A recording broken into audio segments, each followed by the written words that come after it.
Hello, good morning, ladies and gentlemen. Welcome to the second day of the first International Conference on Software Engineering and Information Technology, ICoSEIT 2022. I'm Yan Hamida, your Master of Ceremony for today's session. Ladies and gentlemen, before starting today's event, we would like to encourage every one of you to prepare your cup of tea or coffee in this morning's session, and of course to make your most comfortable position because you are going to have amazing session ahead. And of course, before starting today's event, we also would like to remind all of you for several important information regarding to the virtual conference instruction. This conference is conducted to be in listen-only mode, so by default, all of the attendees are muted by the organizer, as the organizer would like to make sure this conference conducted smoothly and productively. Following the keynote and tutorial session, we are invited all of you guys to deliver the question and by typing it to the questions box. And the moderator will make sure that the questions will be delivered to the speaker. And this event is being broadcasted live in our YouTube channel, Telkom University. So, ladies and gentlemen, we also would like to invite every one of you to capture your moment joining this first ICoSEIT 2022 by uploading to your social media and using the hashtag of ICoSEIT 2022. So, ladies and gentlemen, the second day is going to be started now. Honorable Rector of Telkom University, Professor Dr. Adi Wijaya, Dean of School of Computing, Telkom University, Dr. Z.K. Abdurrahman Baizal, SSI MCom, Chair of IEEE Indonesia Section, Dr. Ing Wahyudi Hasbi, SSI MCom, and the representatives, General Chair of ICoSEIT 2022, Mr. Nungki Selviandro, PhD. And of course, our distinguished keynote speakers, Professor Zainal A. Hasibuan, PhD, from Universitas Dian Nuswantoro and Chair of Apticom, Dr. Richard Hawkins, from Department of Computer Science, University of York, United Kingdom, Dr. Arya Adriansyah, a Senior Enterprise Architect at Adobe, Netherlands, and Dr. Basem Sulaiman from School of Computer Science, University of Sydney, Australia. And of course, our inspiring tutorial speakers, Ms. Angela Sofia Gebert, PhD from EMEA and APAC Salonis, Germany, Mr. Adam Darmanto from ID Cloud Host, Mr. Andi Sulesikin, and Mr. Bahrul Ilmi Nasution from Jakarta Smart City. And of course, distinguished guests, ladies and gentlemen, all over the world. Assalamualaikum warahmatullahi wabarakatuh. Wilujeng Enjing and Wilujeng Sumping. Welcome back to the second day of the first International Conference on Software Engineering and Information Technology, ICoSEIT 2022. I'm Yan Hamida. It's such an honor to serve as the Master of Ceremony for today's great event. Ladies and gentlemen, the International Conference on Software Engineering and Information Technology, ICoSEIT, is an annual event presented to you to share your latest research and collaboration for the global problems, specifically for software engineering and information technology. And this event is organized by Telkom University and sponsored by IEEE Indonesia Section with our patrons, Yayasan Pendidikan Telkom and Cloud Host. And of course, ladies and gentlemen, this event is offered to you as the chance for you to open up a wide opportunity to collaborate with other people from all over the world. So therefore, together, let's create a new history in creating the collaboration through the first International Conference on Software Engineering and Information Technology, ICoSEIT 2022. So, ladies and gentlemen, in this morning session, we would like to deliver a very beautiful quotation stated by Alexander Graham Bell once said, "Great discoveries and improvements invariably involve the cooperation of many minds." We believe your presence here marks your spirit to grasp much knowledge and create collaborations. So therefore, let's start the function. In this morning session, we're going to have two agendas. For the first one, we are going to have the second tutorial session, and the second is going to be the fourth parallel session. In the parallel session, you'll have the information technology track conducted in room 4A and led by Dr. Putu Hari Gunawan, SSI, MSI, MSc, and on the software engineering track in room 4B, led by Dr. Kusuma Ayu Laksitawening STMT.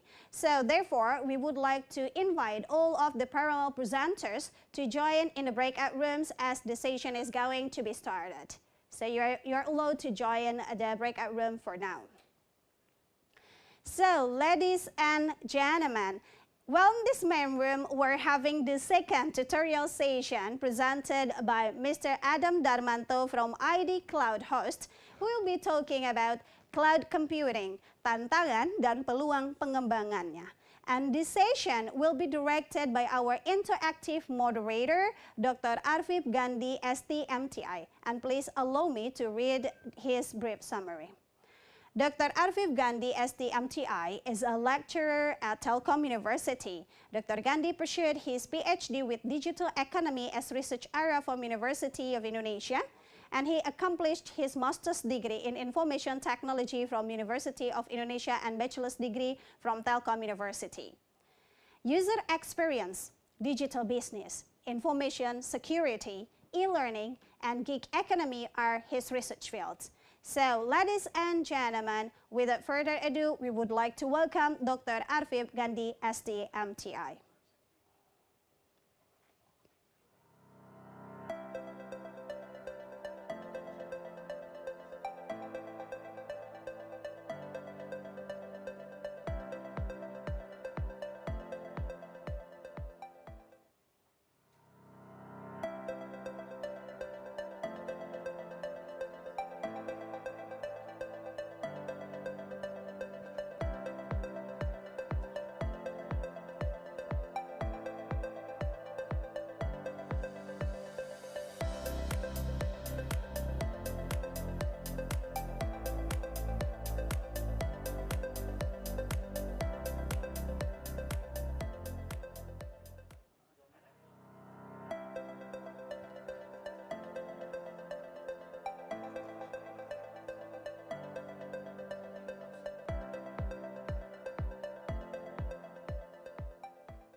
All right, so we would like to invite Dr. Arfif Gandhi, STMTI, to be on the camera, as we're going to have a bit like morning chat first with Dr.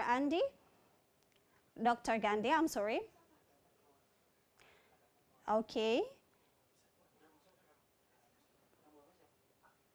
Okay, we're still waiting for Dr. Gandhi. Hello, good morning.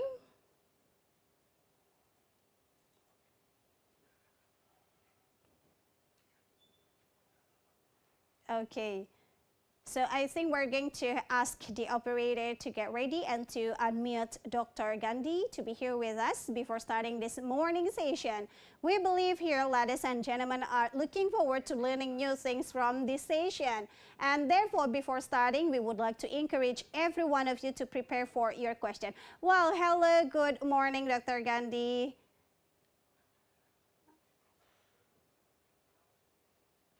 Okay, so I think we still couldn't hear your voice. Would you please kindly try once again, sir?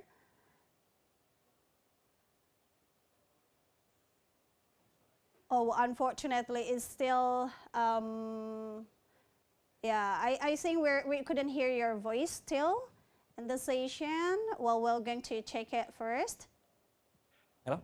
Yeah, wow. Can you hear my voice clearly? Yes, that's clear. Wow, Okay. doctor, thank you. Sorry for the inconvenience since the technical problem. Okay, hello everyone. Everybody talk about the Argentina that has been lost from other country. Most of you has watched it from maybe the streaming online. Okay?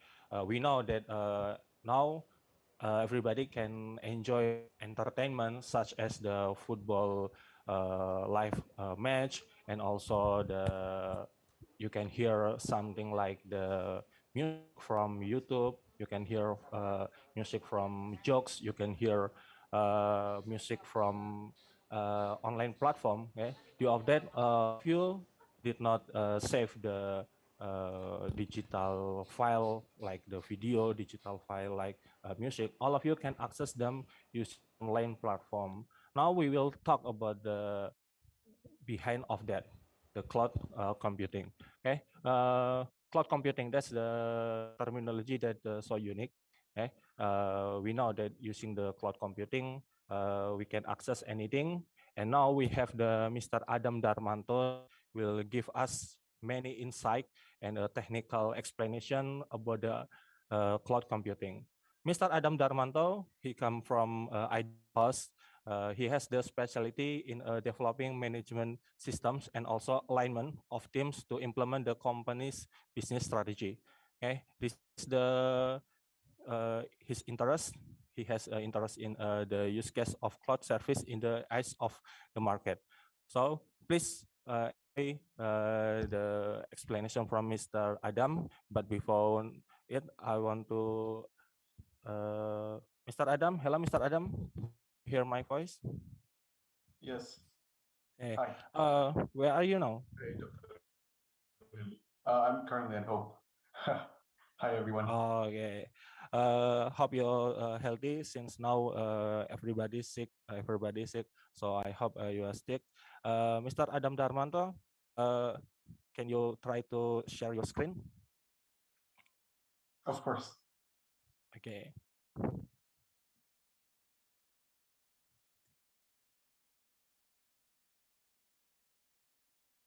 Is my screen visible now? Yes. Again. And see that. Okay. Before you start, Okay. I hope all of you. I hope all of the participants can enjoy. Also, if you have a question for Mr. Adam Darmanto, you can type in the Zoom chat, or maybe you can ask directly, but in the Q&A session. Mr. Darmanto, we have times until maybe until 10 a quarter. So I hope we can get many insightful inspiration from your explanation, your technical explanations. Okay, for Mr. Adam Darmanto, this is your stage. Please. Thank you, Dr. Gandhi. Good morning, everyone. Assalamualaikum warahmatullah. Hope everyone is doing fine and healthy and is making great progress in whatever they're doing right now. Maybe for me, this is more about like the high level guide to the cloud.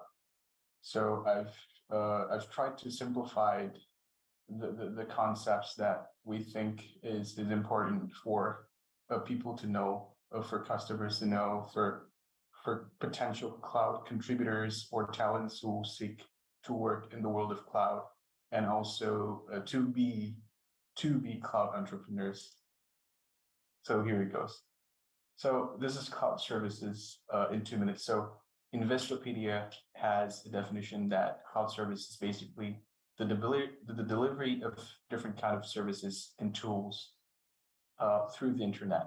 So previously, if you imagine like you run your software applications on your laptop and you access, you try to create websites or applications in your laptop, all those things. So imagine that your laptop is the previous methodology commonly used before the cloud. So you run your software there and you also try to create applications there. So in your laptop, there are CPUs, there is random access memory, there is the SSD storage. So the cloud is basically moving those away. Like you run applications or you build applications, but the application is run by or above another person's computer. So that's basically the difference of the cloud. So previously you run your applications on your own computer using your own CPU, using your own RAM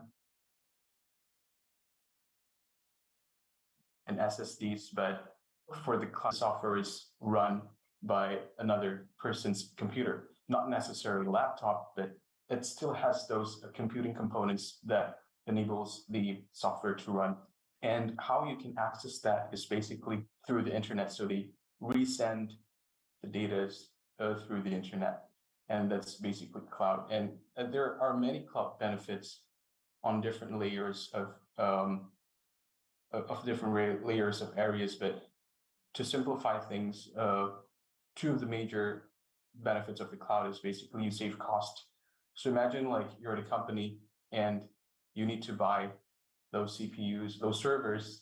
The commonly used word is servers. You buy your servers yourself, and you have to hire, or you have to work with colleagues that understands how to manage those servers, how to maintain it. And when it gets old, underperforming, you have to buy a new one. So that has maintenance costs, that has a human resource cost as well to it. And by having to use the application on the cloud, or to build applications on the cloud, you don't have to purchase your own servers. You don't have to hire people or work with people. That incurs cost to manage the servers. And the second one is scalability. If you want to increase the workload, so there's a software or application, and the thing that is powering the software, the computing power, is basically, we call it workload management. So the workload it contains a lot of data to be processed. So basically, we move that processing components to the third party as well. So if you want to increase the amount of data that you want to run on it, for example, you run an e-commerce application and you have lots of data coming in, customers purchasing stuff, sellers uploading images. So you move that workload to the third party. And if you want to increase the workload, you need more data. You don't have to buy a new SSD. For example, you just click like increase, for example, like 5 more or 10 more terabytes. So there are two major types of cloud model. Cloud models basically meaning, how do I want to deploy? Like, where do I want to put? Where do I want to run the cloud in terms of the computing resources of the cloud? So there's public cloud and there's private cloud. So private cloud first, meaning basically you have your own CPUs, you have your own servers, and imagine you're in an office, you're in an organization, and there's a lot of departments there. There's HR, there's marketing, there's logistics, and each of them, they run their own applications or softwares. And those softwares and applications, they require computing power, they require storage as well. And these so in private cloud, the big resources, those resources of the computer is shared within the organization only. So it can be used by HR, it can be used by marketing. And why is this the case? Sometimes the performance tend to be better because basically the technicians can increase the speed in which the data is transferred, such as like they can connect through the private network and also to the fiber network. So that gives an advantage in terms of performance. That's for one. The second one is it's more suited for confidential information. So for example, your finance department, they keep confidential access, they keep confidential information about your customer credit cards and your customer's personal address. So intuitively, these users typically, they don't want to risk it leaked to other parties. And this is the advantage of having a private cloud. You keep the hardware level to yourself. So the assumption is you can better manage it, you can better protect it. That is the underlying assumption, though it might not always be the case, but that is the common assumption. In terms of public cloud, so you have the CPUs, the RAM, the storage. It's typically shared with other organizations. So for example, if you want to run an application there, your application could be sitting on top of the same computing resources as another organization. So that's basically the main concept of public cloud. And it's less suited for sensitive information. So imagine this. So you have a neighbor sitting on top of the same computing resources. Your application runs, their application runs, and your neighbor's application is being disrupted by a cyber attack, and it penetrated down to the performance of the hardware itself. What happens then is that you might get affected as well in terms of your application, online application in this case. They might shut down for a moment, or they can also leak your data that is stored within the storage here. So that's one of the potential downsides of using the public cloud. But it's typically cheaper because you don't own the computing resource. The computing resource is owned by a third party, in which you rent to pay for the resources you use. And there are three major types of cloud services and its users. So this is a lot of writing, but I'll just going to, you can read it, but I'm just going to explain you try to explain to you guys in a very simple terms. So software as a service. So software as a service is basically you use something, it's a software. You only use it. You don't write codes on it. You don't modify the functionalities on it. For example, in here is email or customer relationship management systems. In emails, you just write an email. You write the recipient's address, you write the content of the email, and you send it. And then the provider of the email, such as Google, Microsoft 365, they handle the software. They handle the sending of your emails. So you don't have to do anything about that. And that's on the business side. On the personal side, you watch YouTube or Netflix, or you use Facebook. That can also be categorized as software as a service. So you use it to get things done. And the problem is typically a high-level problem. It's not a technical problem that you want to solve by using those softwares. And platform as a service. So platform is about creating stuff. It's about creating an application or a website, for example. And it's typically being used by software developers or other domain experts.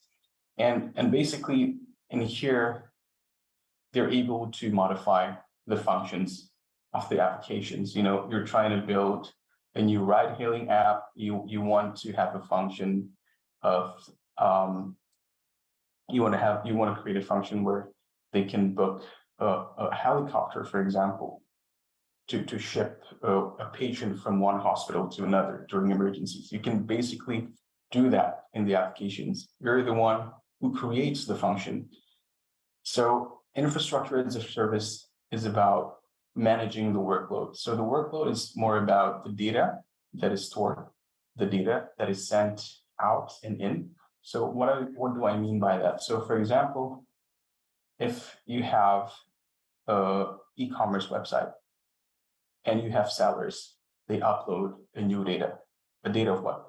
They upload pictures of products, and then they also upload videos of products, or they upload the description of the products.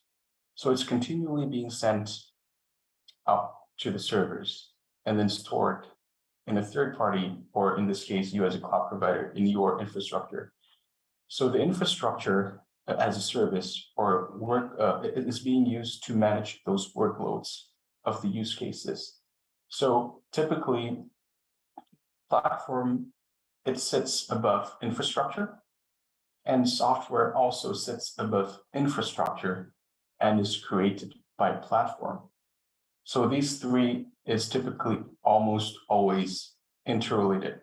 And in infrastructure as a service, it's about managing those computing components so users can run softwares or applications better. That's the main point. So this is basically just giving you a picture of how big the market is.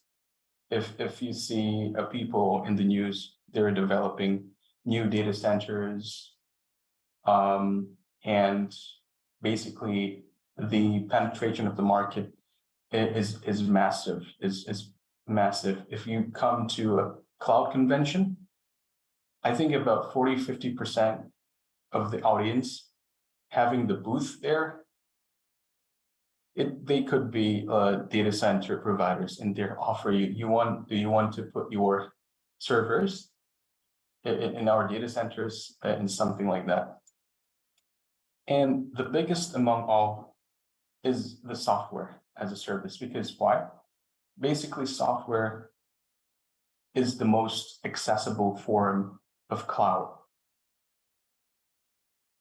So to get into deeper about software as a service, so it serves the greatest number of users. You use Gojek, you use Grab, you use Halodoc. That's basically software as a service. You use YouTube, you use Facebook, Instagram. That is software as a service. So these softwares, they provide very typically simple functionalities to solve non-technical problems. And therefore, most people in the world have problems that are non-technical. So that's why basically a software as a service is the number one. It has the biggest market size. And if you see here, this perspective right here, the potential of SaaS, is reflected on the market size itself. So software is created to solve the mass market problems. And when you run softwares, you need to have the computing power to process and store the data. So there comes infrastructure as a service. And then platform as a service comes third. So the assumption why it comes third is because you can have and you can sell one application to develop websites or applications. You can purchase that computer program. And at the same time, you can create a software or an application, which you can sell. So, and when an organization subscribes to a platform as a service, for example, they pay monthly license fee. They pay, for example, $500.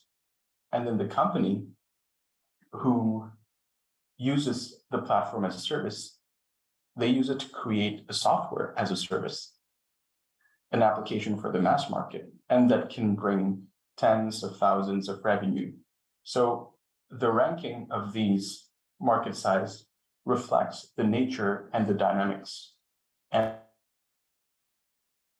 the role of each of the cloud service and what they do, how they serve, and how much they generate in the end.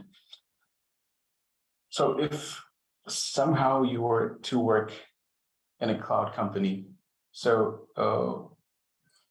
in the world of cloud, if you type cloud services, you will see, hundreds of different explanations in different contexts. Some people talk about it in business terms.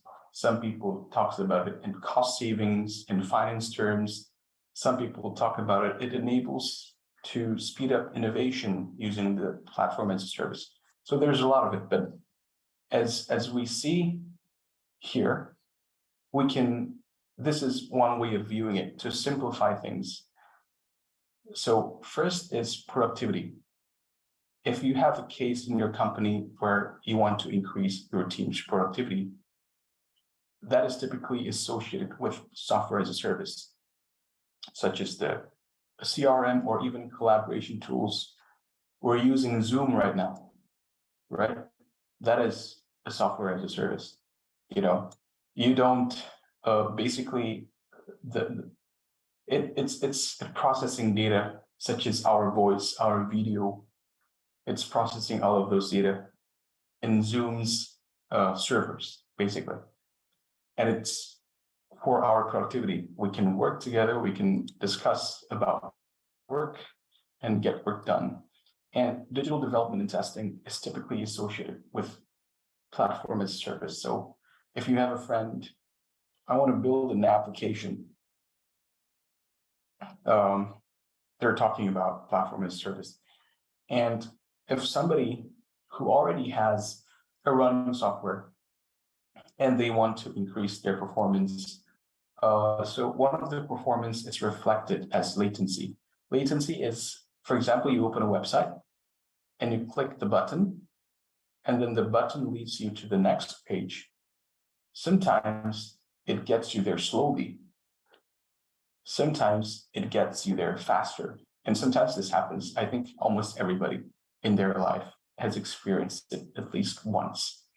So this has to do with workload management or infrastructure as a service, choosing the right CPUs configuration, choosing the right RAM, choosing the type of storage it affects the performance of the running website or application. And understanding the appropriate deployment models.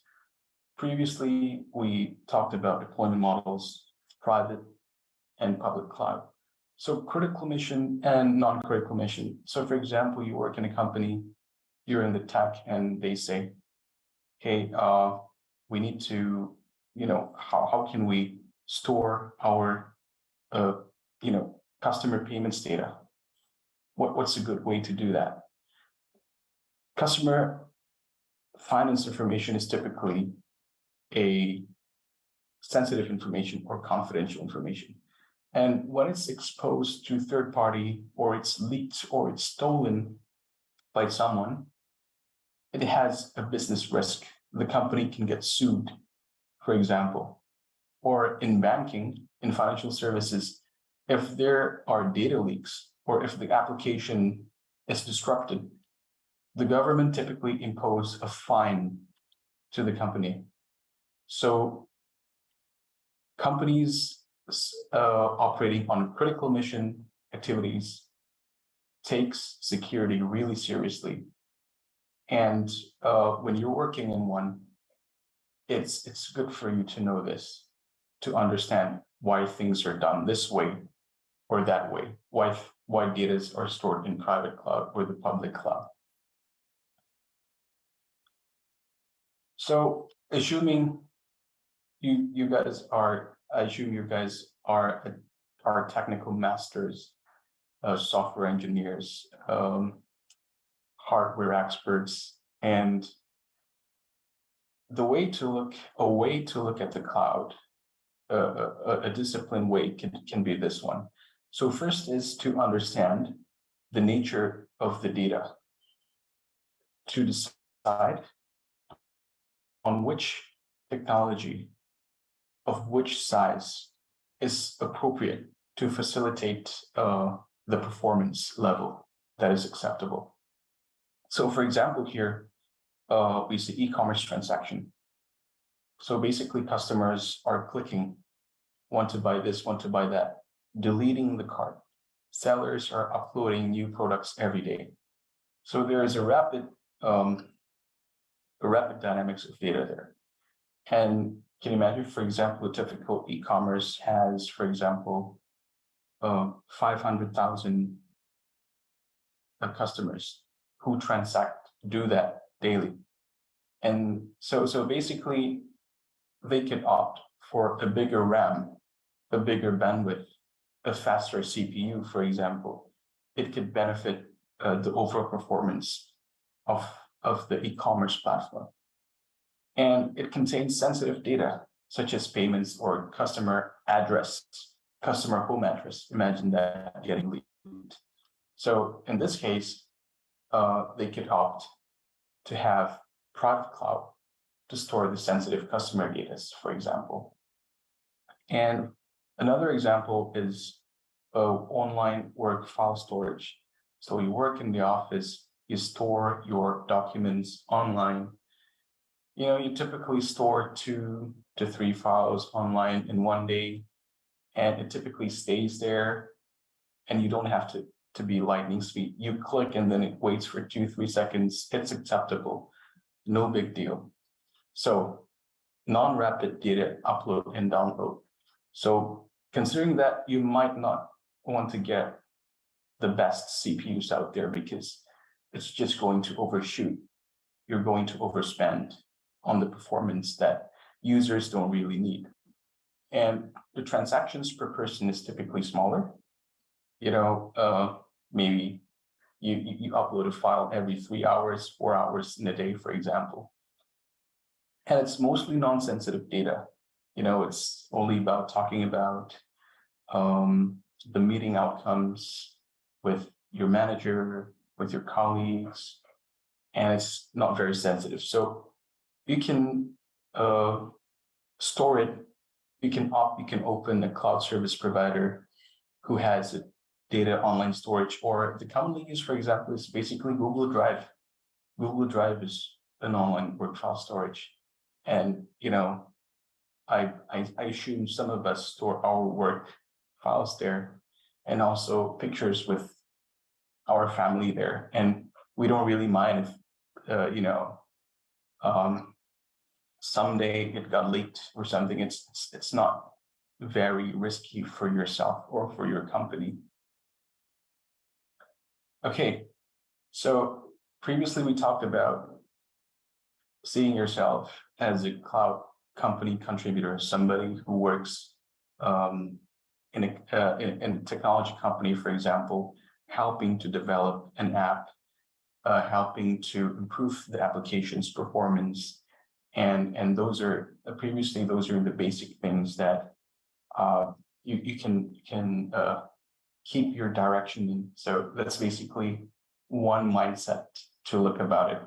Because typically, my experience with technology people, they talk great detail.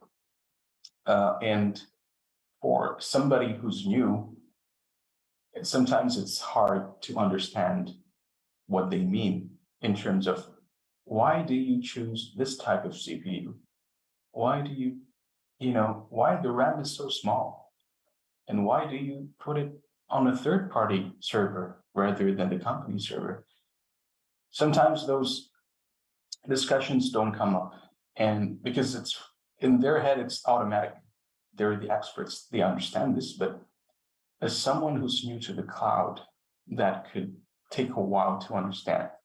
And it did take me a while to understand as well, because my background is not IT.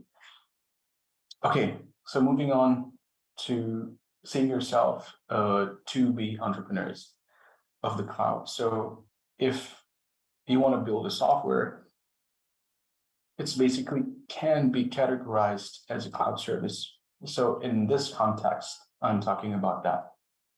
So first and foremost, who are we building for? And why are we building it? What problems do we want to have solved for the customers?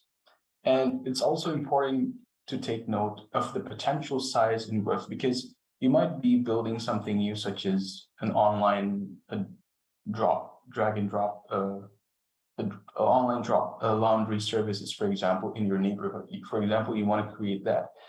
I mean, there's typically, when you search, how many laundry providers in Indonesia, right? You might not find that, but doesn't mean it's not big enough. You can do a personal survey around the geographic areas and you estimate. Because sometimes it can be tempting to really get to know how much is the market, how many number of customers can I sell to, and try to not be too particular on that. And the second thing is product market fit. Product market fit, you're solving a customer problem with your solution. You want to help people, busy people, for example, having their laundry to be picked up using an application, for example. And you build, and basically that's the product market fit. You build an app for laundry pickup services for busy people who don't have time to wash their clothes. So that's basically an example, a simple example of product market fit. And then you have the concept of pivot. Pivot is basically when you assume, oh, these are busy people, right? these are busy people. Turns out they're not busy people. And they're using your laundry services for other things. For example, they choose laundry providers that can laundry their bags. Because forget it, they can wash their clothes themselves, but they cannot wash their bags, for example. And then you have these laundry tribes, laundry providers list in your application. There's only, for example, 10% who can wash bags. So that can give you a new insight and say, hey, why don't we find other laundry companies who can clean and wash bags and make them dominant in our platform? For example, that's the concept of pivot. So you assume something, you assume a problem exists, and when you test the market, it doesn't turn out that way. The market wants something else, and then you move. That's basically the concept of pivot. And next is understanding the management of resources in finance. Why do I say resources in the first place? Resources, everything that can be used in a business to support productivity, to make money directly or indirectly, is called resources. For example, like myself and you guys, we're a resource to the company. You know, we can talk to clients and get them to buy our product. That's a resource. So the company pays us a certain amount, say like 500 USDs, for example. And then we talked to a sales client who bring in a sales of 1,000. So that's basically how business works. Revenue, the client's order, and expenses, our own salaries, for example, and the cost of building the product for the customers, for the clients. So managing all those, managing the cash flow of things. Cash flow is basically, you bring in more cash than cash goes out. So that's basically, remember that. You bring in more cash in than the cash that is going out. Because in the end of the day, you need to pay expenses. For example, if you have teams, you need to pay their salaries, they need to be paid monthly, they cannot be paid next year. So, and when you run out of cash, basically you cannot do anything else. For example, you might take out debt, but that's another topic. And the second is balancing growth and profitability. So when I talk about growth, what I mean is sales growth, the size of revenue that you're generating. And in the early days, it's some businesses, according to their aspirations, they want to grow it at a certain size, you know, but sometimes it comes out like this. You know, some people talk about, I want to build a factory. But okay, what is a factory, right? A factory is basically a means to produce a certain amount of products. You produce it at your home, you can make 100. You have a factory, you can produce 5,000 in one day. That's basically it. And growth is basically the increase in revenue that you have from time to time. This year, you produce $10,000. Next year, you produce $20,000. And the thing is, growth may take money, may cost money. It costs money for marketing. And so, for example, you spend $700 for marketing to bring in $700 of revenue, right? When you market it, social media, you distribute flyers, 700 minus 700 equals 0. But hey, you have a new customer and they might purchase again next month. So that's basically the idea of growth, but growth takes money. And when you decide to spend money on growth, $700 out, $700 in, you might not get anything yet. And you need to look at your cash flows. Is it good? if you put in 700 marketing dollars for 700 revenue on a continuous basis, well, at the same time, you still need to pay for salaries, for example, $2,000, etc., etc. So you need to balance that rate of growth. Growth takes money, but then the profitability, the amount of profits you can get, the amount, yeah, not percentage, the amount of profits you can get is always based on two things: the number of customers you serve and the revenue per customers. So you need to balance that. So if you want to grow, you may not be able to obtain profit in the early days. And okay, the fourth thing is understanding strategy and execution. So strategy is basically a choice of what to do and what not to do. If we try to build a business to solve every problems of everyone, chances are we're not going to be great. Why? Because when we focus on something, we tend to be better at it. We spend more dollars, we spend more money to invest on R&D. We invest more money to produce features of the products that is valued by customers. And the more we invest, the theory is the more we invest our effort, our mind, our money to it, the better the product will be, rather than just offer everything and be mediocre on it. And basically it's about providing something unique, because if you provide something that is too similar to one another, it's going to be difficult for customers to differentiate you. And typically what they do is, typically the battle moves on to price. So two equally identical services, and then the customer's like, which one's better? Okay, which price is lower? And that's not good. In the long run, people will try to low down the price. And basically the one with the lowest price wins. But ironically, they typically win, but they have a lower profit margin as well. So that's why it's better to be unique. And okay, so let's talk about three aspects of business levers. What is a business lever, right? So a business lever is what keeps business going, and the one that you can change, so to speak. So first we have the demand. Demand are the customers.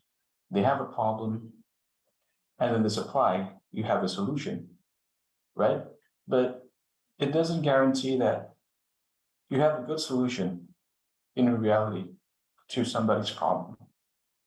But the customers don't know about it, right? You have a great product, but the customers don't know about it. So that is when we go to the demand driver. Demand driver is basically marketing. You need good marketing for customers to understand, hey, we have a solution to your problem, and this is our solution.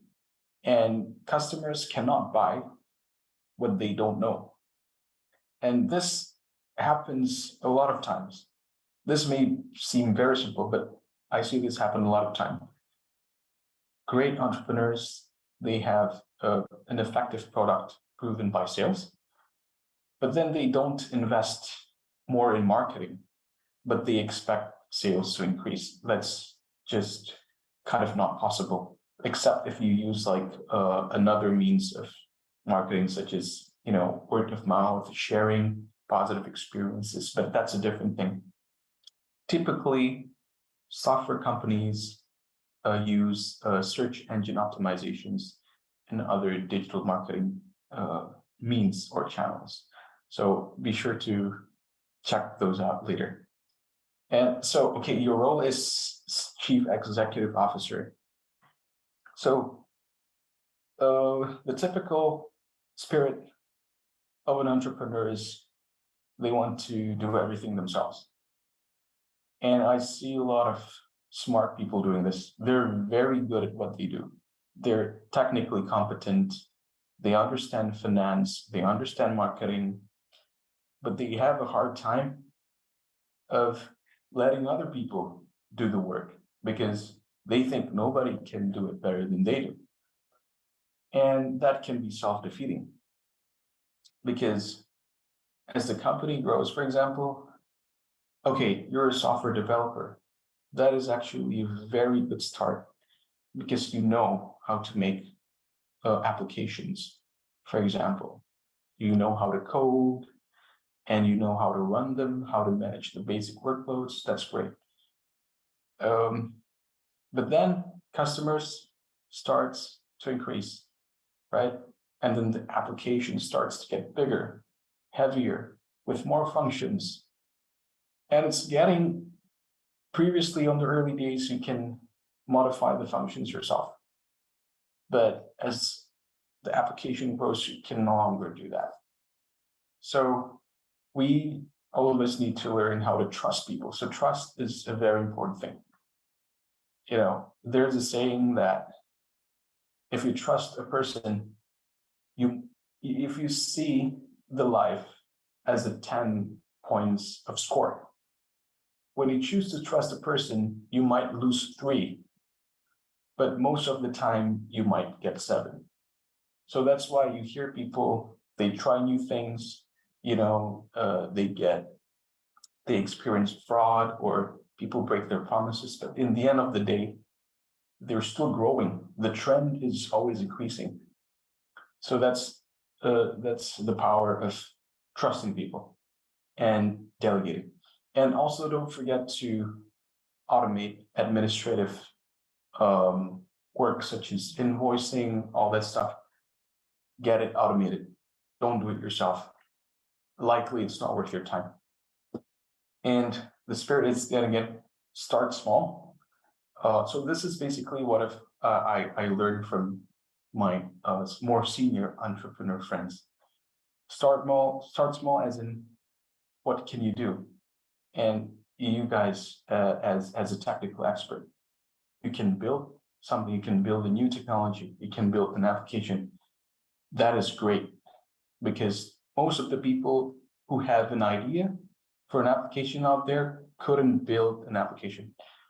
And that's why you guys are seeing low code application platforms or no code. So people can build applications through drag and drop functions and pictures instead of no coding. So you guys have an advantage for that.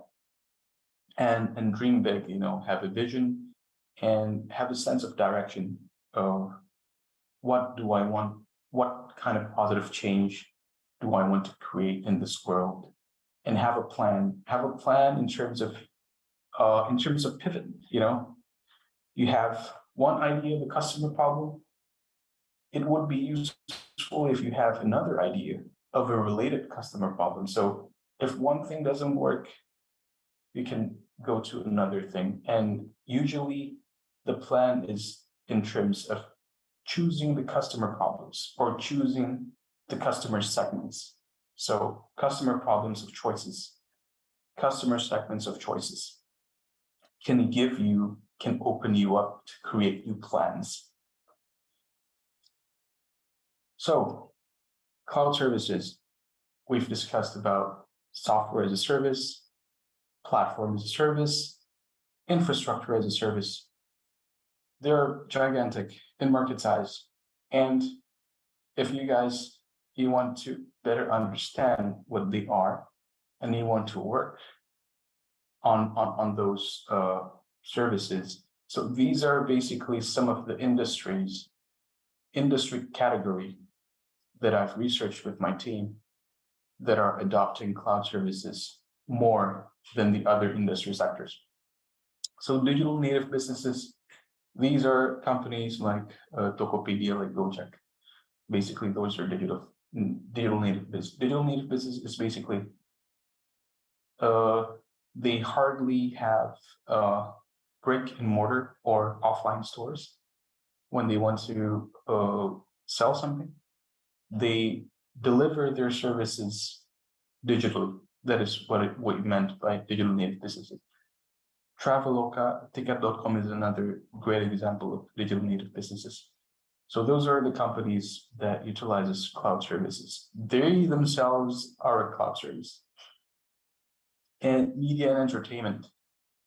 So media and entertainment, they typically, so when you read the news, right? The news is public information, right? But it needs to be stored somewhere, their data, right? And those are non-sensitive data because rationally, well, everyone can see it anyways. And so they store it, so they typically outsource their infrastructure or their workload data to third-party services. And the third is retail. And the fourth is financial services, digital banks, Alobank, and another new banks. They basically don't have an online, what do you call it? Online teller, for example, offline teller, for example. All of their services is done online. And below the sectors, these are basically the use cases. We cherry-picked the use cases. So you can, if you guys want to learn more about it, if you want to apply for a role in the company, these industries typically, we're talking about enterprises here. We're not talking about small businesses, yeah? We're talking about enterprises here. So the big guys, the enterprises, the well-established companies with 5,000 employees that offers a great career choices above to progress is ERP. They typically have ERP systems. They have data analytics systems.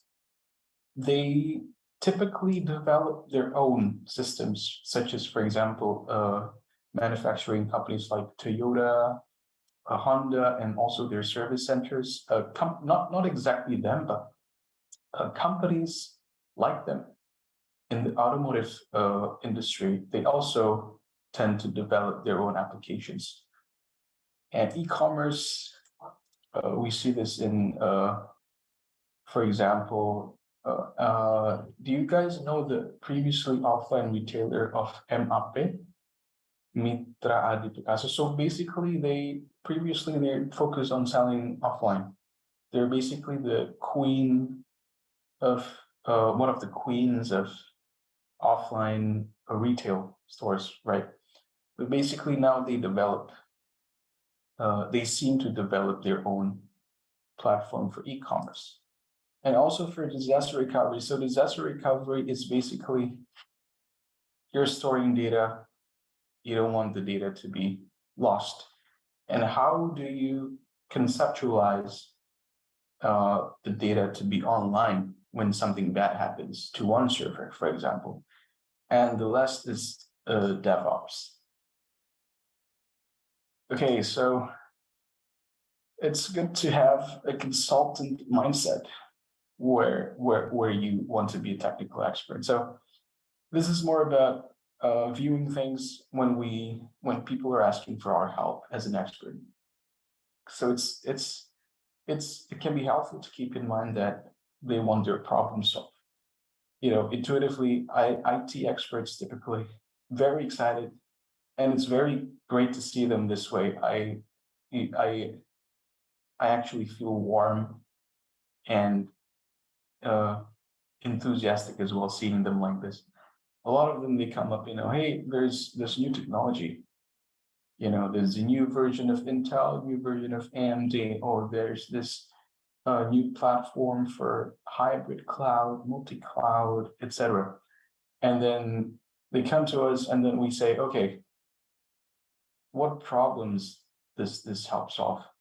What value does this technology bring for me, for us, for the company, for our customers? You know, we want to know, because we business people don't necessarily always understand intuitively about it. And that's the important thing. Users typically want their problem solved, and the technology is the way to solve their problems. And while people are willing to pay for something that's useful, for example, you're an infrastructure as a service company, you're trying to offer a new technology of Intel for the CPU processing, or a new type of NVMe data storage, and you're talking to a business user.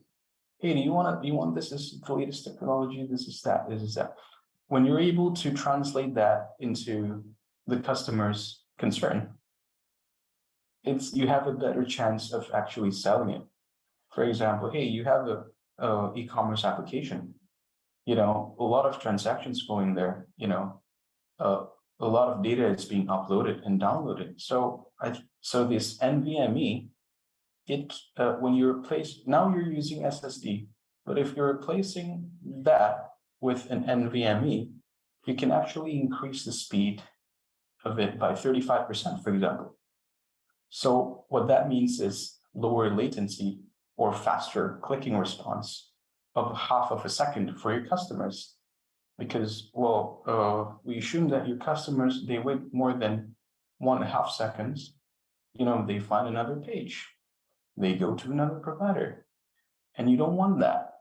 And we're helping you to avoid that. So that's the one example that can come up using this mindset. And that's that one for the customer willing to pay. And in terms of career, is more like, if you have a colleague, you have a manager, and you can help them by using this technology, getting them to adopt the right collaboration tool, for example, with the right acceptable cost. And you understand technology because the choices of technologies can influence the cost that the company has to pay in the end of the day. And you have a colleague or a manager who needs a productivity tool, and you offer it at a workload performance. For example, you host the workload computing on third party that is acceptable for your manager. They will be happy because their KPI of spending is, oh, good, you produce this much, you only spend this much, and that manager or that colleague is going to be happy to have you. And if I get a promotion, I want to keep you in my team. So that's the value for you and your colleague or manager. And this is basically just some skills that we thought we can all develop to be a cloud consultant. So first is have the domain knowledge. If your colleague or manager is asking for productivity tools, you need to understand what it's for. Customer use case, you need to understand what it's for. If your IT friend, software developer says, hey, we're building a new application, we need to run it somewhere, we need to experiment with it. So knowing that experimenting means very little data, for example, and you can tell them, you can offer to your colleague, okay, you can opt for this amount of CPU, this amount of RAM, and this type of CPU would be enough. I think that would help your colleague a lot. And there's so in enterprises, and especially in big companies, there are typically different user categories. There's technical users, your bench friend who probably knows as much as you do about technology, that's fine. But there is also business people, there is also finance people. So a common occurrence in the company, according to our market research, is basically, we come to a technology person comes to us and asks us for a product, and we give them a product. But they come back to us and say, it's too expensive, or they come back to us and say, I think there needs to be an alteration in the platform because it doesn't have certain functionalities. What does that mean? That could mean that when an IT expert comes to us for a solution, they might need 2 understand who's it used for, and what is the acceptable performance on the workload, and what is the budget that is acceptable for finance.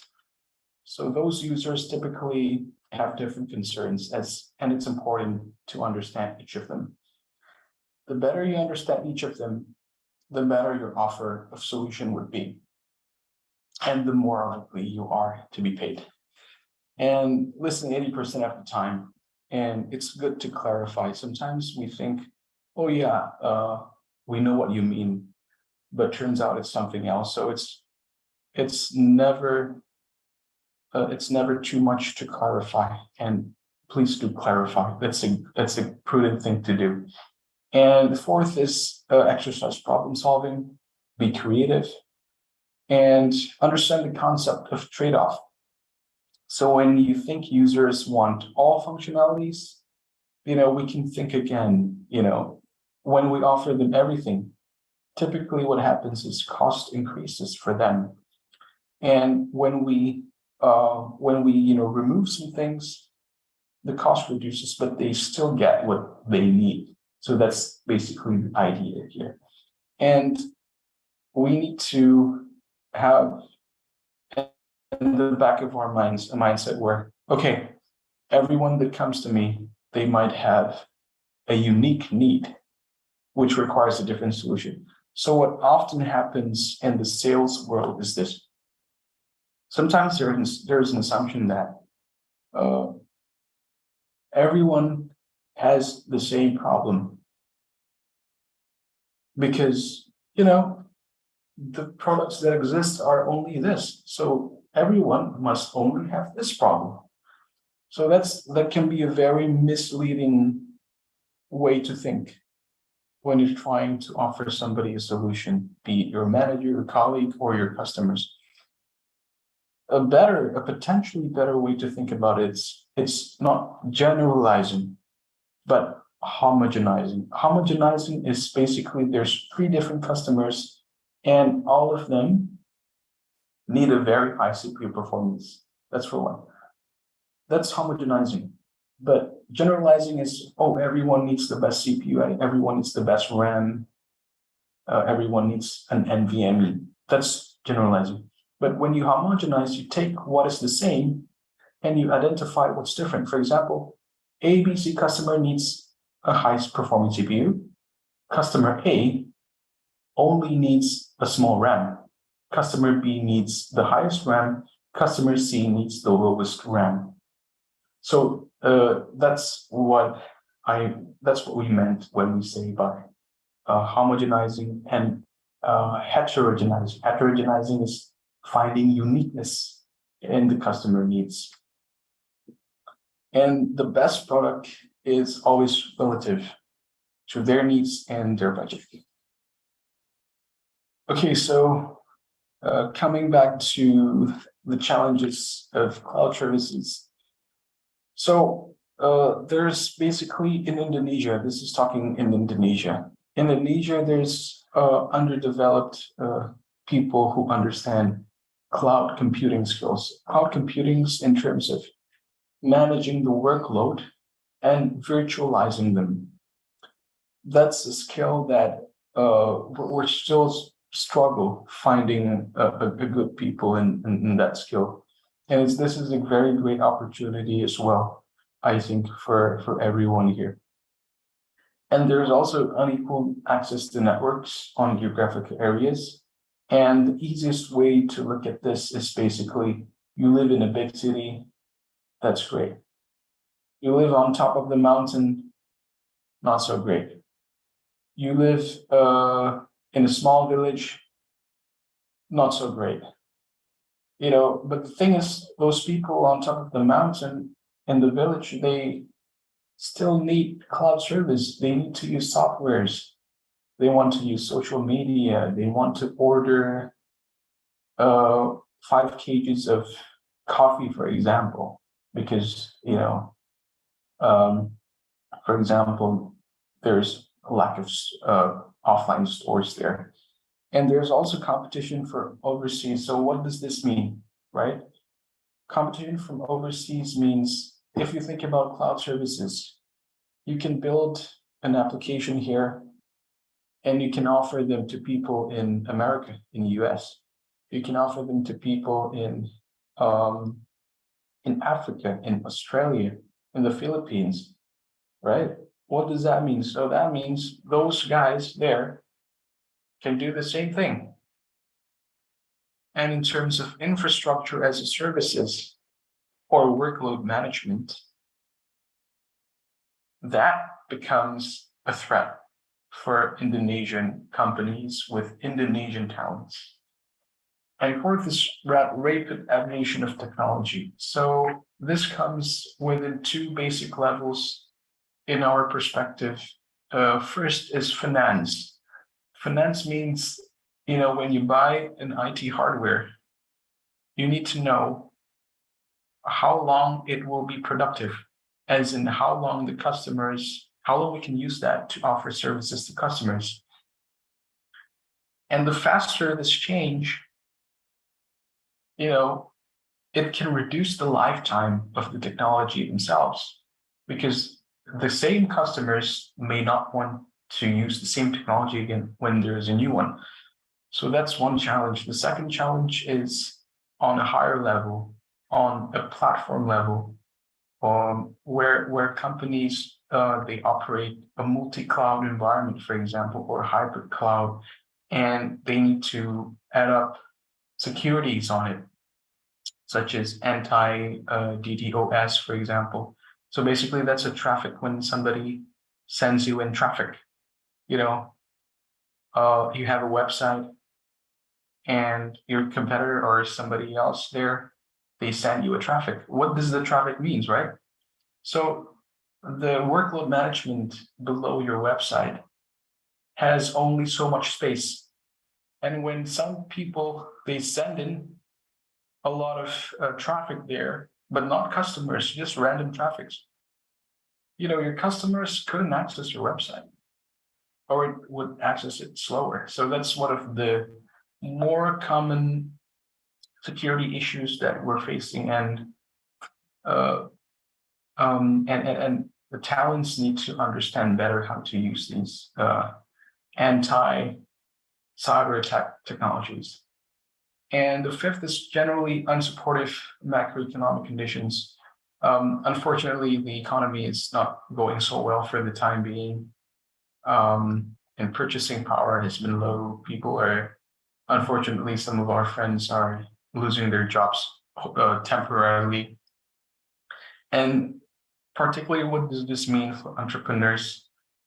Entrepreneurs who seek funding from venture capitalists, which typically the case of software entrepreneurs, by the way, they would be generally having a hard time getting funding. So the software companies, they need to reduce their rate of growth and remain conservative. And for starting entrepreneurs to be entrepreneurs here, it might be more challenging to get somebody to invest in you, especially venture capitalist companies, because generally they're also having challenges in managing their funds behind the scenes. And I think that's all for me. So I think I'm just gonna introduce a bit about the company I work for. So ID Cloud Host, we're basically a cloud service company, and please don't get confused about what cloud services means. We talked about 3 levels of cloud service. The software, we use it to do something, send emails, store files, and that's it. Platform, we use it to create applications or websites. And workload management, when you have a software, you need data. You need to process data of the software, and you use infrastructure as a service or workload management to have your software running. So we've been trusted by more than 200,000 customers, and most of them are in Indonesia. And we also handle big clients, as in clients with, say, more than 100 billion Indonesian rupiah revenue per year. and we provide basic use cases. So when you go to AWS, for example, they can offer you machine learning, artificial intelligence as a service. We don't offer you that. We offer you the more simple use cases, such as productivity, and then you want to back up your data, and then you need CPUs, RAMs, and storage to run your applications or websites. We offer you that. And we focus on simplicity and affordability. The simplicity in this case is, so we come from the assumption that people need to use cloud services, at least mostly on an infrastructure level. They need to be able to configure their servers specifications, to install the servers, to maintain the servers. They need to do that. But not many of them are able to do that. So we're trying to make the panel, the server panels, and the process of installing the servers easier to manage. So basically, there's the simple thing, the simple way to say it can be, system admins, hardware admins. You guys only need, you can push fewer buttons to have a server configured or installed if you choose us. So that's basically it. And we're also certified, ISO certified. ISO is international standard certification, which basically says they have a checklist. They've done research. They know what's good or bad. They create a checklist.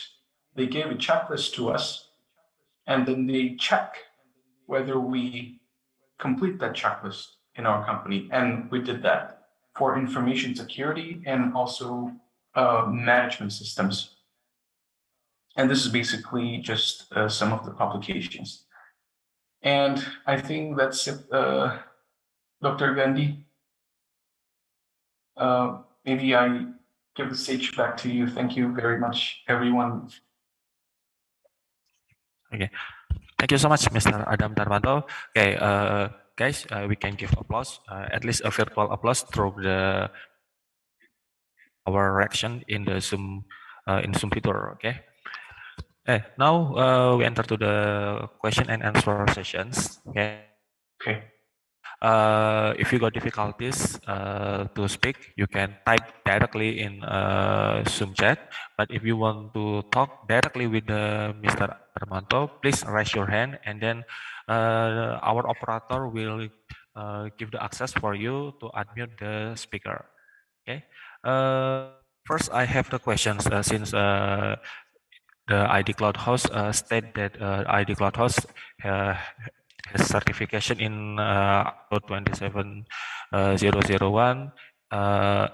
Based on your experience, is it important or not for the corporate like the ID Cloud Host, or for the personal, the employee, to get the certification like the ISIMS, maybe the ITIL, or the several related certification? Is it important and significant or not, Mr. Adam?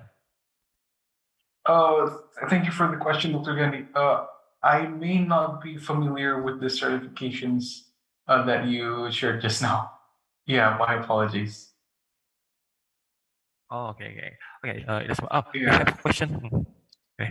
We have a question from Mr. Jadi Hussein.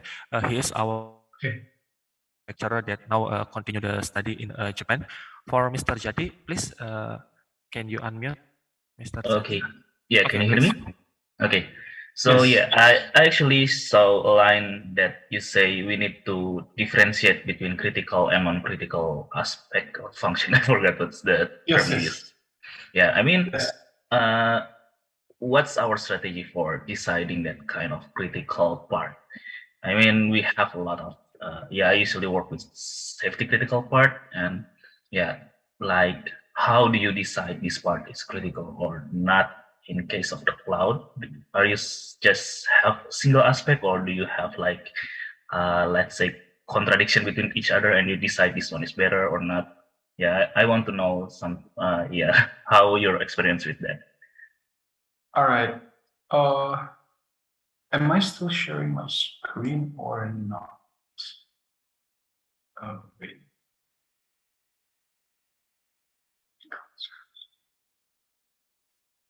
Okay, so there's an addition from this. So first, critical and non-critical. So maybe I can reshare what it means, more elaborate on it. So critical mission is generally, it's about sensitive information. And what it means to have critical mission is basically critical mission is you have a big risk for the company. Other company will get big fines, other you will lose customers. Or for example, I think this is a more high level example. Do you know ATC, the air traffic controller in the airport? Right? They stare at screens and they coordinate between planes landing and taking off, right? Yes. Well, that's an example of critical mission. If that happens to die, for example, the planes might be, God knows what, hopefully not crash onto each other, because that could be disastrous, right? That's an extreme case of critical mission. And critical mission, in addition to what I share in the slide, is basically if something happens to it, the business will face a big difficulty, a big significant impact on the operation side, or on the customer side, or on the finance side. Finance side as in they get fines or they lose their customers, for example. And for a more cloud service use case is banking. The conventional banks, they have their own private cloud. They built their own data centers filled with servers that contains their customer data. That's basically what would they do. Why is that so? Because they don't want to risk their customer data leaking. Because what happens when a bank calls you or emails you and say, hey, sorry, somebody stole your credit card number and security number. All right, we're very sorry, somebody know where you live now. And, when you think about it, those who steal it are probably have a bad intent. And that's not a very good thing for a bank to experience. And so that is what we define as critical mission. So when it gets leaked, the information gets leaked, you're in trouble. Or for example, in the ATC level, for example, e-commerce, if your website is shut down, you lose customer sales, you lose customer orders for that period. And that would amount to millions and millions and millions, for example, for big companies. And one other thing which you can consider whether to put it on a private cloud. So recap, sensitive information or business disrupting events, critical mission. Store the data in, the data is considered critical mission. Store it in private cloud. Okay, but if you only store like, for example, you have a landing page, website landing page, pretty product pictures, product videos, customer testimonies. If it gets, you store it behind and it gets stolen, you're fine. You're probably seeing other sellers posting your product pictures there and claiming it to be theirs. It's the worst thing that can happen, for example. But it doesn't really cause you concern.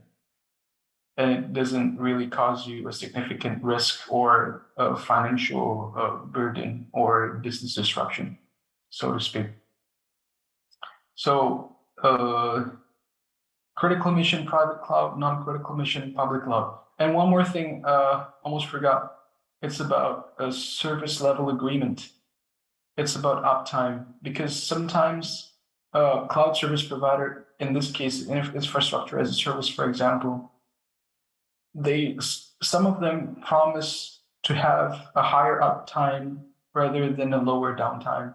So if you're hosting a critical mission workload and you want to host it in a third party because you have to, you don't have the money to store it in your own data center, for example, you don't have the money to buy your own equipment, you still want to do that, you can add up layers of security, and also you can choose the provider that offers a higher service level agreement. And one of the components of service level agreement is uptime. So typically, generally, they offer 99.95.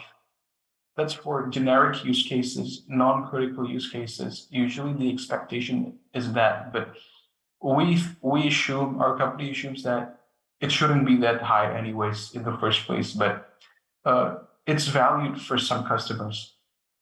And some other providers, they offer 99.999, so additional 9. What that means is basically they guarantee to keep your software or application or website online by having their servers to be online, and is only offline, for example, like 5 minutes every month. So that's basically what it means. I hope it can help with answering your question. Okay. Answered or not, Mr. Or you have a advanced question based on Mr. Adam explanation? Okay. Okay. So generally, before we decide which the types of our cloud model, first we have to classify the type of our information. Is it it's based on its sensitivity? Is limit or public or maybe secret? Okay. Then we have many students here. Okay. Most of them I know them. We meet in class. We have also a lecturer. Do you have any questions, guys? Feel free. If you want to ask through or maybe directly using unmute like Mr. Jadi. Okay. By the way, Mr. Adam. Yes, Doctor. You talk about the consultant. In Indonesia, sometimes we make a joke. Consultant is a uang kesulitan, okay? Since usually consultant had many problems that should be solved. Okay. Based on your experience for the cloud service in Indonesia, the payback period, if we want to make the business in a cloud compute, if we want to get the payback period, that's maybe 5 years, or it can be faster, or maybe almost 10 years, we will get the payback period usually. Okay, thank you, Dr. Gandhi. That's a very interesting question, actually. It's possible to get a payback period of 5 years, 10 years, or even 1 year, but that will all depend on how much computing hardware that you're going to invest, basically. If you only invest in one server, say it costs like with all the components, it costs, for example, like 15 million, and then you create a virtual machine and you sell a virtual private server on top of it, which you sell for maybe like 500,000 rupiah per month. So the payback period is basically 5 million divided by 500,000. And that equals the number of customers you have to serve. So it's definitely possible to have shorter or longer payback period. It depends on your production capacity, and along with other costs. For example, if you want to do it yourself, of course, you just install a server or two you want to do it at home, and you sell it to your friends, you sell it to the school on your neighborhood, you can definitely do that. And the payback period, because you don't have to pay for rent because you're using your own home, for example, or you don't hire people to manage the servers, you maintain it yourself because it's only 2 servers.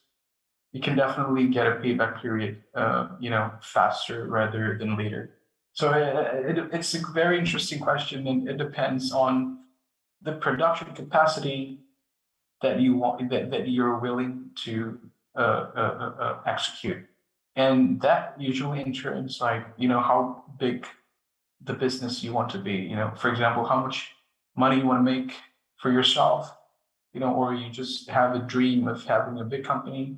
There's nothing wrong with all of those. It's just a matter of preferences and your ability to finance those operations. I think that's it.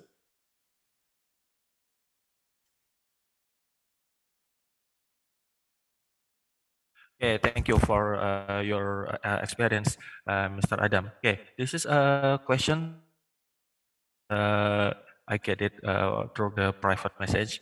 Okay, about the personal data protections. We know that some ago our legislative has legalized the law of the personal data protection, perlindungan data pribadi. In your opinion, Mr. Adam, what the cloud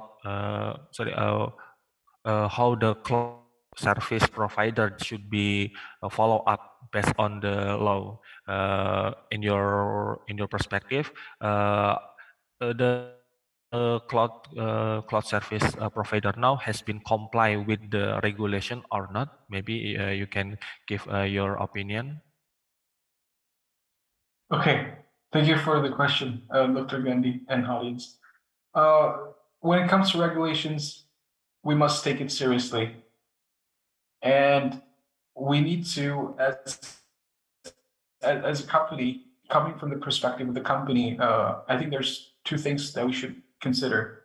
It's basically, first, it's our responsibility to the customers, because if the government impose that kind of regulation, there must be a good reason for that.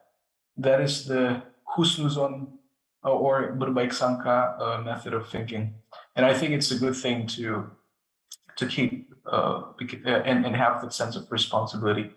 And the second thing is, I think the government, what the government can do, or any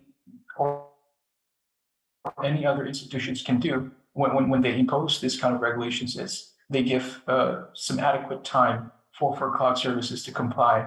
Because what it means is that they might need to reconfigure or purchase additional platforms, security platforms, and integrate those platforms into their services, which may not take overnight. Yeah. So there's this potential delay, and it might not be implemented as fast, especially for less developed companies.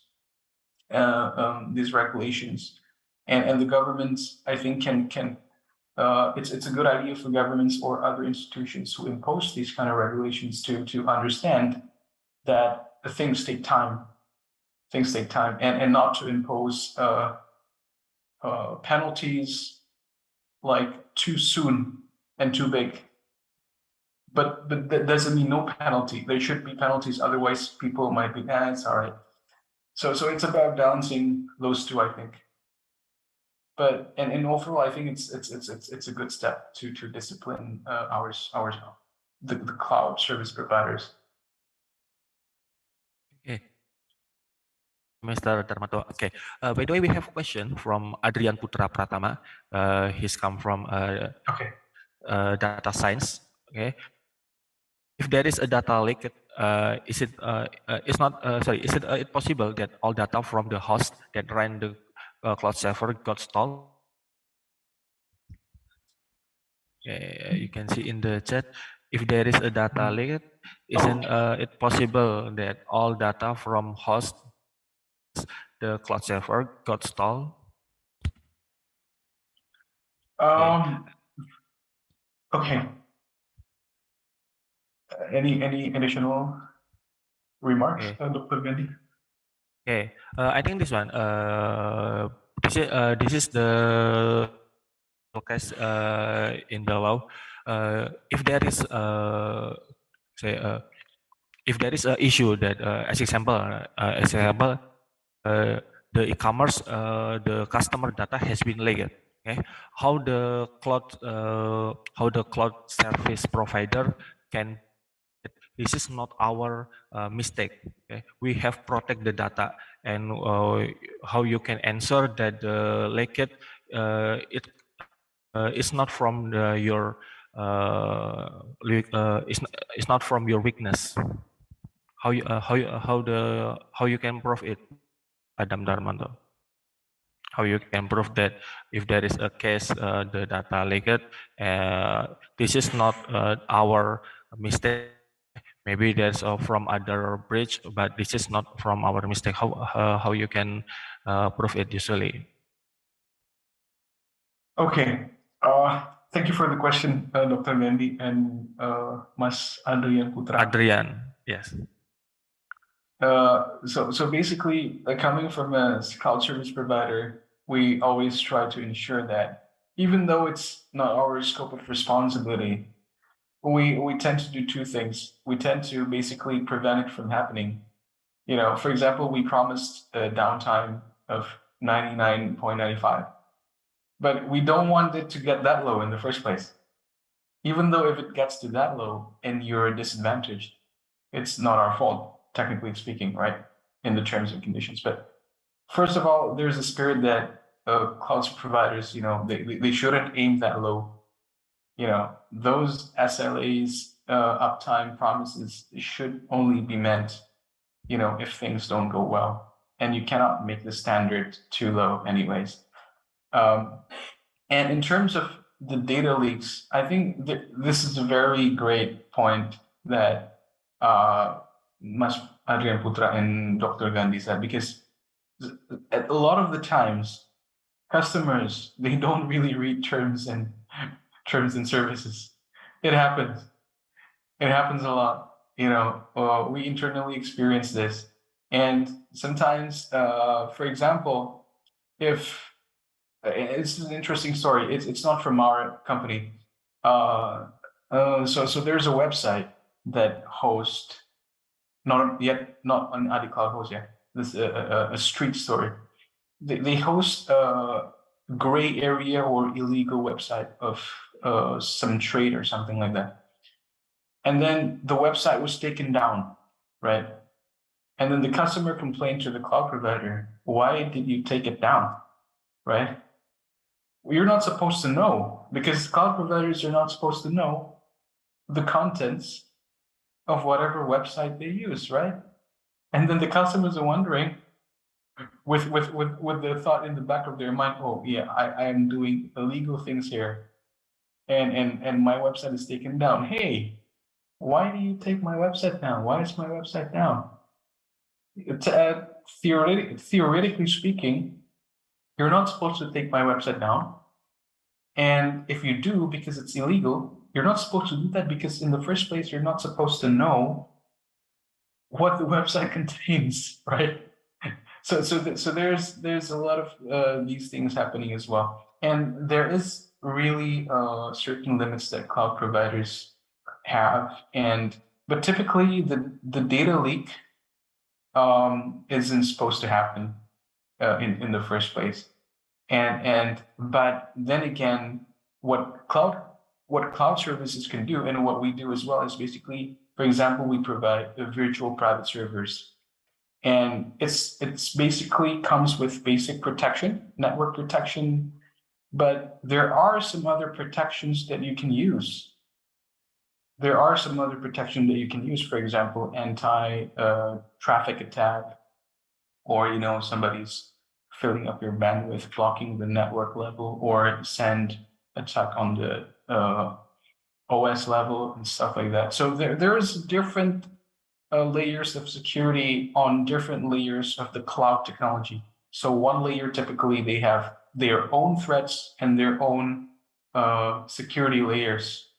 So what cloud providers can do to manage customers' expectations basically is basically if cloud providers offer, hey, I have a hosting business, I have a virtual private server, okay, this is what you get: an SSL certificate, official license, etc., and basic security and all that. But these are also the things that you can purchase that we provide, or our third-party partner provides, you know, anti-DDoS and stuff like that. So I think it can be done a lot in terms of the messaging that we send to customers when they're about to purchase the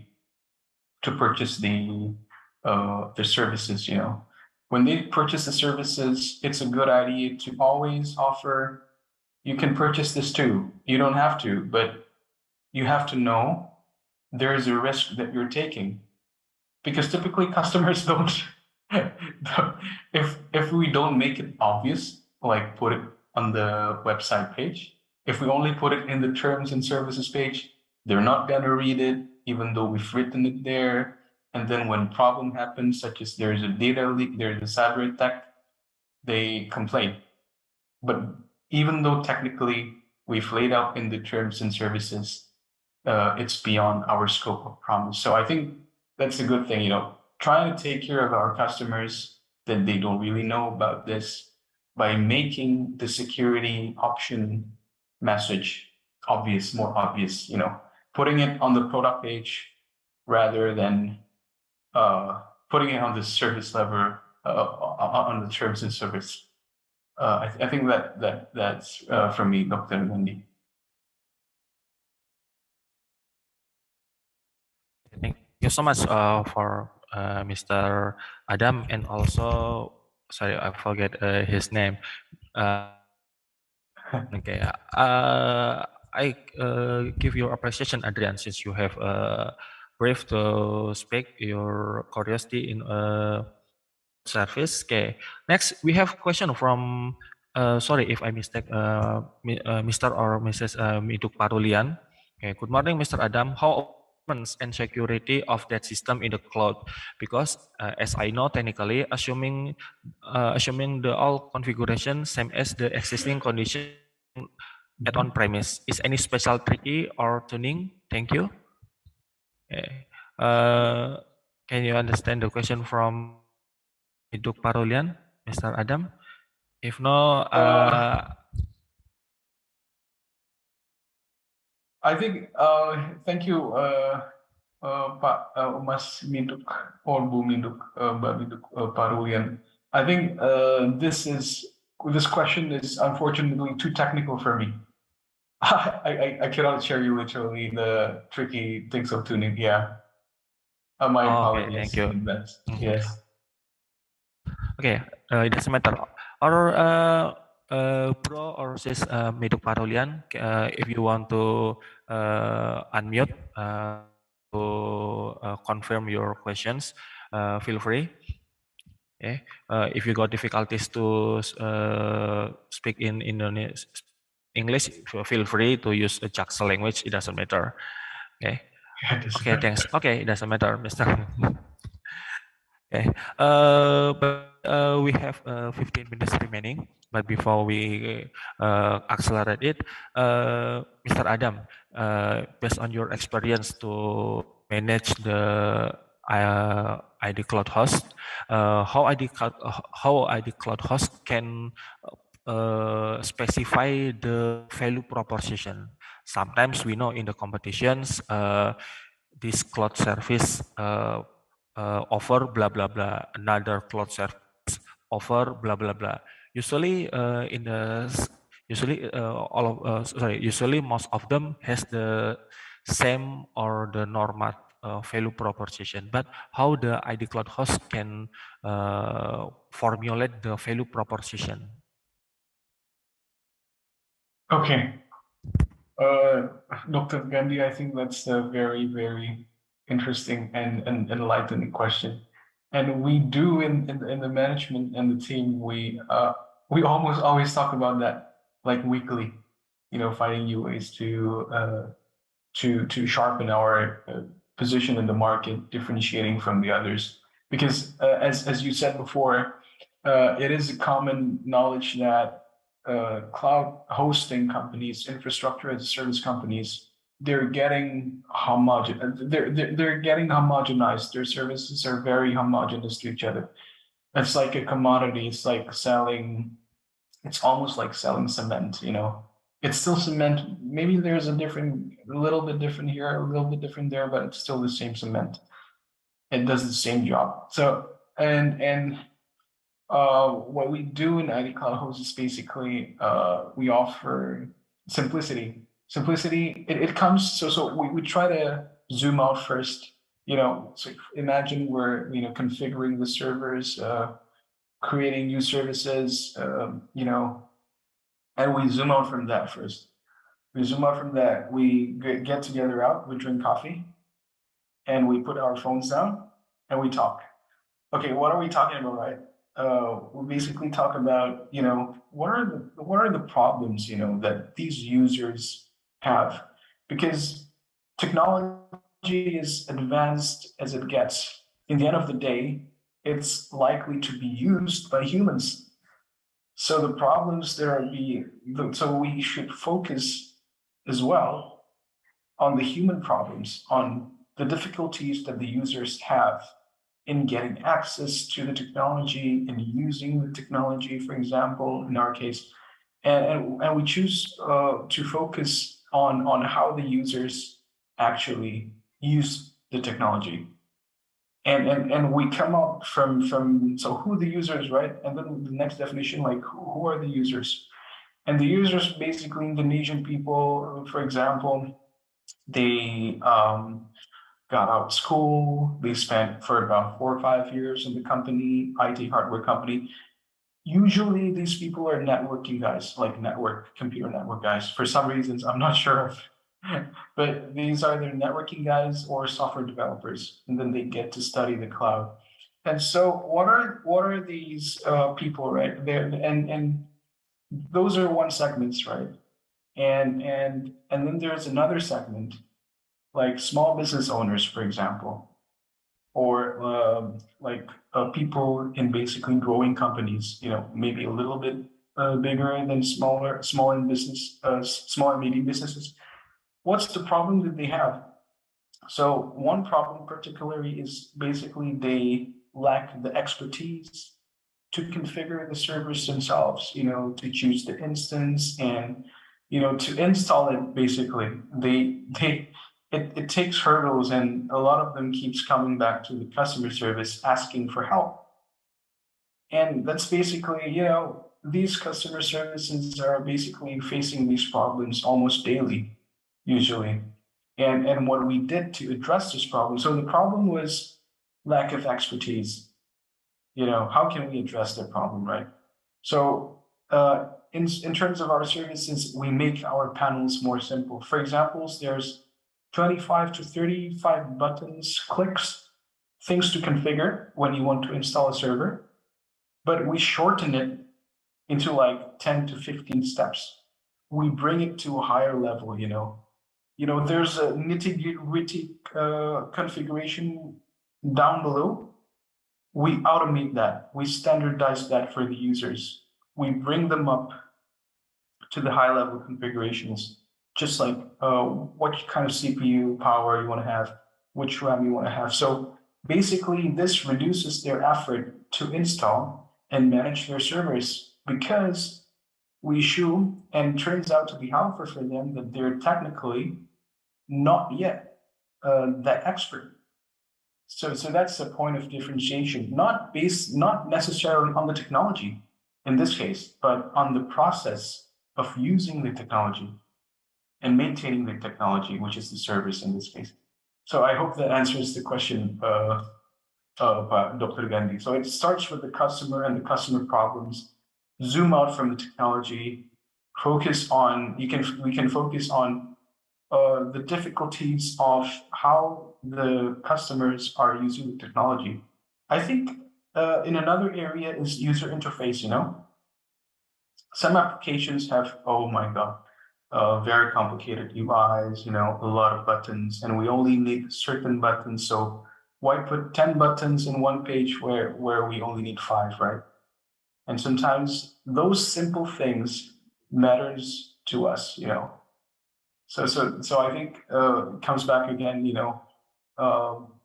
focus on the users too, and how they're having difficulties understanding, using, or even buying the technologies, for example. Thank you so much, Mr. Adam Darmanto. Okay, and I think the question that I asked before is the last questions. Okay, thank you so much, Mr. Adam Darmanto. All participants, please give applause for him. At least you can use the reaction in the virtual. Okay. By the way, we hope we can get more collaboration with ID Cloud Host. Today we to make the ICoSEIT has been real. Okay, but we hope for especially for the software engineering major and also information technology major, we can get more collaboration with ID Cloud Host, such as the internship, or maybe we also can invite ID Cloud Host as the guest lecturer. Okay, sometimes we have to realize that what we learn in a classroom, especially from the slide, to update, we have to learn from the practical perspective from the corporate like ID Cloud Host. Thank you very much for Mr. Adito and Mr. MC. Hello, Mrs. Yeni. My pleasure. My pleasure, Dr. Gandhi and audience. Thank you very much, ICoSEIT, for having me. It's great to be here and happy to share some things. That was very amazing. All right, so Mr. Adam Darmanto, would you please kindly stand still, because we're going to have a photo session. Oh, right. Picture, right. Right, so ladies and gentlemen, that was very amazing session led by our moderator, Dr. Gandhi, and also a very insightful knowledge given from Mr. Adam Darmanto from ID Cloud Host. And I believe that you have gained so much valuable knowledge. And now we would like to invite both of our guests here. We would like to have a photo session. All right, so would you please kindly give your sweet smile to the camera? All right, I'm going to count to 1 to 3. 1, 2, and 3. All right, so once again, would you please kindly show the, make a hand gesture of C letter on the camera as a sign of cloud. Yeah. So Dr. Gandhi maybe also would like to, thank you so much. So we would like to count 1, 2, and 3. Wow, that was very amazing. Thank you, Dr. Gandhi, and also Mr. Adam Darmanto from ID Cloud Host. It was very amazing session to gain much knowledge from you. And because, guys, you have already known so much thing from Mr. Adam Darmanto about ID Cloud Host. And now we would like to present the video profile of ID Cloud Host to every one of you. Let's enjoy the video. All right. Selama 7 tahun, kami hadir untuk memberikan kontribusi dalam membangun ekosistem digital Indonesia yang lebih baik. Kami berkomitmen menyediakan layanan cloud infrastruktur yang memfasilitasi kebutuhan digitalisasi pengguna dari berbagai segmen pasar di Indonesia. Dengan 7 data center yang tersebar di berbagai lokasi di Indonesia, serta dukungan teknologi dan fitur terbaik, menjadikan ID Cloud House pilihan yang tepat untuk memenuhi kebutuhan infrastruktur digital Anda. Dengan kepercayaan lebih dari 200.000 konsumen, kami hadir dan tumbuh di tengah masyarakat Indonesia, mendukung dan memotivasi mulai dari pemilik usaha terkecil, pekerja kreatif, dunia pendidikan, developer, hingga korporasi dan pemerintahan. Dengan tekad yang tinggi, untuk semakin bertumbuh, lebih besar dan lebih berdampak, Kini ID Cloud House siap mendukung Indonesia Go Digital. 7 tahun dan hingga nanti, kami akan terus bertumbuh sebagai karya anak bangsa, terpercaya dengan layanan terjangkau dan kualitas terbaik. Menjadikan ID Cloud House, cloud untuk bangsa.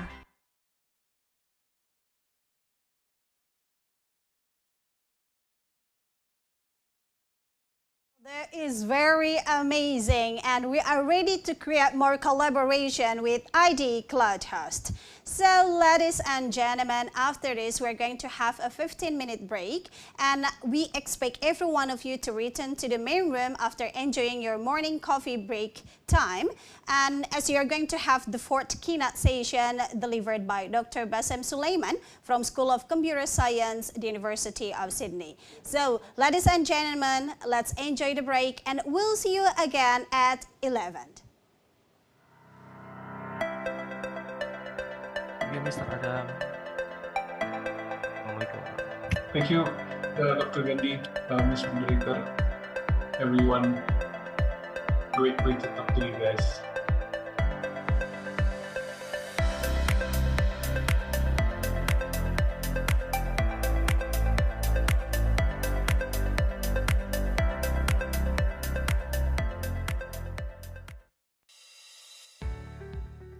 Telkom University, a diverse institution. An institution that is continually conducting research and producing innovation for the national development. A campus that has a mission to contribute to the nation. This is Telkom University, the best private university in Indonesia, founded with spirit to contribute to the nation. Our dream to contribute to the nation was started in a 50 hectares campus area laid on Bumi Pasundan, West Java. A place for collaboration and innovation to become a research and entrepreneurial university that actively involves in ICT-based advancement of technology, science, and art. On this campus, students from Indonesia's 34 provinces and international students from countries around the world are enthusiastically participate on research and innovation. Telkom University is also known for its teaching, learning, and research excellence that support Telkom University to produce competent graduates who work globally in more than 30 countries. Moreover, Telkom University also has numerous partnership programs with industries that help students and graduates accelerate their careers. As an excellent ICT-based campus that won SPADA Award, National Award on e-learning program, Telkom University continually innovates to adapt to the current challenging situation. With determination to create the solution of the national challenges, Telkom University performs research and learning activities through its 7 schools and more than 40 study programs. It leads to several innovations that support the science development. The innovations were supported by 5 research centers, 31 research groups, and startup incubation by Bandung Technopark. All of the research and innovation achievements have led to the status of Best University on Innovation Management Award, awarded by Ministry of Education, Culture, Research and Technology. Besides research programs, Telkom University also manages several community service programs towards the real contribution to the nation. As a campus with the objective to contribute to the nation, Telkom University is the first campus that declares Kampus Merdeka, Merdeka Belajar, a policy of the Indonesian Ministry of Education, Culture, Research and Technology. As the best private university according to UI Green Metric 2021, Telkom University has a commitment to always maintain the natural ecosystem in the campus area to be a sustainable campus. It also affects the learning environment where students and lecturers enjoy the comfortable atmosphere. We believe that all of Telkom University achievements, both national and global, could be acquired through the hard work and collaboration of all Telkom University stakeholders.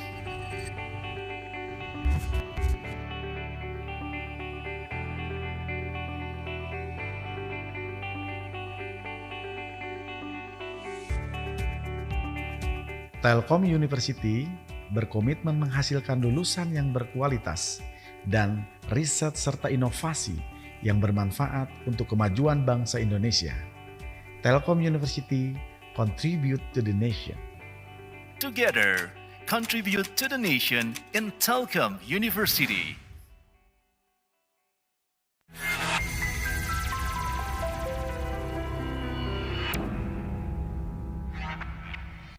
Yayasan Pendidikan Telkom adalah sebuah yayasan yang diprakarsai oleh Telkom Indonesia untuk menyelenggarakan pendidikan dasar menengah dan tinggi serta pelatihan dan sertifikasi guna mengembangkan sumber daya manusia yang profesional di bidang teknologi, informasi, multimedia, edutainment, dan service.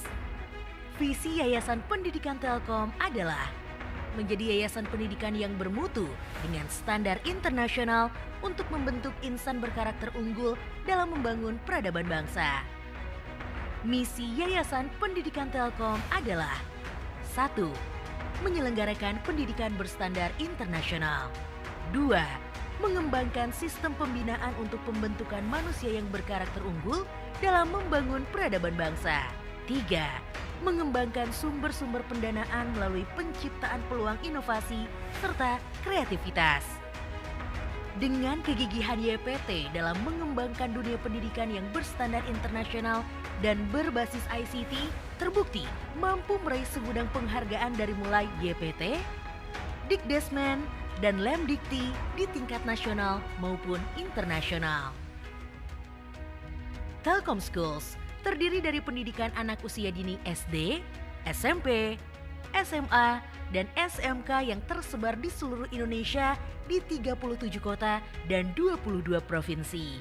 Di antaranya, 32 taman kanak-kanak dari Medan sampai dengan Jayapura, dan 5 di antaranya ada di Tatar Sunda, juga 3 sekolah dasar yang berada di Batam, Makassar, dan Padang.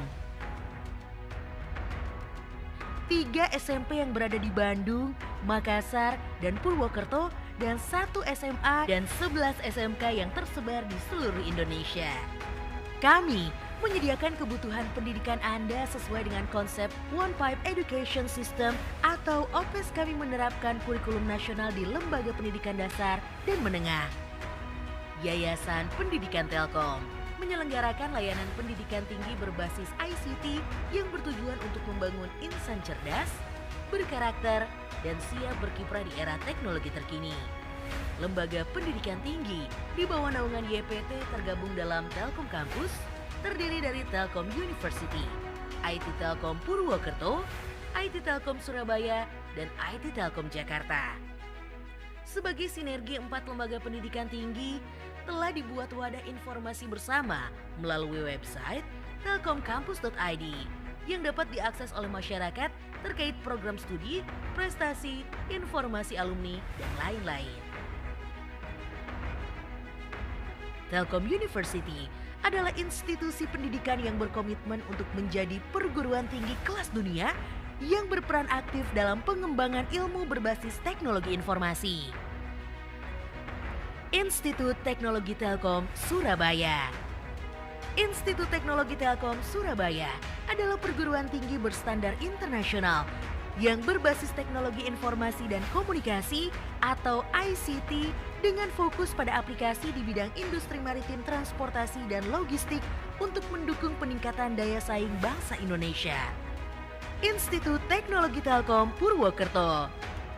Institut Teknologi Telkom Purwokerto menjadi perguruan tinggi yang unggul di tingkat nasional dalam pengembangan ilmu pengetahuan berbasis teknologi informasi yang berfokus pada bidang broadband, agroindustri, tourism, dan small medium enterprise pada tahun 2023.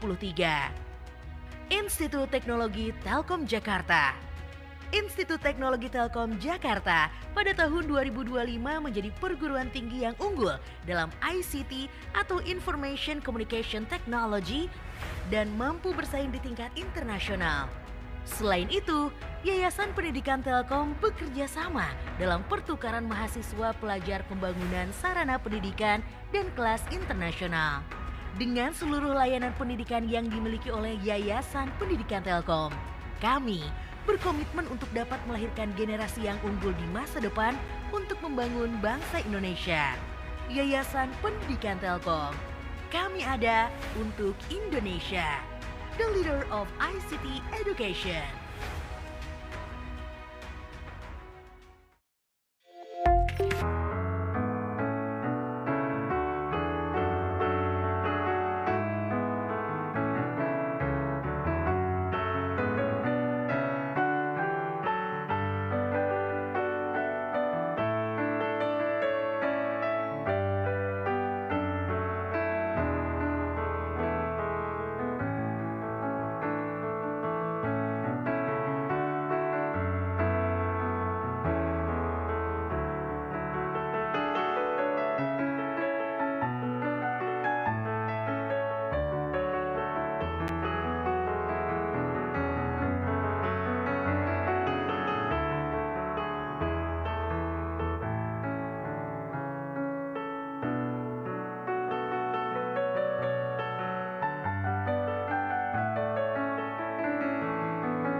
Honorable guests, ladies and gentlemen, welcome back to the second day of the first International Conference on Software Engineering and Information Technology, ICoSEIT 2022. I'm Yan Hamidah, your Master of Ceremony. So, ladies and gentlemen, after having a 15-minute break, we believe that you have regained more powerful and ready for the next session to start. So in this session, we're going to have two agendas which are conducted separately, and there will be the parallel session which will be conducted in the breakout rooms and the keynote session in this main room.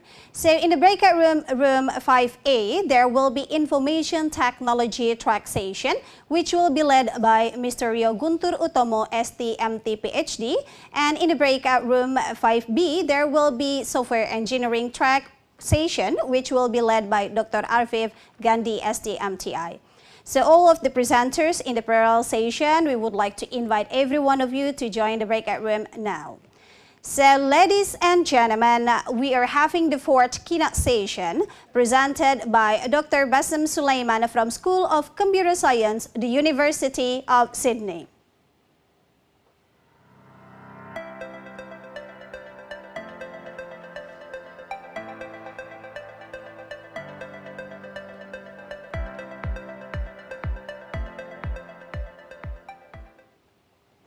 Dr. Basim Sulaiman is going to talk about effectiveness and consistency of fact-checkers in the post-truth world, and empirical analysis across social media platforms. And in this session, we're going to have a very interactive moderator, Mr. Jati Hilyamsyah Hussein, STMH. And Mr. Jati Hilyamsyah Hussein, STMH, is recently working in Telkom University, Indonesia, and also Waseda University, Japan. And his research is focusing on machine learning engineering. So we'd like to hand over this session to Mr. Hussein, STMH. Time's yours. Okay, thank you. Okay, everyone, welcome to the fourth session. And again, my name is Jati Hilyamsyah Hussein, who will lead this discussion. And before we start, I'll introduce a bit about our speaker today. Our speaker today is Dr. Basim Sulaiman. He is a lecturer of Advanced Computing, School of Computer Science at University of Sydney. Mr. Basim holds a PhD in Computer Science from the School of Computer Science and Engineering, University of New South Wales. His research focuses on building predictive models that add intelligence to IoT and the web. Mr. Basim has been privileged to be part of world-class research centers and universities, including Sydney University, SAP Research, Data61, and National Institute of Informatics, also known as NII, in Japan. He led and contributed to the design and development of innovative algorithms and software systems, including predictive AI models for IoTs and the web, smart fleets analytics, efficient elasticity models for the cloud, and intelligent meeting assistant. He has collaborated with local and international researchers and has created innovative research output in top-tier conferences and journals, and successfully co-authored and filed 3 US patents. Okay. Before we start, I believe Mr. Basim already joined us. Can you test your mic, please? Great. Hello. I hope you can hear me clearly. Thank you very much for the nice introduction. I'm so excited to be here and give the keynote presentation. Okay. Thank you very much. And before we start, I will remind everyone about the structure of this session. We'll have 40 minutes presentation followed by Q&A. So please adhere to the structure of the session. If everything is fine, maybe you can start trying to share your screen for the presentation.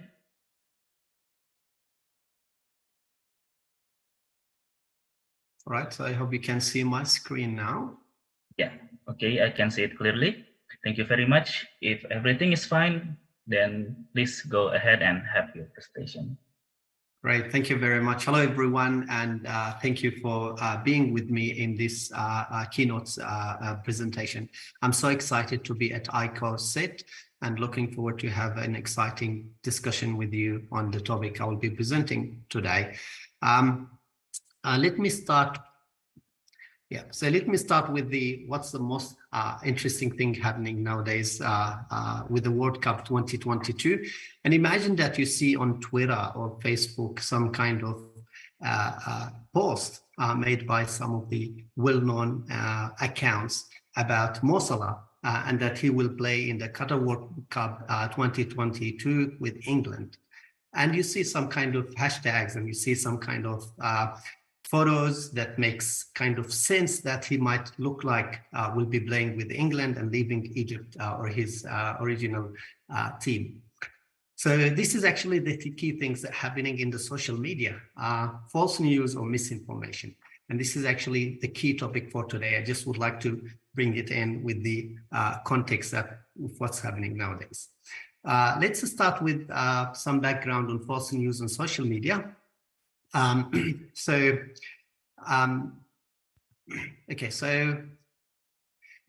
the key topic or the context for the talk today is about false news and how it's happening on social media. And we're going to look at the effectiveness and consistency of fact checkers to verify this kind of information and the news.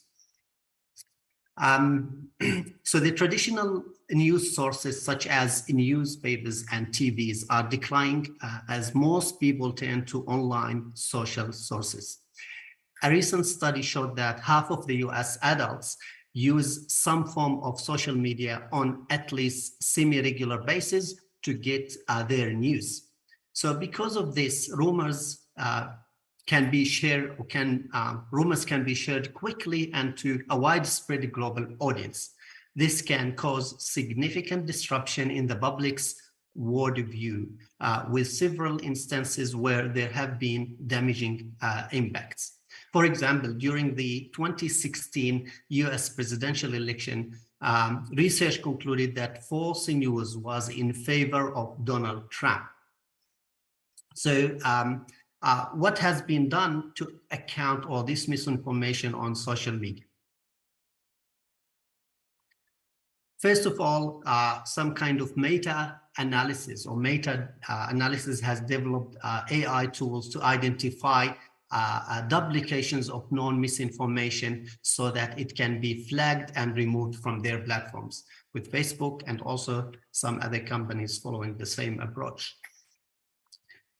Furthermore, just like food companies incorporate health ratings and nutrition labels on their packages, social media companies added content labels to help users to better understand information they are consuming. This is done in the hopes of reducing their intent of sharing false news. As you can see on the right-hand side, we see an example of Twitter content warning. So academics have also researched knowledge-based false news detection methods, the two main categories being automatic and manual fact-checking. So manual fact-checking of rumors is conducted by experts of fact-checking organizations such as PolitiFact and Australian Associated Press. So who classify each rumor on truth scale by providing a kind of how truthful is the information or the news. Now, in our research, we focus on the after effects of this type of fact checking. Once a rumor has been verified or debunked, the articles written by these fact checkers are spread on social media through guardians. These users are the users who use the articles as evidence to correct online rumors. So, however, we found that there is a limited research on how different types of users engage with Guardian's intervention.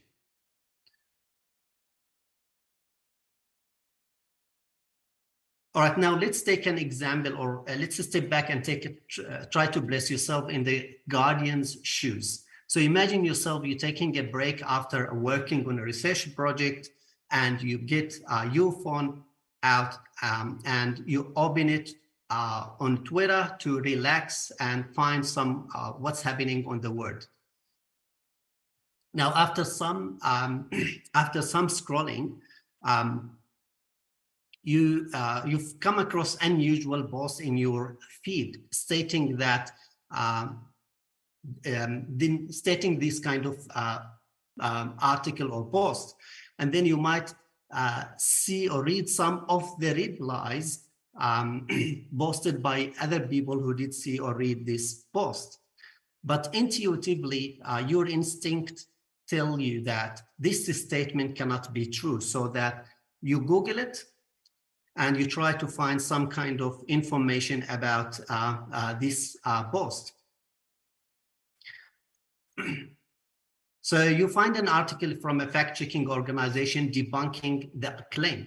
Now you feel you compelled to share the truth with others. So you join the conversation by replying to or replying with a fact-check article as an evidence. So after some time, there could be replies to your fact-checking comment and to the rumor post. So now let's look at this reply structure from the perspective of the research that we're going to address. So we investigate this problem, are just motivated to through answering 3 research questions. The first research question, say you are another general user on Twitter and you come across a Guardian's fact-checked comment. Do you support the comment by liking it, or do you ignore its existence? So these are types of questions we investigate in the research or the first research question. Next, let's look at the fact-check comment from the perspective of the rumor starter. Once you see the comment, do you bother replying to it? If you do you see swear words to deny, or do you use swear words to deny the correction, or are you thankful for the Guardian's effort of sharing the truth? These are kind of questions that we address or we aim to explore in the second questions. Next, in research question 3, we observe if existence of fact-checking comments changes the course of discussion toward the rumor post. In later section, I will explain what the popular or purple user X is. And for now, you can just think of them. They are kind of general type of users. All right, so let's look at the method. How did we address these research questions and how we answer them through our experiments? So quickly, I will go over data collection procedure, then the NLP methods we use to analyze users' posts, and lastly, I will explain the main factors during the analysis. All right, so first, 11 keywords were chosen to try to cover topics which are often discussed on social media. Some examples of these keywords: COVID-19, school shootings. Next, these kind of search keywords were inputted into Google fact-check claim search API to collect the URLs of fact-checking articles. Then we search for the replies containing these URLs. Next, we collected the details of the fact-checking comments and its parent post, along with all their direct replies. In total, we collected roughly 200,000 rumors threads with about 22 million posts and replies. And this kind of data is one of its kind data that did not exist anywhere on the web. So this is actually one of the main contributions we make toward this kind of research problem.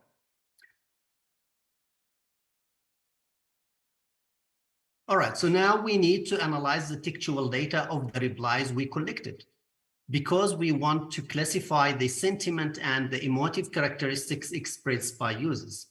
First, we tested rule-based models, but we found some issues, so we looked at deep learning methods as they generally outperform rule-based methods and have better contextual understanding of words. So we used a tweet eval classification models as they were trained on very large Twitter corpora, making it good fit for your social media data. We used similar pre-processing steps during the training phase of these methods by removing URLs, usernames, and extra white spaces. Just focus on the key content of these balls. The table on the right summarizes all the models we used and what characteristics they scored. Now, for research questions, we analyzed across the three main factors: social media, rumor topic, and mediums. Social media, we selected multiple social media platforms as a factor because we found from the literature that limited research comparing user engagements toward fact-checking across platforms. On the right-hand side, we see a trumpet of amplification, which highlights where the misinformation originates from and how it is amplified through various private and public networks. It's a very interesting observation from the literature, and it is actually reflecting how things happening in terms of false news, its origination, and how it does spread. As part of this process, shows this information moves from conspiracy communities such as Reddit forums to more open social platforms such as Twitter and Facebook. So that is why we specifically focus on Reddit and Twitter. Additionally, the literature on Reddit is quite scarce, or very unique kind of. So we aim to help fill this gap by evaluating the user engagements on Reddit and Twitter. The second one is the rumor topic. We choose to consider rumor topics as meta-analysis showed that individuals do not have the same response to fact-checking across topics. Topic is important. So we aim to see if we observe similar trends. Lastly, we choose the primary medium in the rumor boss as a factor. From background research, we found that people perceived visual mediums to be credible than text messages. So by comparing users' non-textual and textual engagements across the three factors, we hope to provide a holistic perspective of users-driven fact-checking on social media. Now we will report and discuss the findings on the research questions following the method I did present, and address the three questions in terms of results and discussions. Just as a reminder, research question 1 investigates how general users respond to fact checking. So we focus on analyzing non-textual engagement towards the fact checking comment and the textual content of the replies from the general users. As seen in the figure across rumor topics on both Twitter and Reddit, the direct reply counts are quite low, with most fact-checking comments on only having an average 1 to 3 replies. So, but we see also that fact-checked comments have higher like counts compared to reply counts. This difference is likely because commenting requires more cognitive effort from the user compared to liking a post.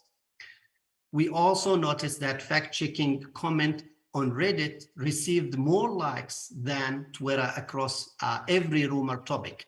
This suggests that Redditors or Reddit users are more appreciative of fact-checking comments. Since users tend to like posts more, we use likes as a measure of the fact-checking comments popularity with the rumor thread. So the figure shows distribution of fact-checking comments like percentage against the likes of all other replies in the rumor thread. So this histogram in the figure, these histograms in the figure are not left skewed, indicating that genuinely fact-checked comments are not highly ranked compared to other replies in the thread. Now let's look at the emotive characteristics of these replies. For all scores, we observed small differences across platforms and rumor-based medium, but scores varied more significantly across rumors topic. So the figure shows the pairwise effect size between each topic for the most significant emotive traits: compound sentiment, offensive language, anger, disgust, with at least medium differences shown in green. In general, claims about terrorism and school shooting evoke more negative emotions, such as anger and disgust, compared to the health-related news. The difference is likely due to the confronting nature of these topics, evoking stronger emotional responses.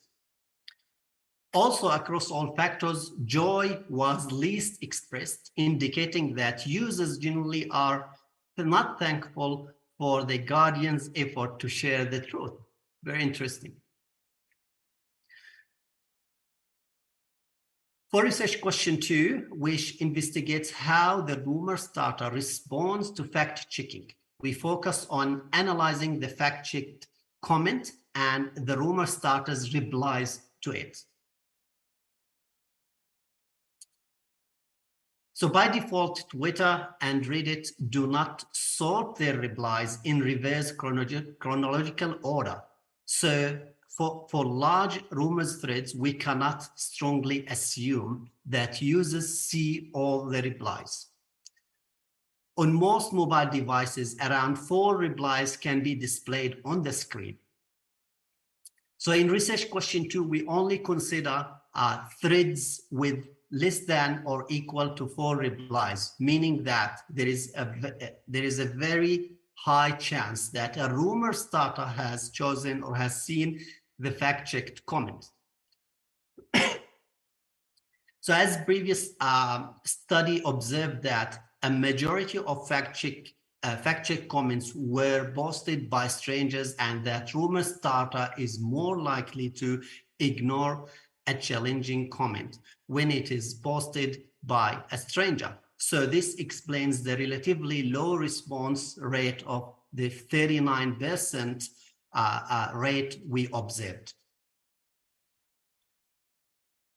Furthermore, moderately controversial topics have seen or have been shown to increase people's interest, which in truth or in turn increases the likelihood of discussion.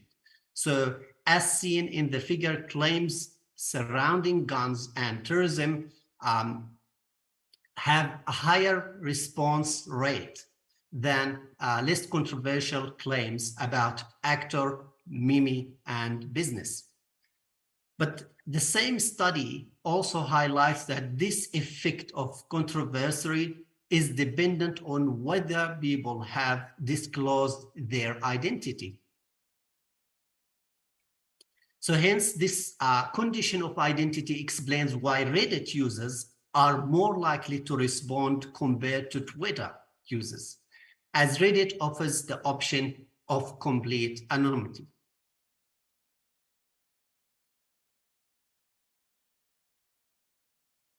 Now let's look at the emotive characteristics of the replies. So similar to research question 1, for all scores, we observed small differences across platform and rumor post medium, but the source or the scores varied more significantly across rumor topics. So the figure shows the pairwise effect size between each topic for the most significant emotive traits, with at least a medium difference, which can be seen in green. Studies have shown that anger is the only significant and positive emotive predictors of the knowledge backfire effect, and the existence of swear words in users' replies has been considered as an indirect indicator. Since our results showed high level of anger and offensive language, we conclude that the rumor starter expressed the backfire effect in response to these fact-check comments. Issues surrounding guns, terrorism, racism are ubiquitous in society and likely to subject to the law of group of polarization. So after the rumor starter deliberates upon the opposing views, they might more strongly believe the rumor. So further, a study found that fact-checking warnings were not effective in correcting fear, arousing misinformation compared to fear, natural or neutral news. So in our study, discussion about guns, terrorism, and racism are often emotionally changed and could be classified as fear arousing. Overall, after comparing the emotive traits of replies, it suggests that for particular topics, the user display more resistance to fact-checking. Furthermore, it is possible that the fear-arousing nature of these topics nullifies the corrective effect of the fact-checking comments. So in our discussion, or in our study, discussion about guns and terrorism and racism are often emotionally charged, as I said. So now moving on to question 3, or research question 3, which investigates how users engage towards the rumor post, or how these kind of users' engagement towards the rumor post change after the existence of fact-checking comments. So we focus on analyzing the differences between the set of replies before and after, as indicated in this figure. All right, so the distribution of the negative sentiment differences can be seen in the box plots for each main factor. We observed that fact-checking comments have an insignificant impact on the emotive characteristics, which results with the results showing insignificant and a small effect size for negative sentiment and emotive scores. We suspect that users at most only view a few comments before adding their own replies from research question 1. So this is actually our observation, that most of the users view only a few comments before adding their own replies. And if you remember from research question 1, we saw that a majority of fact-checking comments do not rank highly in large reply thread. So it's below the 50th percentile.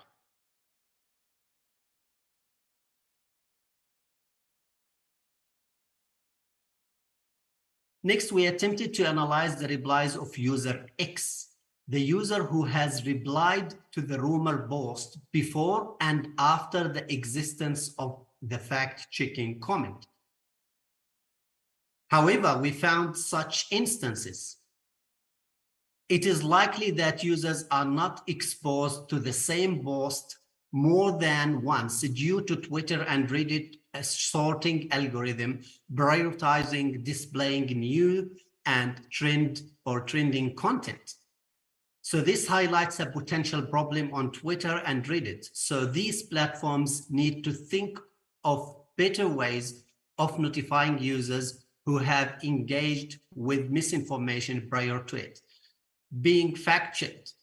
So this ensures that they can be more informed about their prior online interactions.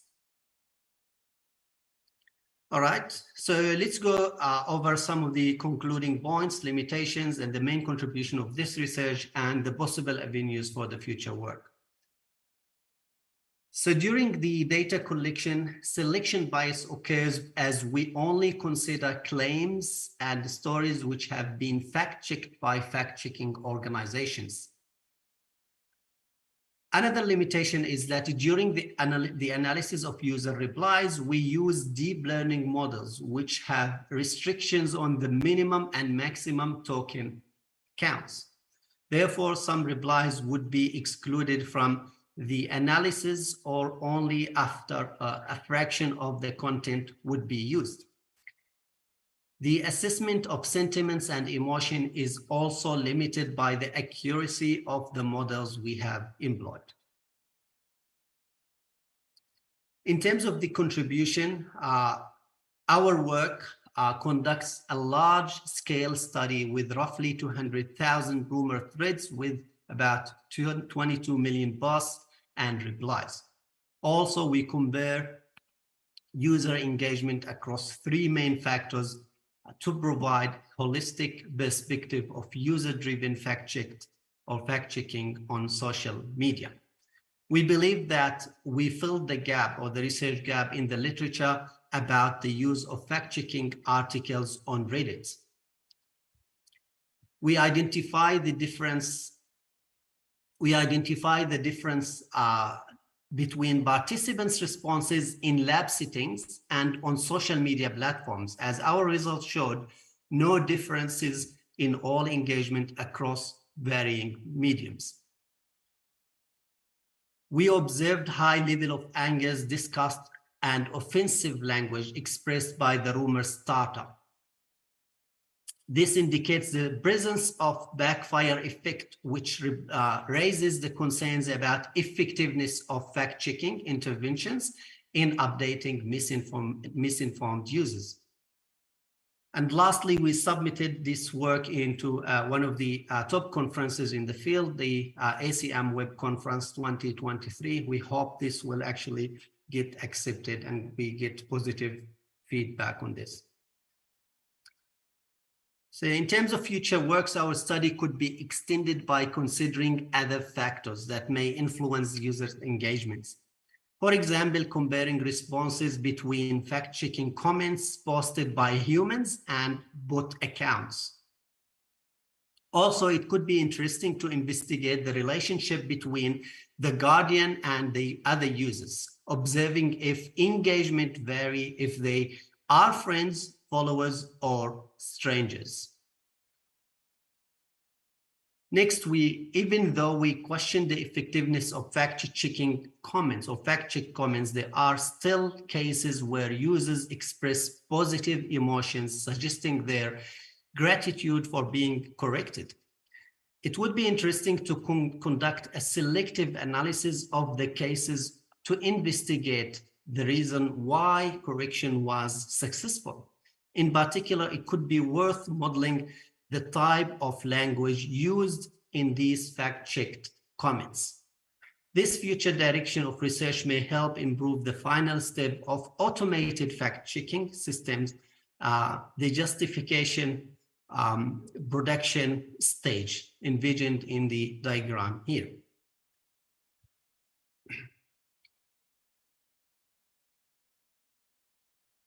So I would like to thank the key people who were involved in this research, my honors student, and also the research collaborator. And also I would like to thank Twitter for providing us with the academic API account that allowed us to scrape a lot of these kind of fact-checked information, posts and replies. These are some selected references. And this is actually covering the first topic. I think we have about 10 minutes to go over the second topic. Mr. Hussain, would you like to just confirm, would you like to take questions or we do the second? Yeah, maybe we just continue your presentation first and we'll have the question later. So it might need about 15 minutes, 15 minutes okay. Maybe? Yeah, okay, that's fine. Thank you. All right, so in the second topic, we will focus on analyzing the consistency of fact checkers. How consistent are they in debunking false news? And we will provide an empirical analysis. So this is pretty much similar context that we have been talking about. Briefly, I would like to touch on the key points. with the rise or rapid increase of this false news and it is spread on social media, it has led to the rise of fact-checking organizations that investigate and seek to verify the accuracy of claims. In 2015, the International Fact-Checking Network was launched with the aim to promoting excellence among fact-checkers. However, the usefulness of fact-checking has also been questioned. Some researchers have argued fact-checkers adopt unclear methodologies and can be very biased in investigating and verifying information. This is a serious claim, as it has been found that perceived credibility and trust directly impact fact-checking abilities to convince the people that a claim is true or false. This has prompted some lab research investigating the effectiveness of fact-checking. Some meta-analysis or meta-analytic studies of lab experiments have found that fact-checking can be effective, while others have challenged these findings. However, there's little research on real-world data. Most research are lab experiments that can be hard to generalize to the real world. And this can be seen in a study that found that fact checks with fake headlines were convincing than fact checks with real headlines. This was found in a lab study. So imagine that the difference in the real world, where people have many pre-existing beliefs and backgrounds. So to address this, some studies were conducted using real-world data. Researchers have investigated the consistency of different organizations, as this directly impacts the credibility of the field. Some researchers have found fact-checking organizations are consistent with each other, while others have found they are inconsistent. Now, these studies, however, were focused on 2 to 3 organizations or fact-checking organizations in very narrow period of time and focus on limited topics such as US elections. As such, given the limited research in the field, it is important for broader analysis to be conducted spanning a long period of time and covering multiple organizations. This is what we aim to address in our research. So, and to address this kind of problem, I just motivated for, so this bring in a number of questions that we will be investigating. So the first question, looking at the labels used by fact-checking organizations. And the question specifically is, can the labels provided by all fact-checking organizations be standardized into a single rating system? The second research question, looking at the consistency or how consistent are the rating used by different fact-checking organizations for the same claim. Now, let's look at the methods and to address these research questions. First, as this relatively new field, there were no pre-existing data sets available to be used. The data set about fact-checked information or news provided by many fact-checkers were not useful or helpful to address these research questions. This meant that we had to collect our own data. So we used the Google Fact Check API to do so. And by systematically hitting the endpoint of this API, we were able to collect data of 25 fact-checking organizations. The Google API retains a list of claims, each of which contains information including the title, the fact-checkers, the fact-checkers reviewing the title or the claim, and the respective ratings beside other information. Our data collection process is illustrated in this figure. At the right-hand side, we first researched and formed a list of the most popular fact-checking websites and queried the API using the URL of these fact-checkers. Once a response containing fact-checkers data is returned, it is added into its own file before all files are processed into one combined file containing all the data checked or all fact-checked information. In total, we have collected about 58,000 fact-checked claims from 25 fact-checkers. A random sample of 50 fact-checks were validated by visiting the URLs for that fact-check and comparing the fact-checking articles with the collected data. This data was then combined into one data set containing all these organizations. The data had to go through extensive cleaning, such as fixing spelling errors and removing punctuation. It's also included sentence tokenization, as some ratings had short explanation affixed or attached to them. As such, an algorithm was developed to extract the label from these ratings so that it can be analyzed. The entire data set in its original state after processing can also be used in the future research, which is one of the limitations in this area and one of the contributions we make to the field. To successfully analyze the results, we needed to convert ratings used into a standardized scale. So many fact checkers use different labels to convey the same thing. For example, as seen in the image on the right, the rating correct and true both means same thing. So these had to be treated as a kind of consistent or using consistent terms or rating. The rating standardizations aim to address the first research question, which is, can the labels provided by all fact-checking organizations be standardized into a single rating system? Now, different ratings were collected from different fact checkers and documented. We analyzed about 36 ratings used by 5 fact-checking organizations, top fact-checking organizations. We first researched websites of these fact-checkers to identify their ratings and the explanation they use to fact-check claims as part of their methodology. So second, we explored the fact-check data that we collected to identify what ratings these fact-checkers use to verify claims. So we have noticed that many fact-checkers use ratings that are not specified as part of their methodology, which is a very interesting thing. Furthermore, we also observed that a very large number of fact-checking websites do not specify ratings they use.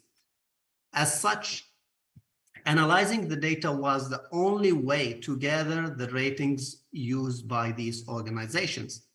The collecting ratings were then documented along with their explanation and provided to 5 researchers so that they can try to standardize the rating. We then adopted a standardized scale used in a previous literature. This is an ordinal of 5-point scale ranging from false to true. The documented rating were then sent to 5 researchers, and they were tasked with matching each rating to one of the items on the scale from 1 to 5. For example, correct would be matched to true. This allowed us to create standardized scale combining all the various ratings used by fact checkers. As you may recall, the second research question is, are various fact-checking organizations providing consistent rating for the same claim? So to analyze the consistency of fact checkers, the collected data was additionally processed and formatted into an agreement table to allow for inter-rater reliability analysis. Some organizations had very few fact checks of common claims with other fact checkers. As such, 5 organizations were selected as they met this criteria. Namely, these organizations are PolitiFact, FactCheck.org, The Washington Post, The New York Times, and BBC. The data was also processed to determine the amount of times of every rating was used each year by 25 different fact checkers. How many times they use this kind of rating? Allowing us to observe the frequency of every rating between 2015 and 2022. What happens over the 5 years or the 7 years in terms of using these kind of ratings. Now, to determine the consistency of fact checkers, we conducted inter-rater reliability tests using two statistical measures.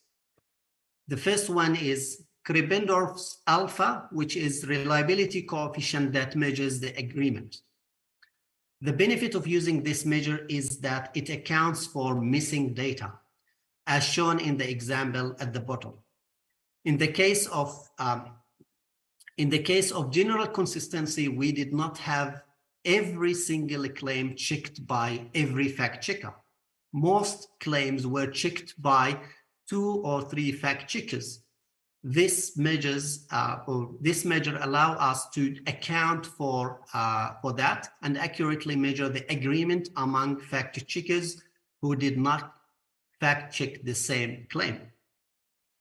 The second measure is FLES-CABA, which allows us to investigate the agreement on individual ratings, such as agreement on rating of true versus agreement on ratings as false. We conduct this analysis separately on each pair of fact checkers to ensure there is no missing data. Now, this is the method we did follow. So let's look at the results of our analysis. So by investigating fact checker ratings and their respective explanations, we were able to create an ordinal scale to group ratings into one of 5 standardized ratings. This actually addressing research question 1. So we applied the Krippendorff's alpha test to estimate the inter-rater reliability. The results showed that the inter-rater reliability was high, where alpha was 0.93, which is very high agreement score. This means that the 5 researchers were in a very strong agreement. The full table of the standardized rating can be seen in the figure at the right.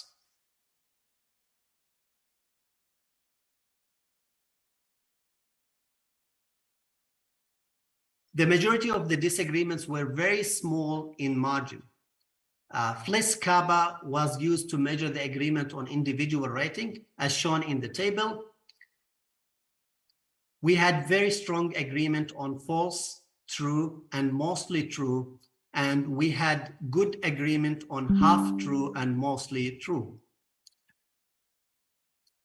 Of the 36 ratings collected, we had 75% full agreement, 19% close agreement. That means mostly false versus half true, leaving only 6% wide disagreement as shown in the figure. The agreement percentages of our standardized ratings, close agreement indicates that researchers disagreed only by one value on our ordinal scale. For example, half true and mostly true, as opposed to disagreement where such as mostly true and mostly false. They highly disagree on this. So as mentioned earlier, some of researchers criticize using different truth scale because some ratings have overlapping meanings. The creation of our standardized scale from all these ratings can help to alleviate this problem and reduce the confusion among readers. The contribution of this scale can also be expanded on and used on future researchers. So using the standardized scale, we conducted consistency analysis on all fact checkers. Across all 5 checkers, agreement was very weak. The alpha score was 0.62. The consistency between pairs was also measured. The majority of the pairs had poor agreement, while some were moderate. None had high agreement. PolitiFact was moderately consistent with PolitiFact was moderately consistent with Washington Post and BBC, but had weak consistency with the New York and FactChecker or factcheck.org. So all the remaining bears were moderate to weak or weak in agreement. No bears had good agreement. However, the degree of disagreement was small. So this is illustrated through the figure at the right. As shown in this graph, if we combine agreement with minor disagreement, which is when disagree by only 1 point, this forms more than 90% of the cases. Therefore, most fact checkers disagree slightly, such as from half true to most or mostly true, rather than on a larger scale, such as from true to false. We also explored agreement on individual ratings. We observed that fact checkers disagreed significantly when the ratings were ambiguous, such as half true, but agreed more on a clear-cut rating, such as true and false. So we can see this trend exists for most bears of fact checks, but even this trend was not consistent, further highlighting the disparity between fact checkers. An investigation was also conducted into the use of different ratings by fact checkers. We see that over the years, fact checkers are not internally consistent with the ratings they choose. We did analyze these fact checkers in terms of number of times they use certain rating across the years from 2015 to 22, and each line showing one of these kind of distributions. Well, let's look closely at one of these. For example, PolitiFact has 6-point scale, but we can't see they regularly use many other ratings throughout the years. They often use overlapping ratings. For example, PolitiFact has a true in website, but they also use accurate, which is the same thing. Furthermore, we can see that the other category has many ratings. The other category represents the ratings that occurred less than 5 times. This means PolitiFact has hundreds of other ratings that has only used a few times throughout the year. And that deviates away from it is a staged rating system. This trend can be found across most fact checkers or fact checking organizations, including the other 20 organizations as well. Finally, just a quick points, concluding points and discussion. So the general disagreement across different organizations shows us that they are not using consistent methodologies, and that there is room for subjectivity. No two fact checkers were found to have a strong agreement. The subjectivity involved is a future or further highlighted throughout the individual agreement ratings. Ambiguous rating had less agreement than clear ratings. This suggests that less clear ratings allow more room for subjectivity. The fact checkers are always deviating from their rating scales, shows that they are not consistently adhering to a methodology and are not transparent in their rating process. This highlights the importance of sticking to a standardized scale, such as the one we developed in our work, as it is found or will be formed the foundation for standardized methodology. Also, 3 out of 5 fact checkers analyzed are kind of deviating from the standards of the International Fact-Checking Network, which means they either the evaluation process is not thorough enough, or they do not strictly adhere to their code of principles. All right, so one of the limitations of the present or our study or work was that the data collected from Google API is smaller than what could be achieved from the web scraping. So future studies could attempt to replicate our methodology on scraped data. Also, we found that fact checkers used ambiguous and overlapping ratings, which could driving their subjectivity. However, this ambiguity could have also had an impact on our rating standardization. Future researchers could investigate this and expand upon our standardization scale and compare findings. In addition, the Google API relies on fact-checking or fact checkers manually uploading claims and fact checks as mentioned. So this is a sample of total fact checks. Future research could be conducted in depth to analyze the differences between scraped data and the Google API to verify any bias exists. So in conclusion, the credibility and in turn the effectiveness of fact-checking has been questioned in our research. In our study, we filled the gap in the literature by expanding the data set to contain longer timeline, more organizations, and higher variety of topics. We created a standardized scale combining 36 ratings from fact checkers, 5 fact checkers, converting fact-checking ratings into rating or this standardized rating to analyze agreement among fact checkers.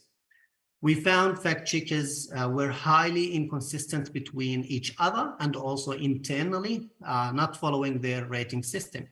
And this highlights the fact checkers are not in line with the International Fact-Checking Network principles. They do not follow consistent or transparent methodology and are often subjective, reducing their credibility in the eyes of the public. The standardized scale as well as raw and clean data set can be utilized by future researchers. So future work can be used or can use more representative sample of the web scrape data, as I mentioned, in conjunction with machine learning to models to match claims and extend consistency analysis in this study. Again, I would like to thank my research honors student and the research collaborators who were key part of this research work. We also submitted this work to the web conference, ACM web conference recently, which is under review. And I would like to conclude with reminding you about any news you see, especially nowadays with the World Cup or any special events that are happening, to check and verify the information before you start believing in these ones.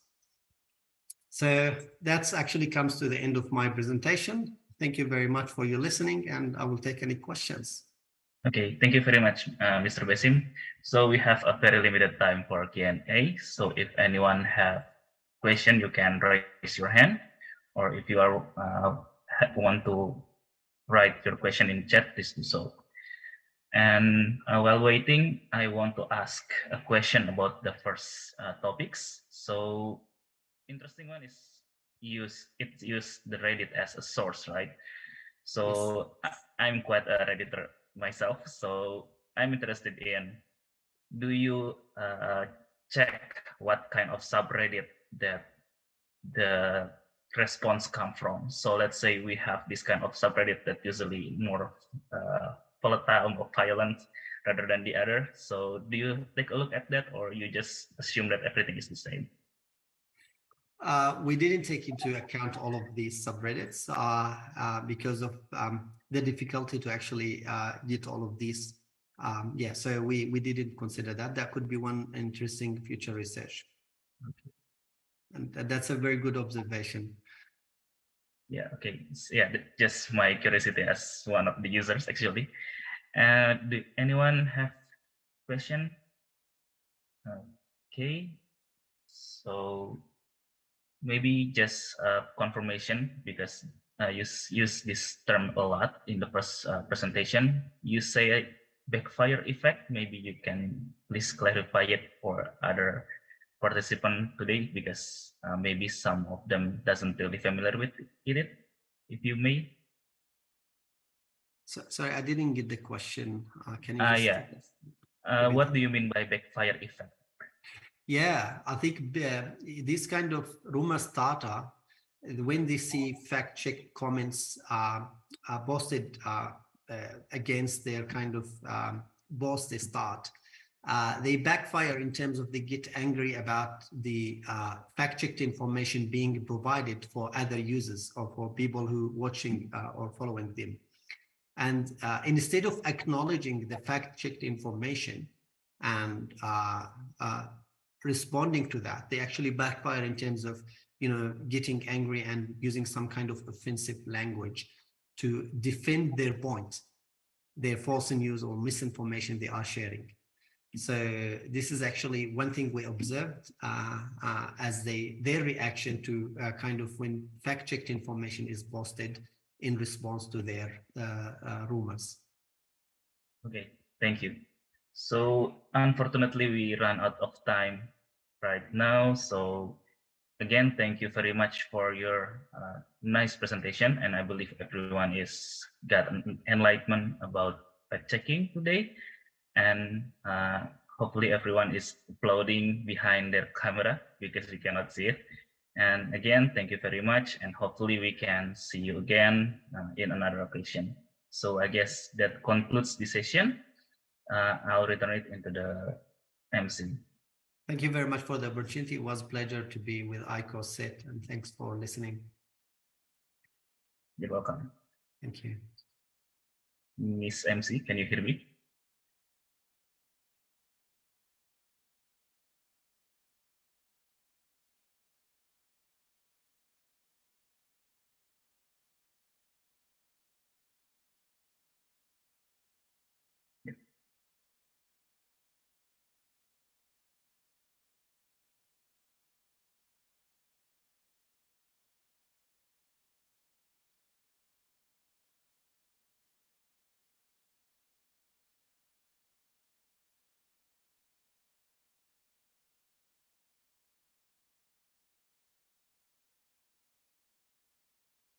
Sorry, I can't hear you clearly. It just Yeah, I can hear you. Yes. It's quite small. Right, yeah.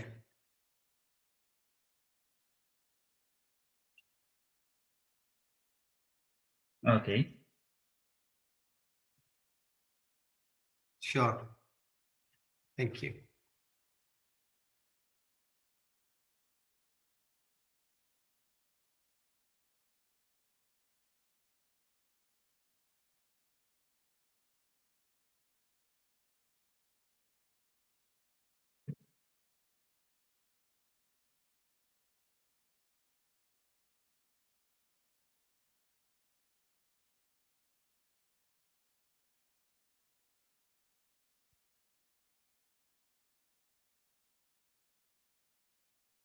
Thank you. It's a pleasure. Thank you very much for having me.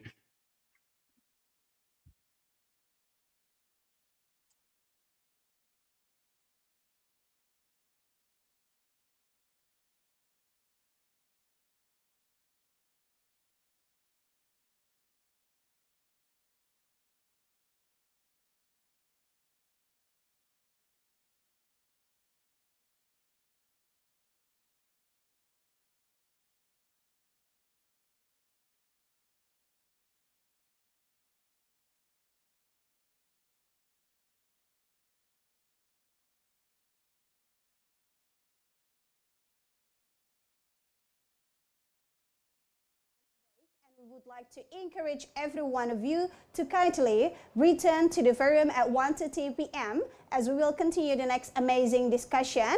There will be tutorial 3 presented by Mr. Andi Sulasikin and Mr. Bahru Ilmi Nasution from Jakarta Smart City, who will be talking about collect the behaviors from the internet, web and text mining using Python.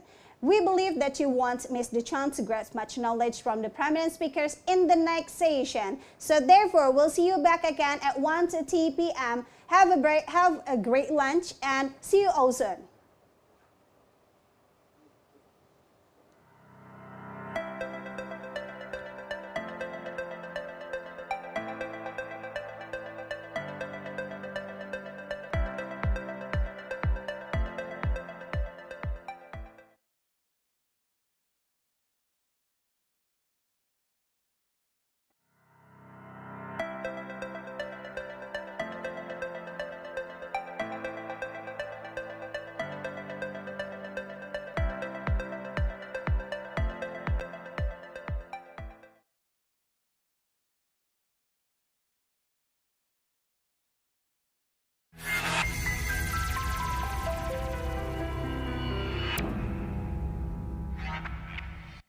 Yayasan Pendidikan Telkom adalah sebuah yayasan yang diprakarsai oleh Telkom Indonesia untuk menyelenggarakan pendidikan dasar menengah dan tinggi serta pelatihan dan sertifikasi guna mengembangkan sumber daya manusia yang profesional di bidang teknologi, informasi, multimedia, edutainment, dan service.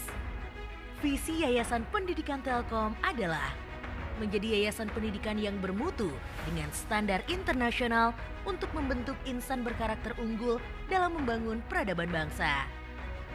Misi Yayasan Pendidikan Telkom adalah 1.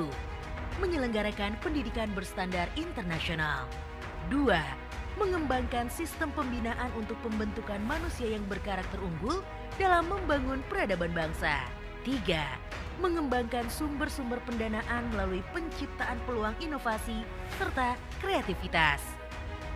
Dengan kegigihan YPT dalam mengembangkan dunia pendidikan yang berstandar internasional dan berbasis ICT, terbukti mampu meraih segudang penghargaan dari mulai YPT, Dikdesmen, dan Lemdikti di tingkat nasional maupun internasional. Telkom Schools terdiri dari pendidikan anak usia dini SD, SMP, SMA, dan SMK yang tersebar di seluruh Indonesia di 37 kota dan 22 provinsi. Di antaranya, 32 taman kanak-kanak dari Medan sampai dengan Jayapura, dan 5 di antaranya ada di Tatar Sunda, juga 3 sekolah dasar yang berada di Batam, Makassar, dan Padang. 3 SMP yang berada di Bandung, Makassar, dan Purwokerto, dan 1 SMA dan 11 SMK yang tersebar di seluruh Indonesia. Kami menyediakan kebutuhan pendidikan Anda sesuai dengan konsep One Pipe Education System atau OPES. Kami menerapkan kurikulum nasional di lembaga pendidikan dasar dan menengah. Yayasan Pendidikan Telkom menyelenggarakan layanan pendidikan tinggi berbasis ICT yang bertujuan untuk membangun insan cerdas, berkarakter, dan siap berkiprah di era teknologi terkini. Lembaga pendidikan tinggi di bawah naungan YPT tergabung dalam Telkom Campus, terdiri dari Telkom University, IT Telkom Purwokerto, IT Telkom Surabaya, dan IT Telkom Jakarta. Sebagai sinergi 4 lembaga pendidikan tinggi, telah dibuat wadah informasi bersama melalui website telkomcampus.id yang dapat diakses oleh masyarakat terkait program studi, prestasi, informasi alumni, dan lain-lain. Telkom University adalah institusi pendidikan yang berkomitmen untuk menjadi perguruan tinggi kelas dunia yang berperan aktif dalam pengembangan ilmu berbasis teknologi informasi. Institut Teknologi Telkom Surabaya.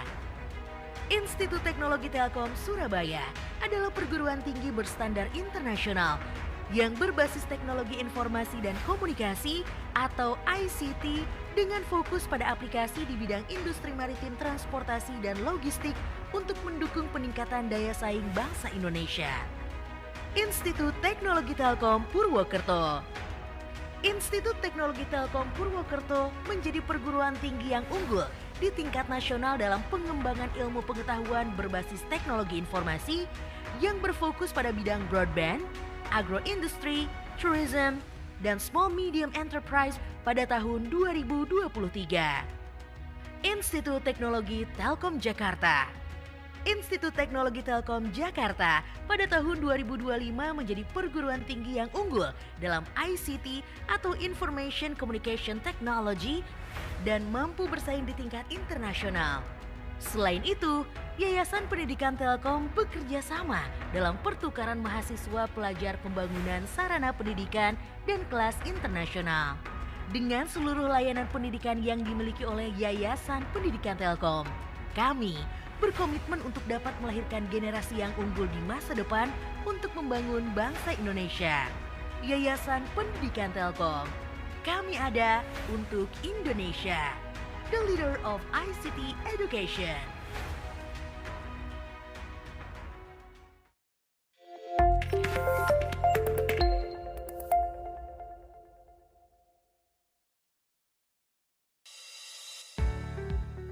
Telkom University, a diverse institution. An institution that is continually conducting research and producing innovation for the national development. A campus that has a mission to contribute to the nation. This is Telkom University, the best private university in Indonesia, founded with spirit to contribute to the nation. Our dream to contribute to the nation was started in a 50 hectares campus area laid on Bumi Pasundan, West Java.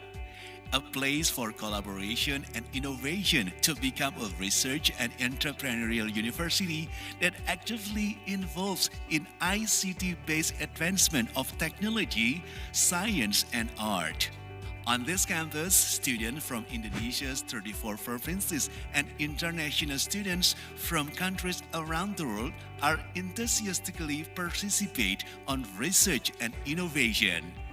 Telkom University is also known for its teaching, learning, and research excellence that support Telkom University to produce competent graduates who work globally in more than 30 countries. Moreover, Telkom University also has numerous partnership programs with industries that help students and graduates accelerate their careers. As an excellent ICT-based campus that won SPADA Award, National Award on E-Learning Program, Telkom University continually innovates to adapt to the current challenging situation. With determination to create the solution of the national challenges, Telkom University performs research and learning activities through its 7 schools and more than 40 study programs. It leads to several innovations that support the science development. The innovations were supported by 5 research centers, 31 research groups, and startup incubation by Bandung Technopark. All of the research and innovation achievements have led to the status of Best University on Innovation Management Award, awarded by Ministry of Education, Culture, Research and Technology. Besides research programs, Telkom University also manages several community service programs towards the real contribution to the nation. As a campus with the objective to contribute to the nation, Telkom University is the first campus that declares Kampus Merdeka, Merdeka Belajar, a policy of the Indonesian Ministry of Education, Culture, Research and Technology. As the best private university according to UI Green Metric 2021, Telkom University has a commitment to always maintain the natural ecosystem in the campus area to be a sustainable campus. It also affects the learning environment where students and lecturers enjoy the comfortable atmosphere. We believe that all of Telkom University achievements, both national and global, could be acquired through the hard work and collaboration of all Telkom University stakeholders.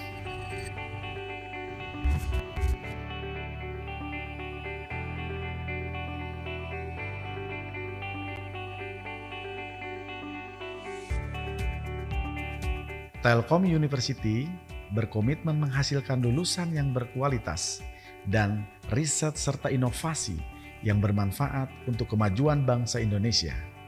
Telkom University contribute to the nation. Together, contribute to the nation in Telkom University.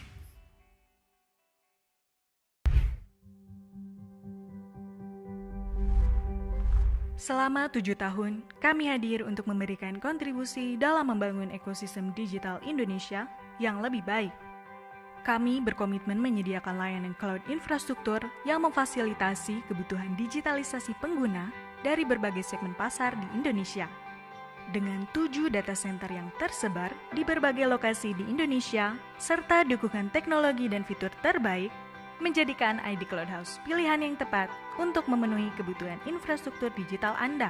Dengan kepercayaan lebih dari 200.000 konsumen, kami hadir dan tumbuh di tengah masyarakat Indonesia, mendukung dan memotivasi mulai dari pemilik usaha terkecil, pekerja kreatif, dunia pendidikan, developer, hingga korporasi dan pemerintahan. Dengan tekad yang tinggi untuk semakin bertumbuh, lebih besar dan lebih berdampak, kini ID Cloud House siap mendukung Indonesia Go Digital. 7 tahun dan hingga nanti, kami akan terus bertumbuh sebagai karya anak bangsa, terpercaya dengan layanan terjangkau dan kualitas terbaik, menjadikan ID Cloud House, cloud untuk bangsa.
Telkom University.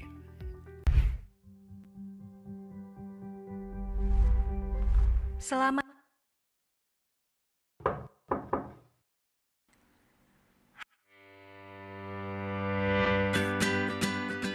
ID Cloud Hub.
Penasaran nggak sih data website dan aplikasi yang kamu percayakan pada ID Cloud Host disimpan dan dikelola di mana?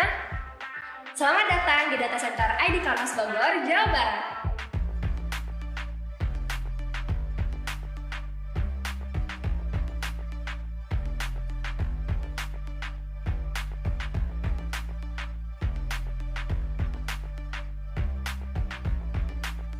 Satu dari 7 lokasi data center ID Cloud Host dan merupakan data center utama yang beroperasi saat ini. Data center ini merupakan salah satu data center tier 3 pertama di Asia Tenggara sejak tahun 2010. Disinilah data kamu dikelola, dijaga, dan disusun dengan baik dalam rak berisi komputer server yang aktif selama 24 jam setiap harinya. Data center yang selalu siap mendukung server kamu, ditambah tim layanan support yang selalu siap membantu kamu 24 jam, ID Cloud Host siap untuk menjadi layanan terbaik penyimpanan data di Indonesia. Sebagai data center utama yang sudah melayani lebih dari 200.000 pelanggan, data center ID Cloud Host ini sudah dilengkapi sertifikasi internasional seperti ISO 9001, ISO 27001, CIDSI, dan ISO 45001. Tentunya didukung infrastruktur yang handal, sistem pengendalian lingkungan yang baik, pencegahan dan pemadaman kebakaran, serta keamanan, dengan telekomunikasi yang cepat dan dukungan lainnya. Kak, kalau boleh tahu kenapa sih memilih lokasi data centernya ini di Bogor? Oke, jadi awalnya rencananya data center ini bakal dijadiin DRC. DRC itu adalah Disaster Recovery Center. Sesuai dengan regulasi, jarak DRC dengan pusat kota itu harus lebih dari 50 km. Dan Bogor itu kebetulan ya melebihi.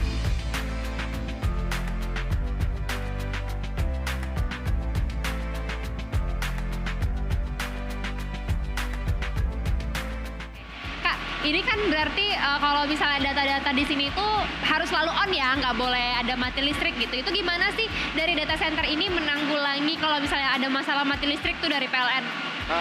Data center ini sendiri tuh tersuplai dari 2 gardu yang berbeda. Dari gardu Cipanas dan satu lagi dari Istana Presiden. Kalau misalnya 2 itu pun gagal, kita punya genset yang berkapasitas 2.300 kV dan itu bisa bertahan 3 minggu. Nah, dari itu, sejak 12 tahun data center ini dibangun, belum pernah ada kejadian mati listrik.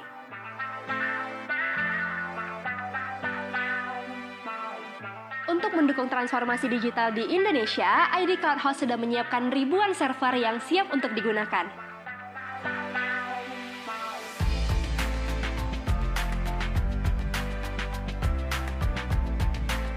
Makasih Makasih banget buat kamu yang udah nonton video ini sampai habis. Buat yang mau tahu lebih lanjut tentang data center ID Cloud House Bogor, kamu bisa langsung hubungi tim kita di email care@idcloudhouse.com. See you!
Hello, good afternoon, ladies and gentlemen. Welcome back to the afternoon session of the second day of the first International Conference on Software Engineering and Information Technology ICoSEIT 2022. I'm Bian Hamida and still serving you as the Master of Ceremony for today's session. Ladies and gentlemen, as we have promised you all, you will get more collaborative, interactive, interesting topic to discuss in this afternoon session. And we believe each and every one of you are having a great lunch time and ready for the next session. So therefore, let's start the function. We're starting to the third tutorial session, which will be delivered by Mr. Bahrul Ilmi Nasution and Mr. Andi Sulasikin from Jakarta Smart City. Okay, so Mr. Bahrul Ilmi Nasution and Mr. Andi Sulasikin will be talking about collect the behaviors from internet, web and text mining using Python.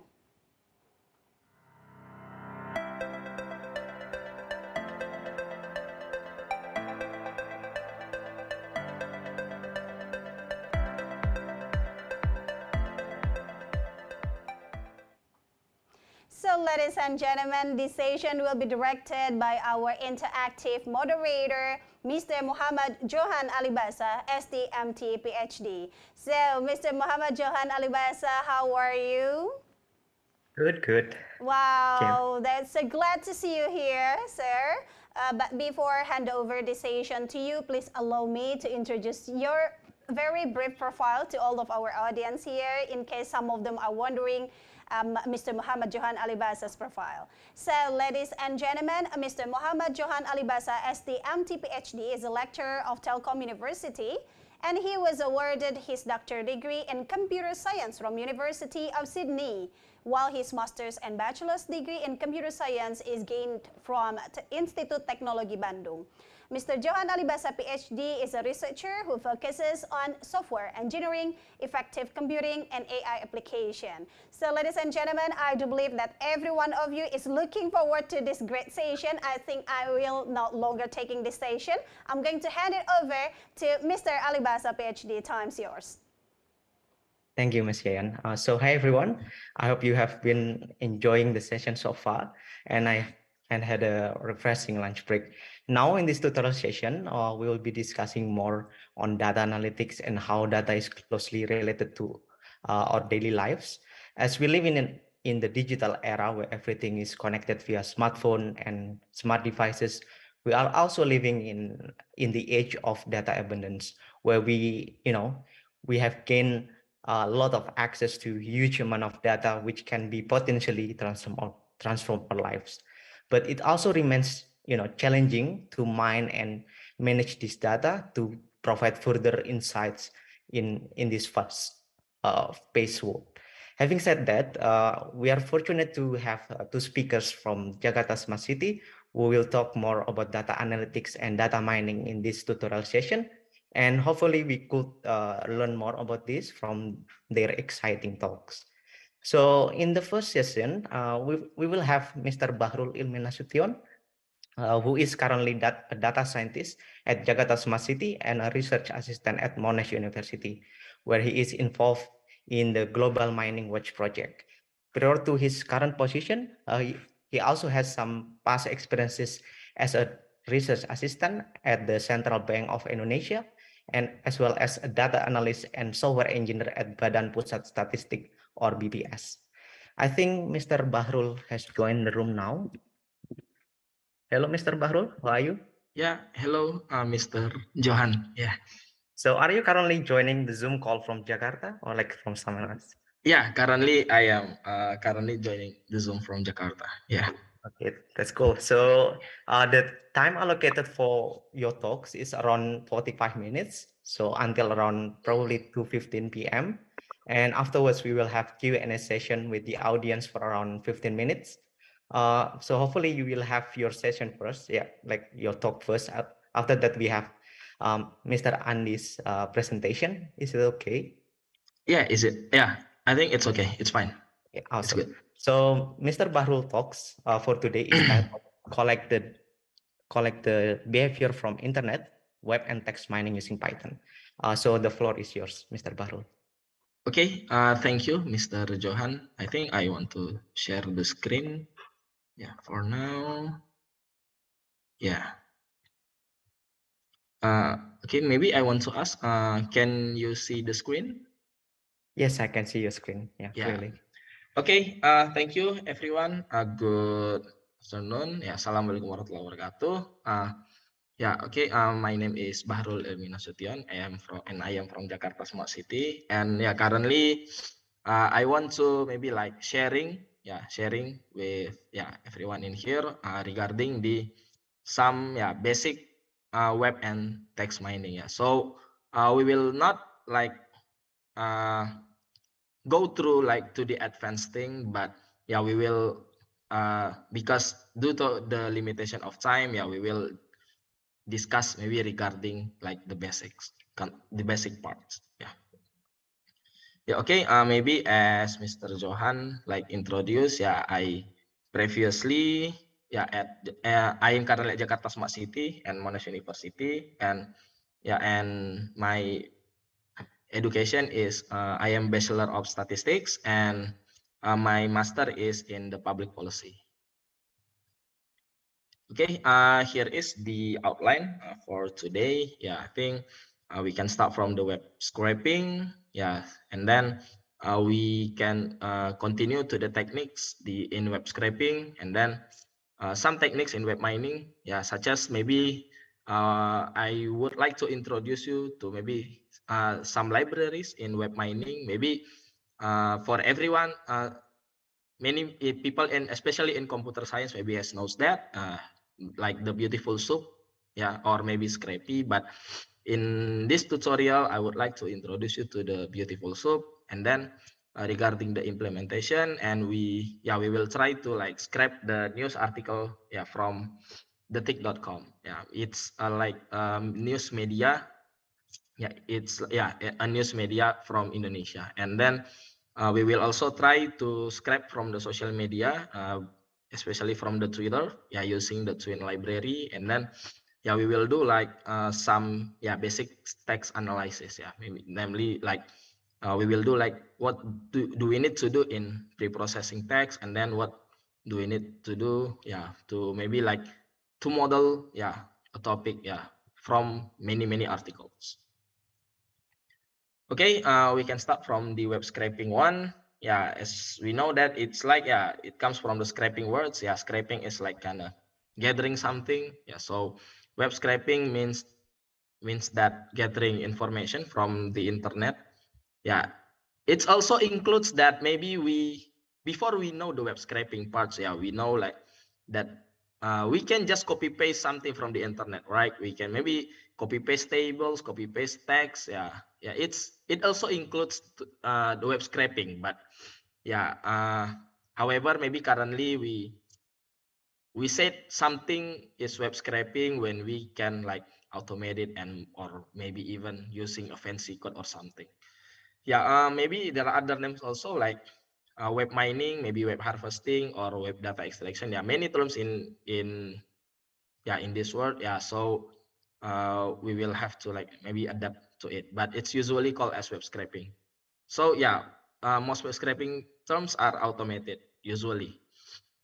Why do we need to web scraping? Because the first is, of course, we need more information, especially like maybe we have like known that we already know that the internet actually have much information than we did have previously. So we need to like compiling many informations from many sources and etc. And then maybe we can in the past we can just copy paste, or maybe blocking the text, or maybe blocking the tables and etc., or maybe searching the pages one by one, or maybe regarding the articles we can search it on the website. We can search it, but you know that it takes much time, right? So especially when we need like maybe we need 1,000 of papers. So we cannot just like search it one by one and then download it one by one.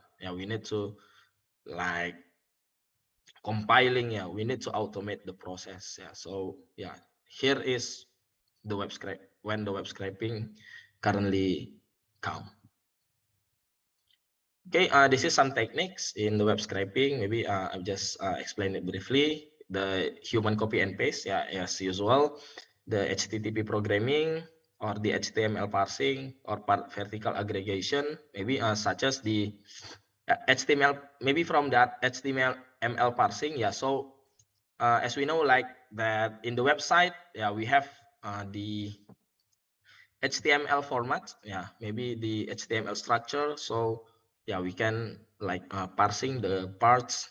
What parts do we need to extract? And then yeah, by using the similar pattern, we can generalize it to other pages. And then vertical aggregation, maybe such as using bots, yeah, or man in the loop, maybe like Selenium. Yeah, usually when we like some news, like uses like maybe JavaScript or maybe like auto scroll. Yeah, we cannot just use the maybe beautiful soup. Yeah, we need to use Selenium, or maybe semantic annotation, or maybe even the computer vision web page analysis. But it's not within our scope. Yeah, the current scope is in the HTML parsing. Okay, here is the HTML parsing. So okay, so we can start from the parsing. What is parsing? Yeah, so parsing is actually like dividing something into its components, and then we can describe their role. So yeah, as we can see here is there are many components like the HTML, the body, yeah, and or maybe like many texts in the HTML. So yeah, we need to maybe like some div or maybe some list or UL. Yeah, there are many components. So we need to divide it to divide the components. So actually the servers read the HTML code to understand and render the content, and then it will read HTML from top to bottom. So as usual, from the top to the bottom, from the top to the bottom. Yeah, it's like how we're reading. So how we read. So and yeah, HTML tag should contain 3 parts. So there is opening tag, which means like this, and then it's like maybe smaller or larger symbol. Yeah, it's like a bracket. Yeah, a bracket symbol, and then inside the tag there will be a content. So what do we need to write? It's actually short instructions. Maybe what do we need to display? Yeah, or maybe inside the tag there is also like a class or maybe URL, maybe. Yeah, there are many things that we can put in there. So and then we also should note that the HTML tag should contain the closing tag. So like this is the P, maybe the paragraph, and then it's when you make a paragraph, it will be closed with a paragraph tag. Yeah, so it's similar in here. Yeah, this is the last. Inside the opening tag can be attributes, yeah, such as maybe ID or class, yeah, or maybe even the href, yeah, the reference link, yeah. And yeah, this is the tag identification. Yeah, I will show you later. We can use like the inspect element feature, maybe, yeah, in maybe like computer science or maybe information systems, yeah, maybe or maybe like many people currently know regarding the inspect element parts. Okay, here is the workflow. So yeah, we start from here. Yeah, from the URL. So actually there are many programming language that supports the HTML parsing, like the Python, maybe R, or maybe Java, even Java also as the web scraping. Yeah, now each programming languages, yeah, has like the HTML parsing feature. So yeah, it depends on the library. Like Python, maybe Scrapy or Beautiful Soup are also as RFS. Maybe Python and R also has the Selenium to also like make a bot to explore a particular website, and etc. And then some challenges regarding the web scraping is are the variety. Of course, we have to know like every website it has different structures. Maybe like some news articles A and to the news articles B. To news media B, it actually has different structure. So we need to take care. Careful with the structure. We have to be aware what structure that they used, what pattern that they use. So we have to know that.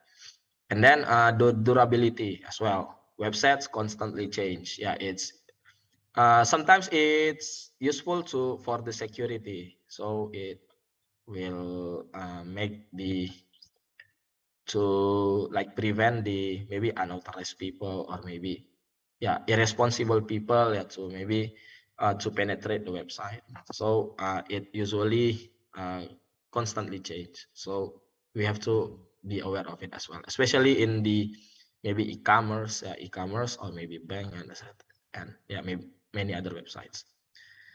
And then unstable scripts, because many websites are in some active development, so maybe auto maintenance and etc.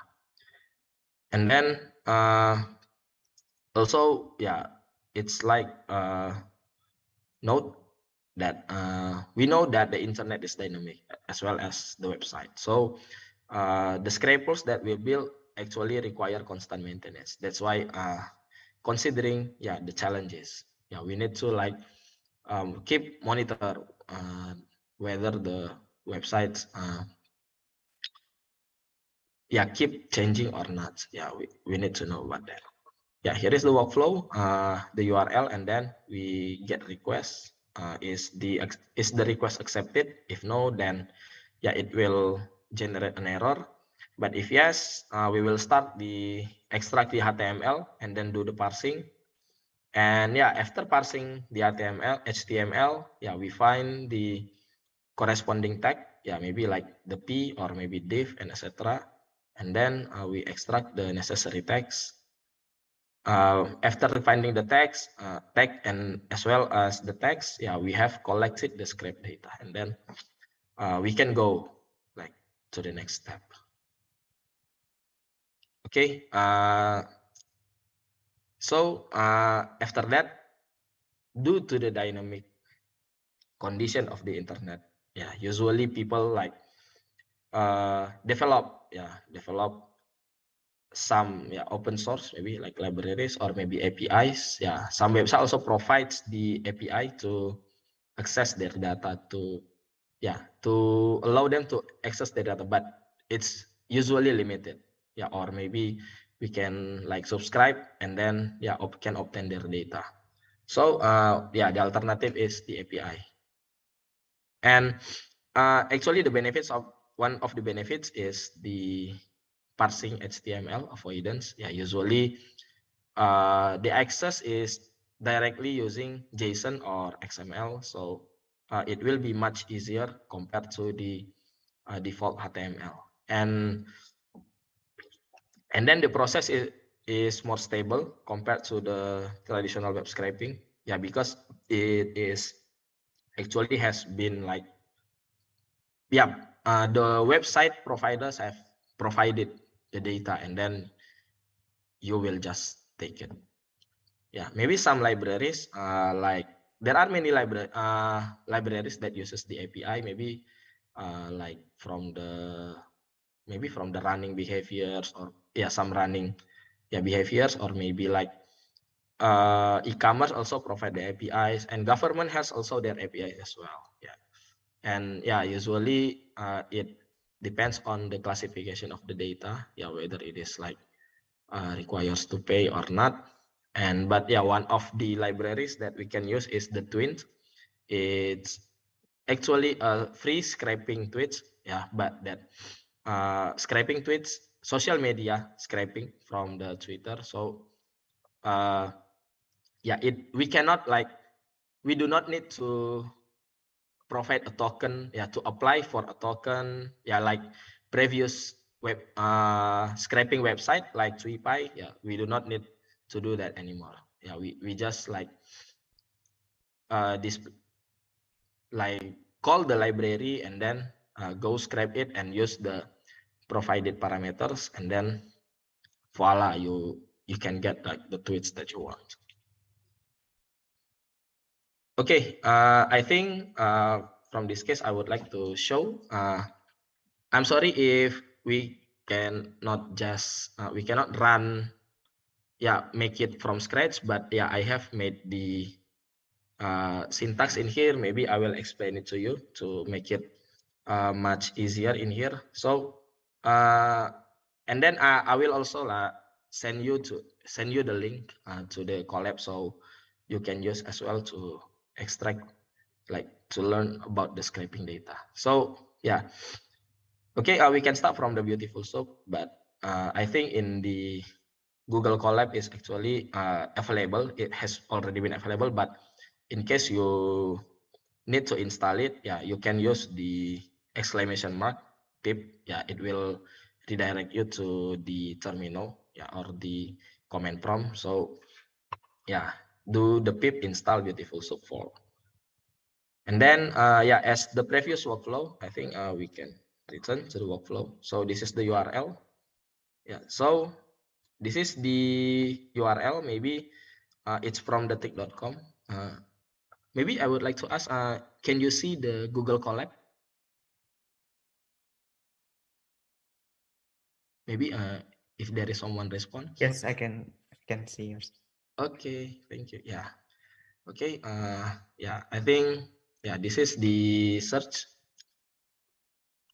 Okay. This is the regarding the recession. I would like to discuss about the recession. Yeah, because it's actually kind of trending yet today. Maybe in the next year there will be a recession and etc. So yeah, actually in the website, yeah, maybe we can start from this. Okay, from the tick we can search from the news. Okay, recession. Yeah, okay, as we know that when the website provides like some like pattern, maybe like the query or maybe like pages, yeah, we can scrape it anytime. Like we can scrape it how much we want. So yeah, we need to aware with the pattern. So when you type the recession, yeah, or the recession, yeah, you can see like on the URL there will be a recession word. So it will be equal something, and then yeah, maybe if you want to like put other parameters in here, you can just change in this. Okay, yeah, and then there is no page, right? But meanwhile, this URL has, yeah, this page has like another pages. So okay, now the URL has been added. So another parameter has been added. So you just see that this is the page 2, and then this is the page 2, and then yeah, by the logic of the programming, we can use loop. Actually, this will be a similar pattern in here. So if you inspect it with the page 1 and page 2, it will be similar to get the title. So we can start from the title, and even we can start from the, yeah, okay. Yeah, we can see like there should be a link in here, because when we hover to the title, we can see like it can be clicked. So we need to see the, yeah, this is an A tag. Usually when you want to extract a link, you need an A tag. So this is the A tag, and then this is the href, the reference. If you do not believe it, you can just click into this. Yeah, you can just copy this.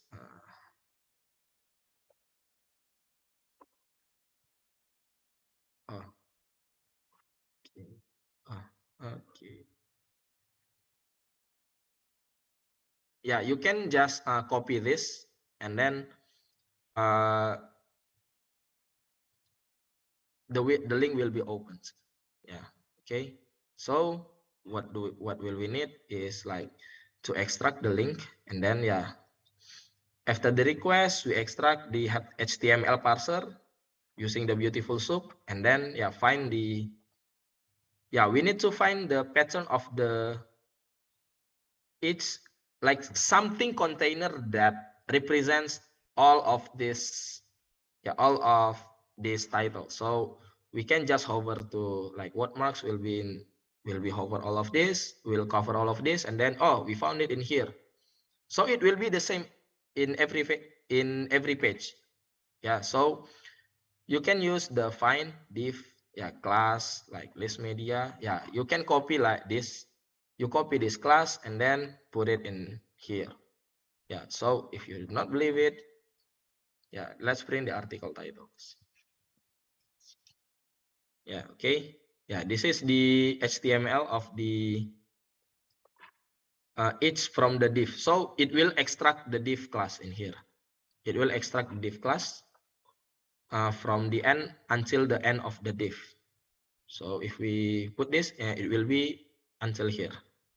So and then if you after you extracted it, you find it. After you found it, you can extract for each the tag A. So we need to find the link, right? We need to extract the news. So after finding the A, we have found the A tag, and then for each A tag, we can use the for loop in here, and then get the href class. So here is the A href, so and then get the attribute of the href, and then voila, you can get the articles URL. So we can print this. This is one of the link. If you do not believe it, you can click on this. Okay. See, it's easy, right? I hope it's easy because it's actually maybe in just less than 10 lines. 10 lines of code actually. Okay. This is the news. After that,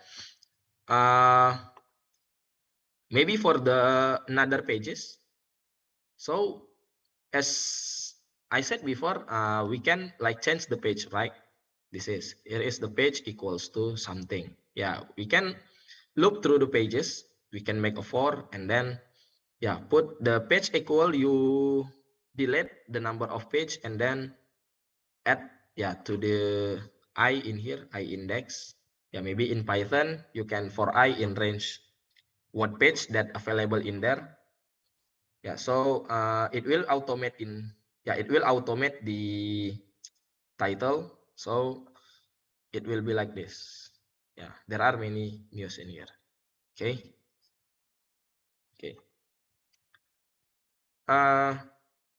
This is the article extraction.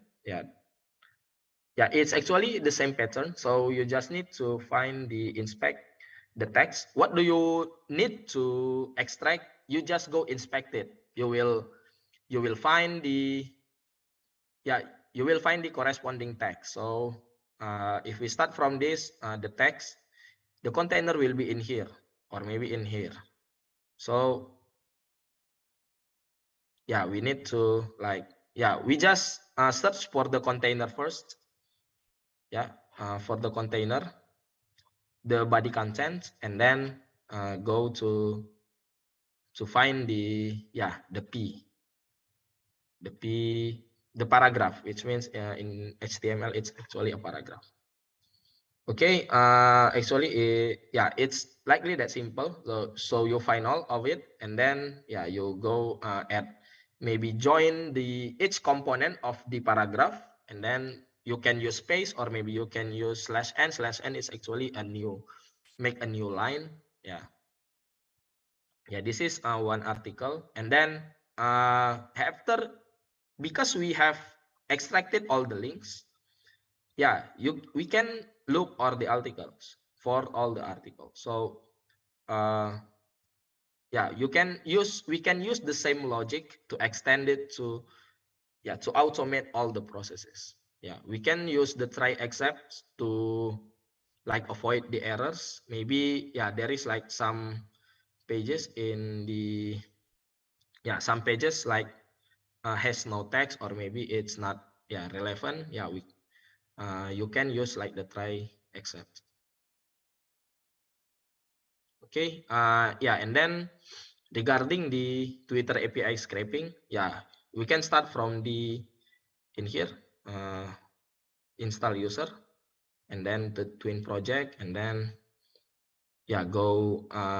It's okay if not you if you do not want to connect the drive, but and then the extraction of the twin has the features to extract all the tweets to pandas. So you do not need to worry. At first is like it was the CSV, but currently it has features to save into pandas. So you can see the parameters in the twins. There are many parameters in here. You just need to determine what parameters. But usually we just need to like the RSSI, the ID, the language, searching word, like maybe the Twitter in the Twitter in the search box. So what do we need to search, and then what the language, the limit of the tweets, and then the dates, or maybe you can use pandas or CSV. You can there are many parameters in there. You can check at the GitHub. This is the example of the prints. It actually prints the progress, and then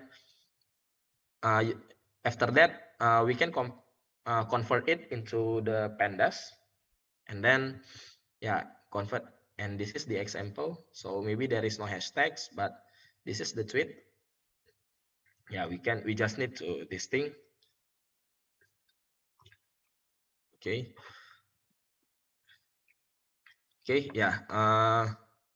I think here is the example, maybe for the Twitter, but currently we can continue briefly to the text analysis. Okay. Text analysis is actually a technique used to get insight from data, using in the form of unstructured text. So when we like extracted the data, it's actually still unstructured. So we need to convert it into maybe like numeric features. And then we can extract specific information such as keywords, names, or maybe informations. There are many purposes in the text analysis. So you can categorize anything, you can modeling anything, or maybe even modeling the emotion or sarcasm, and etc. And then regarding the flow, we can start from the pre-processing. Maybe the basic pre-processing in text analysis is the case folding. Case folding is like lower letter, remove unnecessary like symbols or numbers, maybe, or the double space, or maybe there are many like things irrelevant, maybe like the non letters, and etc. And then the stop word removal, such as maybe in Indonesia we can like di or akan, will or be, like, or to be in English, or maybe can, the models, etc. And we can also we need to do like stemming. So maybe in English removing the ing, or maybe removing the ly, or in Indonesia we can remove the imbuhan, maybe the stem, like the ber, ke, or maybe beran, kean, pean, like there are many stems in Indonesia as well. And then we can tokenize the text, and then we can do some maybe feature extraction. It is useful for the data to convert into the numerical counterparts, so we can use for the further analysis. Maybe I will not discuss much about these techniques, but maybe I will discuss about some implementation of the text analysis. There are many methods, like approaches, maybe text classifications, or maybe sentiment analysis, or topic modeling. Sentiment analysis, you can read like the polarity of the people, or maybe even the or you can also like model the topics, maybe in some many tweets, maybe from 1,000 or maybe thousands tweets, 100,000 tweets, we can model like what insights that can we get, or maybe from the articles, or maybe from the what we call it news. Yeah, we can extract the topic as well. Maybe inside the RSSI, what will be discussed, what are the dominant topics to be discussed, or maybe text extractions, maybe extracting like pieces of text, pieces of data, maybe like nouns or maybe like actors, yeah, and etc. And last but not least, entity recognition, such people, companies, or locations. Maybe it will be useful for the like maybe this course network analysis, maybe in advance, yeah. But in this case, we will only focus on the topic modeling. So yeah, the topic modeling refers to the topics identification that best describe the set of documents. So yeah, as we said before, we have many documents. We can like, what topics dominant in this case? What sentiments can we classify in this case? So yeah, it will be relatively close with clustering.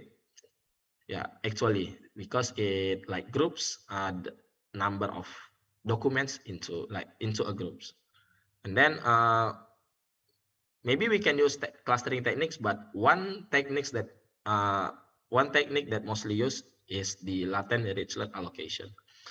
Yeah, it actually maps all documents to the topics and then capturing imaginary topics based on the words. Yeah, and yeah, maybe some considerations in LDA. We can use like the number of topics, topic selection, and then the memory. It's actually essential for large data. If we have like millions of text, so we need to manage the memory, and we can run it several times. Okay, here is the sentiment analysis used to determine whether a document or article is positive, negative, or neutral. Yeah, we can usually it's useful to monitor brand or product sentiment. Yeah, maybe like a comments from the people. Yeah, we can use like how many people agree, or how many people are happy with this aspect of the product, yeah, and etc. We can train the data individually or using available sentiment analysis libraries. But in Indonesia, in Indonesian language, we can also like use the text block maybe to translate to another language, maybe for English, so we can obtain like the sentiment directly in there. Okay, before I close this session, maybe I would like to introduce you to the topic modeling or the text pre-processing and then topic modeling. So here is we need to install. Maybe in Indonesia we can use the Sastrawi. Maybe or for English maybe we can use the NLTK. Yeah, we can install first the Sastrawi because it's not default in the Google Colab. So we load the libraries, and then for addition in sentiment we can add text block. Okay, here is the text processing. Yeah, we can start from the case folding. Yeah, okay, so yeah, we can start from this case folding. Yeah, this is starting by lowering, removing symbols, numbers, and etc. Actually, it's a simple syntax in case folding. Yeah, maybe it's what just 5 lines. Yeah, 5 lines usually. Removing symbols, numbers, double spaces, and then we can trim it because maybe some text have like double spaces, or maybe like have spaces at the beginning of the text or the end of the text. Yeah, we need to trim it. Okay, and then stemming and stop word removal. Yeah, this is will be the next step after the case folding. So yeah, by using the articles, we can loop the articles for the case folding. So we just need to use the case folding for E in articles if I is nothing, is null, I think. Yeah, it's null. And then after that, the case folded text can be removed, the stop words, using the pre-processed data. Okay, this is for the tweets. This is the example. Maybe one analysis, simple analysis for text is the word cloud. You do not need to convert it into any numerical things, yeah, you just need to count the frequency of each words. Yeah. So after we remove the stemming, after we did the stemming, we remove the stop word, so we can conduct the word clouds in this. So here is the word clouds. Yeah, we can join all the text. So there is a library word cloud in Python. We can join all the text, and then yeah, we generate the word cloud by combining all the text. Yeah, it will calculate the frequency from all articles combined. Yeah, and then we can plot it, and then yeah, we can see is the text that the word clouds from the article. So yeah, this is the economy Indonesia. Maybe the largest is jadi, and the economy, and even the usaha. Yeah, this is maybe what will affect the maybe recession. Yeah, mostly it will affect the maybe like enterprises. Yeah, or even there is this is unemployment in here, or firing. Ya, PHK, ya, pemutusan hubungan kerja. Ya, it's so unfortunate. Yeah, and then we continue to the LDA. Yeah, we tokenize first the data. After that, we form the dictionary and the corpus, and then creating the model, the LDA model. Yeah, we can use the Gensim library. This is also available in the Google Colab as well.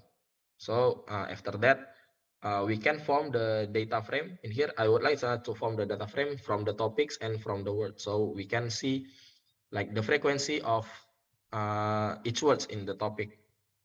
So yeah, after that, so it will be easier to be visualized in here. Yeah, for the visualization, we can use the Seaborn. Yeah, I actually like Seaborn because it's kind of like similar. Yeah, I quite familiar with ggplot, so yeah, it's easier to, and then it's much better compared to the matplotlib.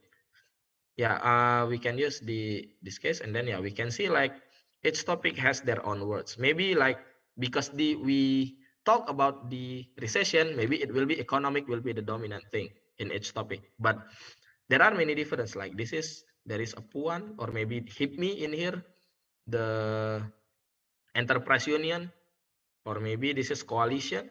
Yeah. So there is a president, and then there is a MSME. Yeah, each topic has their own iconic words. So yeah, we can discuss this thing. Yeah, about we can interpret, we can gain many insights what we can extract from a bunch of articles. What we can extract from a bunch of articles by using the LDA. Okay, this is some key takeaways. Yeah, so far we have learned about the scraping news articles and tweets also by using particular parameters, and we can analyze using text by using scrape data by topic modeling. Maybe for the future, yeah, this is maybe due to the limitation, we can only here is only the scope, but maybe for the future, you can try the implementation of Selenium, maybe the scraping bots. It's actually kind of fun because you can scrape anything you want as long as you can control the bot. And then do the sentiment analysis from maybe Twitter. And then the last but not least, you can analyze the text using the text extraction and summarization. Okay, I think this is my presentation. I really thank you so much for your attention. Yeah, feel free to discuss with me in here if there is any questions. Yeah, I give back to the moderator. Thank you, Mr. Bahrul, for the insightful talk about web scraping and explaining further on how we can use Python to automate this kind of process. So I will now open the floor for question from the audience. Please feel free to raise your hand if you have any question, or you can use the Zoom chat feature if you want. So does anyone here have any question? You can raise your hand or use the chat feature if you want. Okay, so here we have Rizka Purwanto. Yeah, And hi. Can you yeah, hear my voice? yeah. Please go ahead with your question. Yeah, thank you, Mas Barul, for the very interesting talk. So I noticed that Indonesian website contents nowadays often use colloquial or informal language to make it more interesting. But I reckon that this would make it more challenging to perform NLP tasks because it's not formally recognized in Indonesian dictionaries. And, there are new informal words trending or coming out every year. So it's sometimes challenging to understand the context in the text. So I was just wondering if you have any suggestions on what kind of pre-processing that can be done to standardize these kinds of websites, or if there are any existing tools that would handle such tasks. Okay, may I answer it directly? Yeah, I think so. Is it okay to wait for? Yeah, I hope it is okay for Basim to wait. Yeah. Okay, thank you, Rizka. Yeah, actually, it's an interesting question. Yeah, it will also be a long discussions regarding the informal language.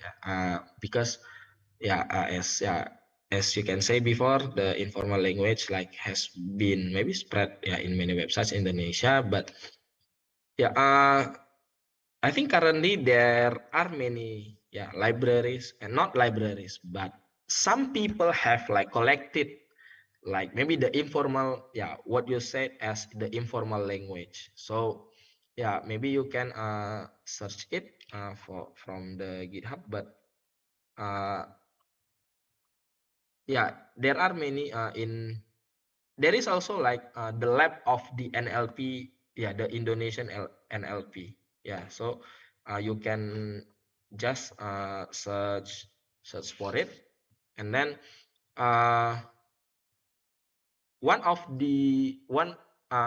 also did this before. It's kind of maybe some comments on the review, product review, use the informal language or maybe even the slang word. So we need to normalize it to the previous form. Maybe such as gue, gue or I, we need to change it maybe to saya. There is many normalizations in for the slang words, or even the the abbreviated words. There has been the library of it. You can just search it from the maybe GitHub. So does it answer? Okay, that's clear up. So the next question is from Basem Sulaiman. Please go ahead with your question.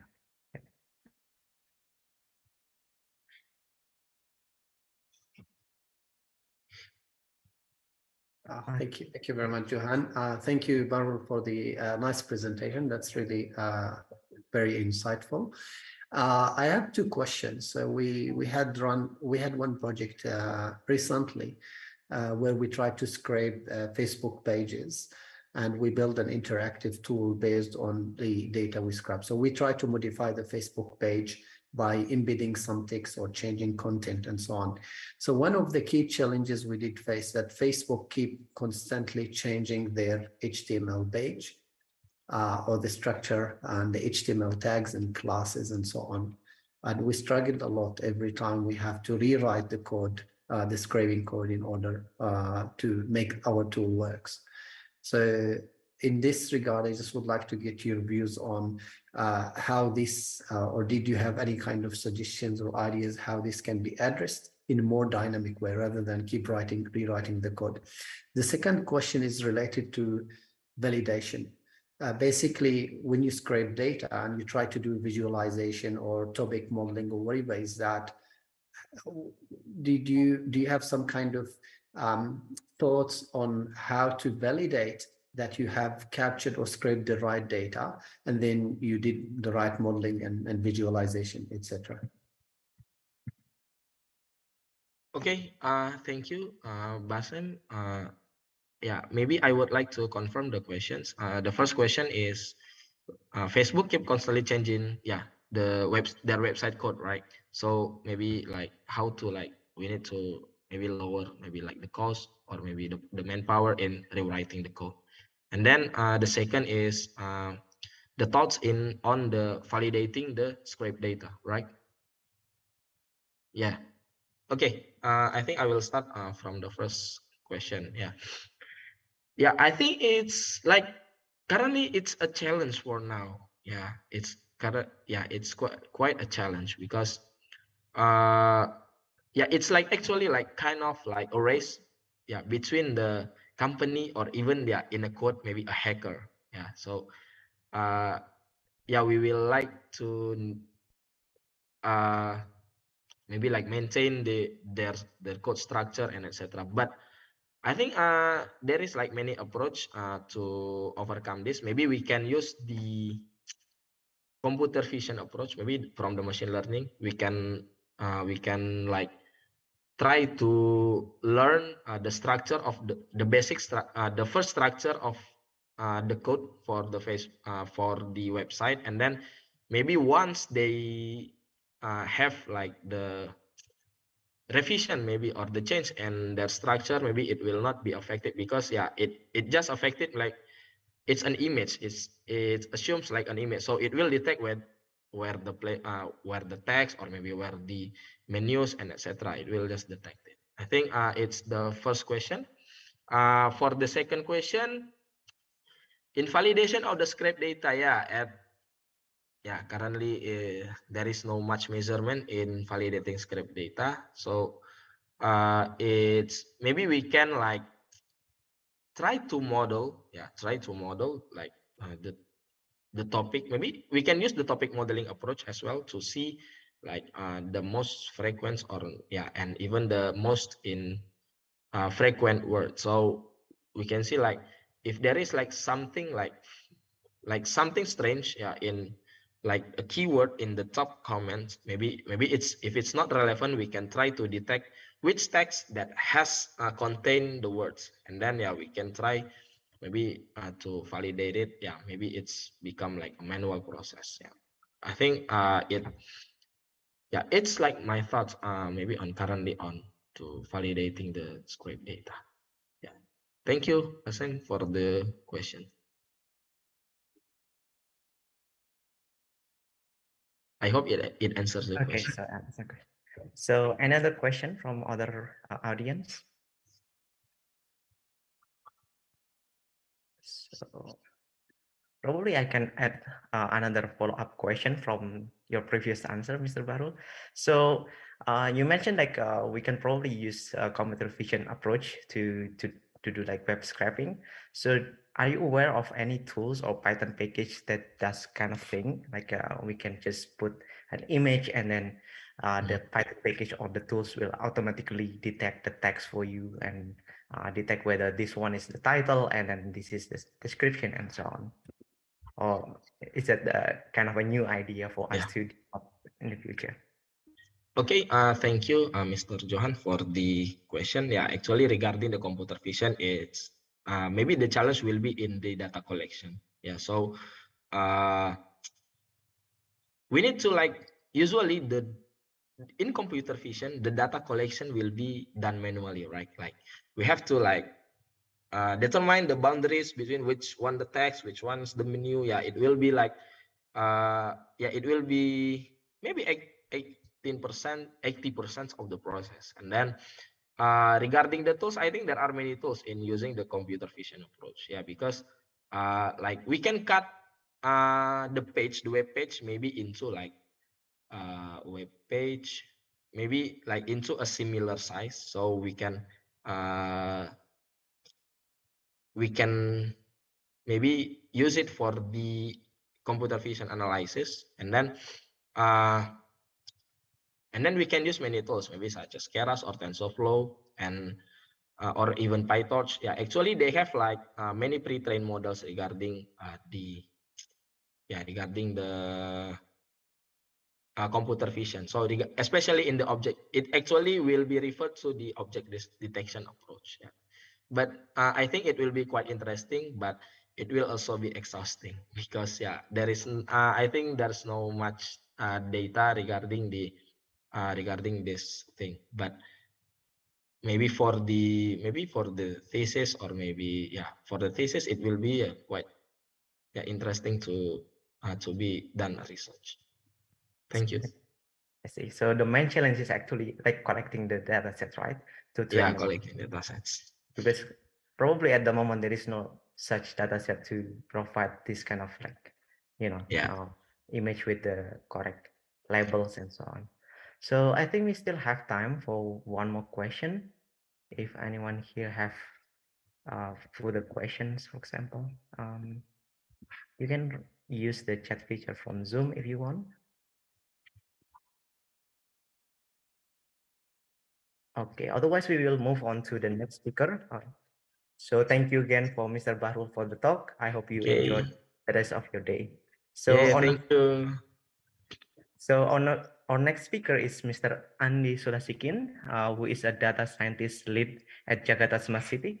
And Mr. Andi is heavily involved in many domains in Jakarta Smart City, including Citizen Master Data Management or MDM, Citizen Relation Management or CRM. Hopefully it is okay to not read all of them. He has also a solid background and past experiences working in private sector as a data expert for One Data Indonesia at the Ministry of National Development Planning or Bappenas. So I think I saw Mr. Andi previously. Yeah, Mr. Andi also has joined the room. Hi, Mr. Andi. How are you? Hello, Mr. Johan. Assalamualaikum. Selamat. Yes, good afternoon. Good afternoon. So are you currently joining the Zoom from Jakarta as well? From Sulawesi. Oh, I see. Yeah, so okay, it's good. So similar to the previous talk, the allocated time for you is around 45 minutes. So we have until 3:15 p.m. and afterwards we will have a Q&A session with the audience for around 15 minutes as well. So do you have any question before we begin? Okay, I think that's all for me. No, yeah, great. So Mr. Andy's talk today is titled Tableau Mastery for Data Visualization. It's kind of like a continuation from the previous talk. So the floor is yours, Mr. Andy. Okay, thank you, Mr. Johan, for the opportunity. I think my topic is quite bit easier than before. It's just a tutorial, or we try to hands-on just introduce the Tableau. Okay, maybe I will try to present the slides first and then, okay, what's,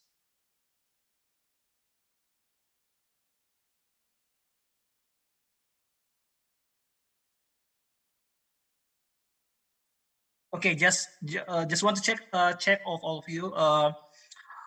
Have you used Tableau before? Maybe just a quick check. Maybe you can raise your hand if you have checked if you have used Tableau here.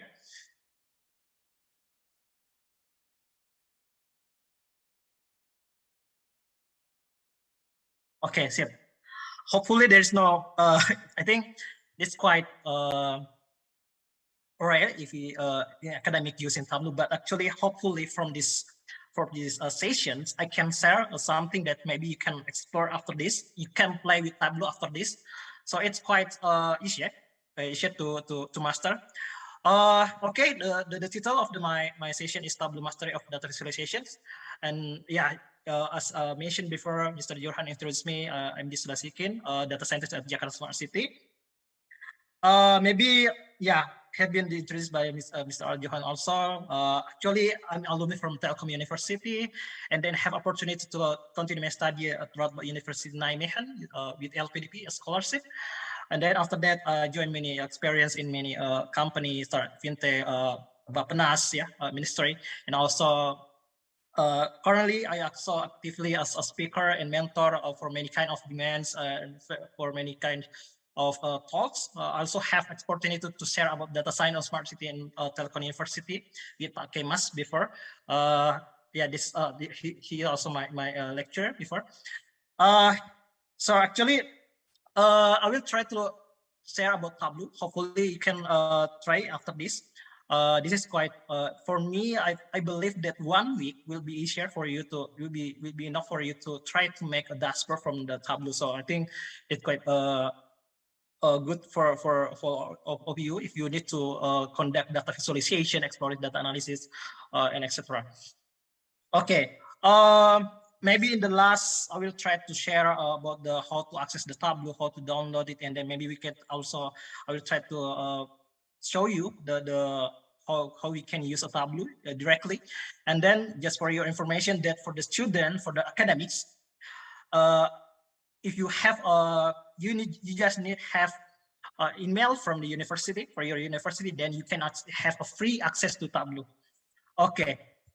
So maybe I just have maybe 45 minutes or 1 hour, but actually usually I'll deliver this presentation for 4 hours. So, but I will try to make it compact so I can deliver it for 45 minutes.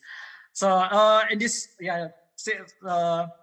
Tableau software is founded in 2003 from Stanford Research. I can explain all of this, but maybe you can read from the slide I have shared also. So Tableau is similar to like Power BI, Click, TIBCO, Software, Looker, Google Studio, and you can see here, Tableau is one of the leader, have the issue to execute and the visionaries also. You can see it's comparable with the Power BI, Clicks, SAS, and etc. Okay, so in comparison with the Power BI and Google Data Studio, so maybe I will try to, for a student, maybe especially that looking for a job like data analyst, data scientist, Tableau or Power BI is one of the requirement that needed. You can try to find in LinkedIn, or you can find the job market. You can see that one of the requirements preferable, Tableau or Power BI. They can use Tableau or Power BI. That's will be a very consideration, especially for you have want to have a career in data analytics. So here Tableau is of course have high performance if you compare with the Power BI and Google Data Studio, has extensive customer resources, quality customer service, is of use. But actually, beside of the advantages, the Tableau also have the weaknesses like dashboard can sometimes be a bit slow, somewhat limited graph. It may take long to load larger data files. That's but compared to the Power BI, Google Data Studio, Tableau of course have advantages and also have a weakness. But for me, if you my preference, I prefer to use Tableau for many kind of purpose, especially for the data visualization, for the designs. I prefer Tableau, but you can also try to compare with later using Power BI or Google Data Studio. So actually, if you're talking about Tableau, the end of goal of our analysis is not a dashboard. Actually, it's a better understanding of your data. So we're talking about data analytics, data science. We have a page like called exploratory data analysis. So we can use Tableau to understand our data. We can analyze. We can analyze the trend, the patterns. We also can see the correlation. Even we can conduct clustering and forecasting. So that's the benefit for using Tableau. So here maybe introduction for some of the Tableau products. Just you can see here, if you want to create a visualization or of you to interact with, actually we have many options here. If you want to create visualization, then we need desktop professional, or you can also use Tableau desktop personal if you don't need to be a public. But if you want to publish the visualization, then you need a Tableau public. We can also here see Tableau Reader. There's also Tableau Server and Tableau Online. So here's some comparison between Tableau Desktop, Tableau Public, and Tableau Reader. So both Tableau Desktop and Tableau Public, you can use both of them. You create a beautiful visualization using this app, but for the Tableau Reader, we cannot create visualization because we just can read the visualization that we have been created using Tableau Desktop or Tableau Public.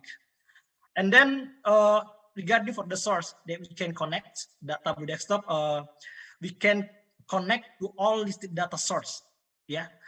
All kind of data source we can connect it using this Tableau Desktop. But for the Tableau Public, there is a limitation. This is a free version. Actually, you can connect with, using Excel, text files, and etc. But for Tableau Reader, we cannot to connect to data source because we cannot to create visualization with Tableau Reader. talking about the security of the data we have, Tableau Desktop actually, nobody can see our report unless provided with an access. And for Tableau Public, we call it public, so all the reports are public once they are published. So we need to aware for the data we use here. And the Tableau Reader, nobody can see our report unless provided with an access. So if you're talking how much the data we can store in the product, the Tableau, for the Tableau Desktop, we can store unlimited row of data, and then we can process and share the data. But for the Tableau Public, we just have 1 million rows that can be stored, can be processed, and can be shared. For the Tableau Reader, this is just for a view. Unlimited row of data can be read in static view, but we cannot can be stored, can be processed, and cannot be shared.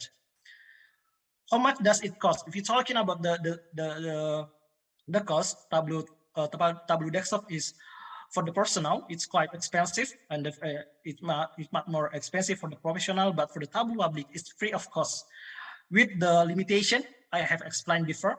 And then the Tableau Reader is also completely free of cost, because it's just for read the visualization we have created. So sorry. Skip.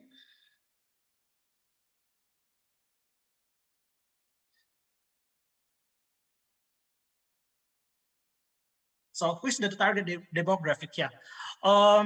In case if you are data scientist, then if you're a data scientist, BI developer, business intelligence developer, BI professional, then you need to Tableau Desktop. But if you're just the beginner of the field of data analysis or BI enthusiast, you can just use Tableau Public, because it's free, and also you can just use Excel as the source of the data. And for the Tableau Reader, especially is especially for CL level professional that only need to read the data. Oh, sorry, it's again.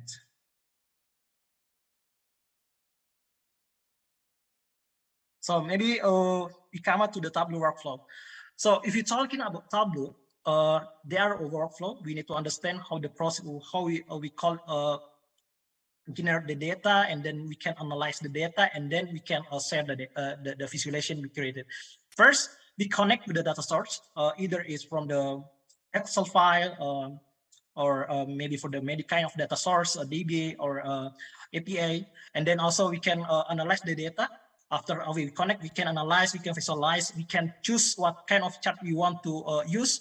And then after that, when we created the visualization in our workspace, we can then share the dashboard, or in terms of in dashboard on our story. So there is 3 steps. We can connect the data, and then we analyze, we create the visualizations, and then we form the dashboard into a story, and then we can share the dashboard or story that we have created. Just as simple as that. So this is a little bit more the visualization. The step 1, we connect the data, and then we see the data, we evaluate about the data type, either is already appropriate or not, and then after that we can analyze and share the data. So this is the pages.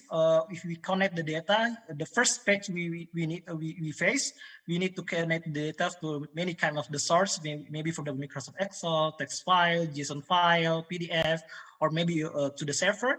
And then after that, you can choose many kind set of data source. For example, if you want to try just exercising, you can choose sample data here. There is a sample superstore. There's also word indicators. Maybe you can try at the end of the sessions.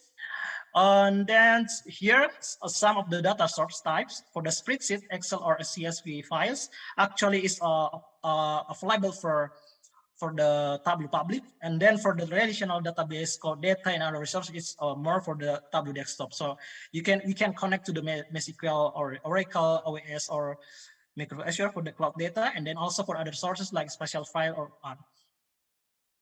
So if you're talking about the data rows and the type, if we use visualizations, we have 2 terms. It's 2 terms. If you're talking about a data type in Tableau, there's called dimension, and also there is called measure row.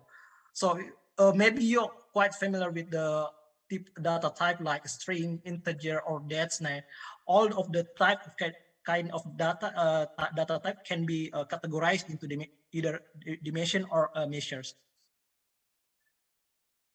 So maybe I just want to flashback here a little bit. If you're talking about type of data, actually we have two. Qualitative data or quantitative data. So if you're talking about qualitative data, then we're talking about nominal, or we're talking about ordinal data. If you're talking about quantitative, then we talk about discrete or continuous. That's one of the example actually. So if you're talking about continuous data for the quantitative, then we this numerical value that can be measured but cannot be counted, which is such as a weight, a height, and then etc. And then for the discrete also actually numerical value that can be counted. For example, for the number of cases, the number of people, and for the qualitative we have ordinal and nominal. Ordinal it's actually the label that consists of text or label that have logical order. For example, we have small, medium, and large. That's to be they have to be ordered. But for the nominal, it's not. There's no order thing. Like we have a profession like chemist, lecturer, carpenter, doctor, and etc. Yeah, if you're talking about quantitative and qualitative, we can then transfer it to dimension or measure in the term of Tableau actually. So we have, if you talk about qualitative field, then we can use it for dimension. If you were talking about quantitative field for numerical data like continuous, this we can use for measure in Tableau. Here the thing, for the example, in the analyze, if you want to choose the variable, the feature, actually, if we you can see if the variable for the feature or the variable country or region, we call it dimensions. But for the expenditure total librarians, total library, which is a numerical, which is a quantitative, then it's called we can categorize as measures. It can be aggregated by sum. It can be aggregated as average, median, count, and count of distance. But for the dimension, we can break down the aggregated total into smaller total by category. So this is data types in Tableau. We have ABC, the symbol ABC. It's for the text or string values. For this one, it's for discrete dates. And then there is also geographic field, state or zip codes. And also there's a continuous numerical value and calculated field. So some of the chart we can use in Tableau. There is a line chart, there is a bar chart, heat map. For the line, we can view the trend in a data over time. Is fair for data time series, and then also bar chart for compare the data across the categories. And the heat map, we can show the relationship between two factors, or we can also see the categorical data, the relationship, yeah, especially for the segment analysis of target market or sales leads by individual regulation. And we also have highlight table, tree mat, Gantt chart, yeah. Also, we have bullet chart, scatter plot, and histogram. So we have a lot of data chart types we can use in Tableau: symbol maps, area maps, box, and whiskers. Okay, that's maybe for the chart type. And here, this is the Tableau workspace. We can see here. This is the after we connect the data, and then after the after we connect the data, then we can see this workspace where we can choose the variables, we can choose the feature to the column or to the row of our visualization. I will try to elaborate more in the hands-on part. So this is some of the we can see here. Component of the Tableau workspace we can see here. This they are cells. Plus you can drag your pills, yeah, to make Tableau use them in your visualizations. Regarding the pills, yeah, so they are pills actually. You can see region, department, and sum and cells. They are pills because they're medical capsule-like shape. Yeah, so we call it pills here. So actually, the fields can be dragged from the data we have from this, like total librarians, total library, total users. Yeah, we can drag the variables. We can drag the measures to the cell, to the column cells or row cells. Then we can visualize, either we visualize in the line chart or the bar chart. So this is a data pane. There's a data and analytics here. This for the data. This consists of information of the data, the feature we have, the variable we have, and then for the analytics we have an option for analytics, like we want to conduct such forecasting analysis, clustering analysis. We can use that data pane, and then here also. There are many kind of symbol actually for the dimensions. You can see here there's a blue text field. For this one, for the country status story, this is a hierarchy, yeah, and then also ABC customer name. This is for the blue text value or text field, and also there's also a market selector, and then also here it's quite easy to guess. Ship date is for the date, and also there's you can see here calculated fields. For example, the symbol for the profit ratio, and then also there is a generated field for especially for the latitude and longitude for the data special data. So this is column and rows. We can drag the total librarian, total libraries, and country dimension, country dimension, region dimension, or total librarian measure to the column and rows, and then we can visualize our data. This is the filter. If you want to filter the data we have, actually, for example, we just want to show the data based on the country of Indonesia, or we want to just show the data based on the city of Jakarta. We can use this filter to just drag and drop the country and region to the filters cells. And then we also have a mark here used to the conduct, like we can use design here. We can choose the color we prefer, the size we prefer, and we can also mark the information, yeah, especially just to emphasize the information we want to show to the public. And then here, this is a view. We can show the data visualization actually after we choose the variable, the feature, and then we choose the marks, and then we can see here about the chart we already choose in this view in views part.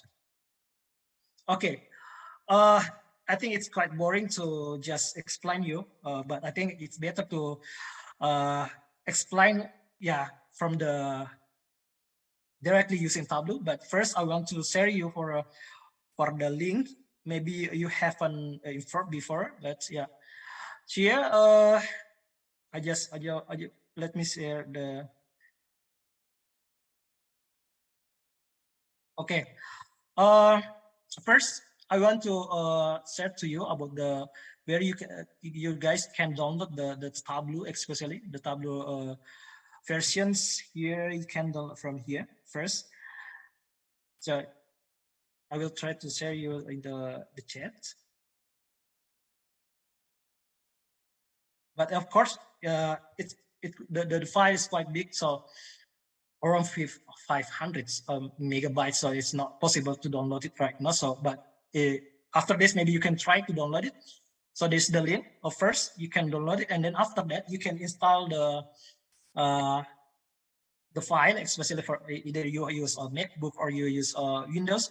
You can install the installation file, and after that, normally you will receive 15 days free trial to use the Tableau desktop. But you want to have the 1 year free, you can then register as a Tableau for students.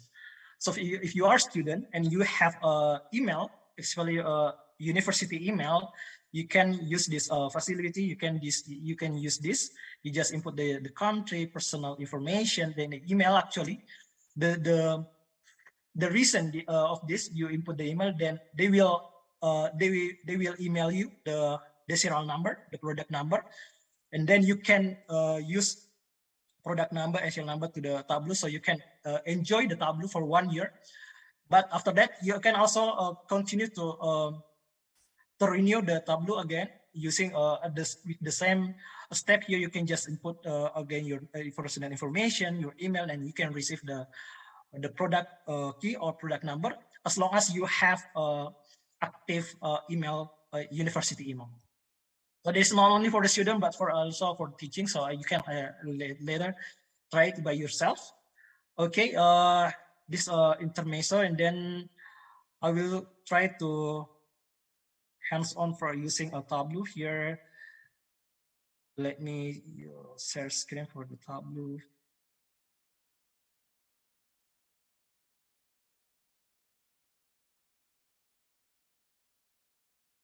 Okay. Okay, guys. I think you all have seen my background, my Tableau. This is the actually, if you have installed the Tableau desktop, then you can when you open the Tableau desktop, you can see this kind of page. This is for connect the data. Actually, you can also see here many kind of portfolio you have many workbook you already created, and here I just explained before that if you have installed the Tableau desktop, but then you also have registered as a student or for teachers, you can then receive the product key from your email, and then you can manage the product key here, and so you can enjoy the Tableau for 1 year. And then here, maybe for the example, when you open your Tableau, let's try to create some visualization using the sample superstore here. This is a data source, a safe data source or sample provided by Tableau. We can use for exercise.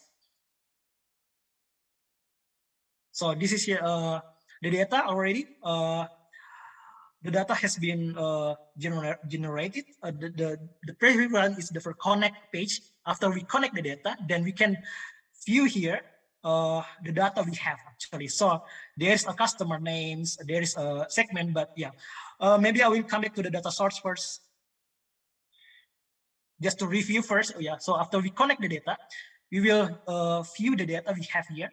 So this is the table we have. We have order ID column, we have order dates, a ship mode. Commonly, we try to analyze, check the data type here. Is it already appropriate or not? For example, order date, is it already dates that type on, and also for the country and region already for latitude and longitude, data special data. The segment is strings, yeah, or dimension. We can call it like that.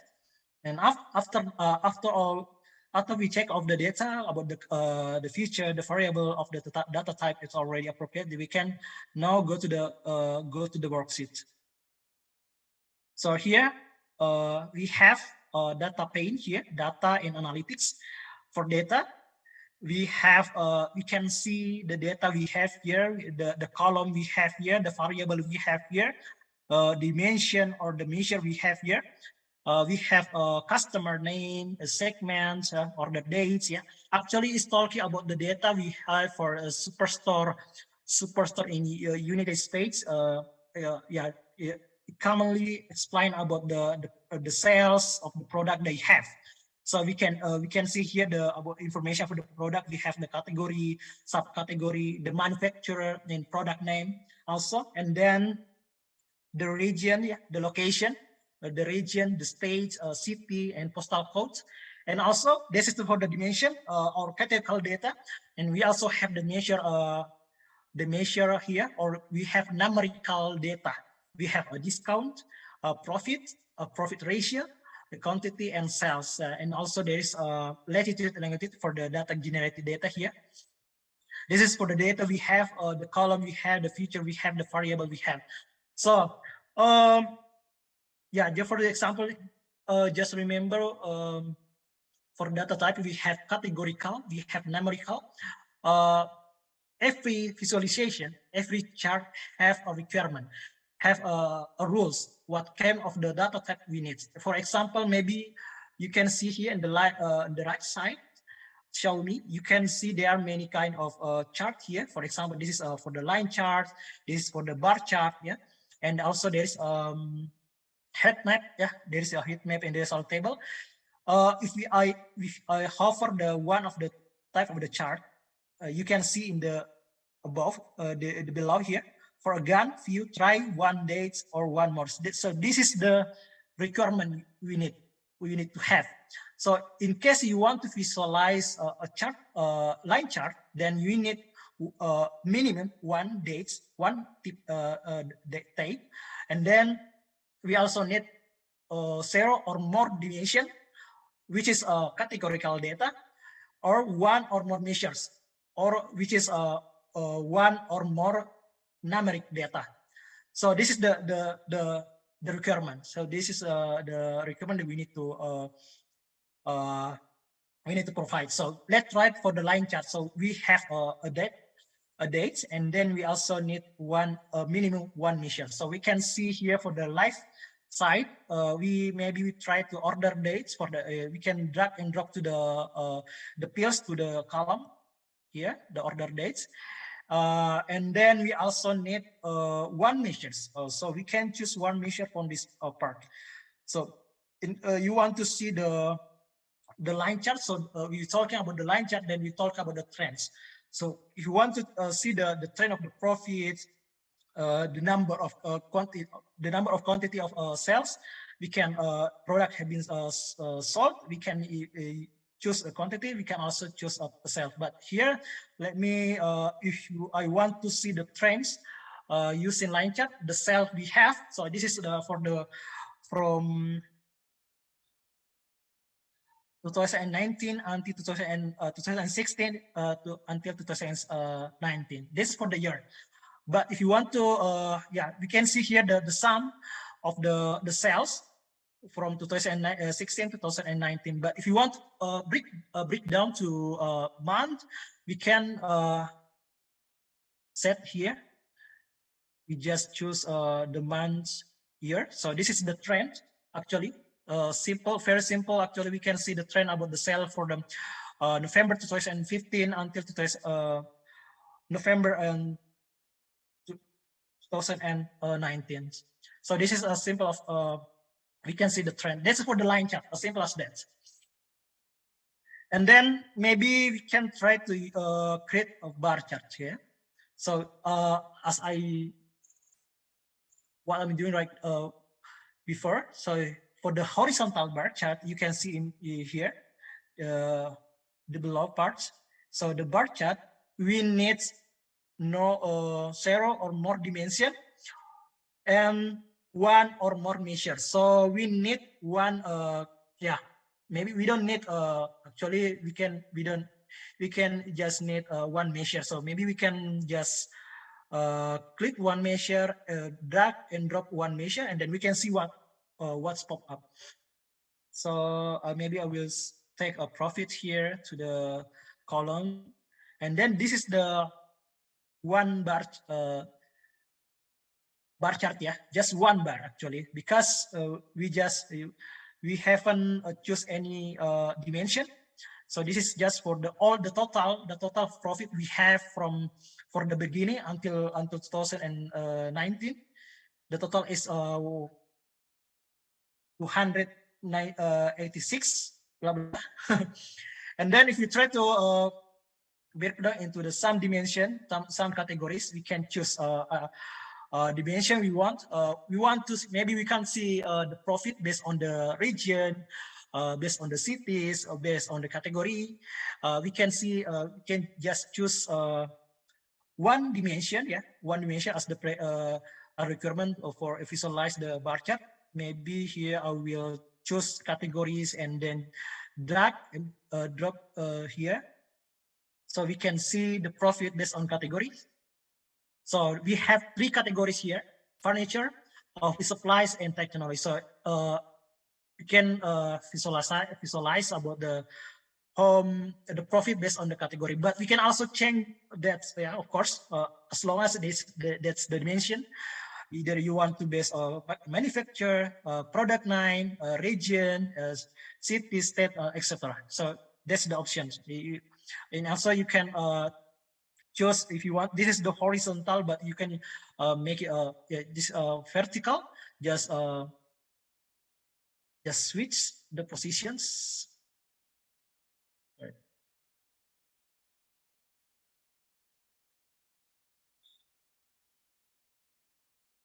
Yeah, so this is the bar chart for the 3 categories. I will try to change with the subcategories. So there is not only 3 here. So here, and then yeah, still not ordered based on the number of the profits, but we can make it ordered by orders descending or ascending. So we can see here what kind of the subcategory that have the highest profits. Here we can say copiers, response, and access. This is for the bar chart actually. So and then we can also try for other visualization like yeah. I will try to introduce some type of the improvement using a line chart. As mentioned before, actually in Tableau, if you need for forecast the trend, if you want to conduct clustering, we just can use a few features here from the analytics part. We can forecast, we can cluster, we can also trend line, we can see the medians with quartiles, yeah. But I will try to give you some example for especially for the forecasting and clustering. So yeah, especially for the forecasting, of course, we need data time series, yeah, of like what I have created here for the trend for the sales from November to 2015 and then until to 2019. So okay, I can create here again. So this is for the sales. I will create for line chart again, and then I will see for this.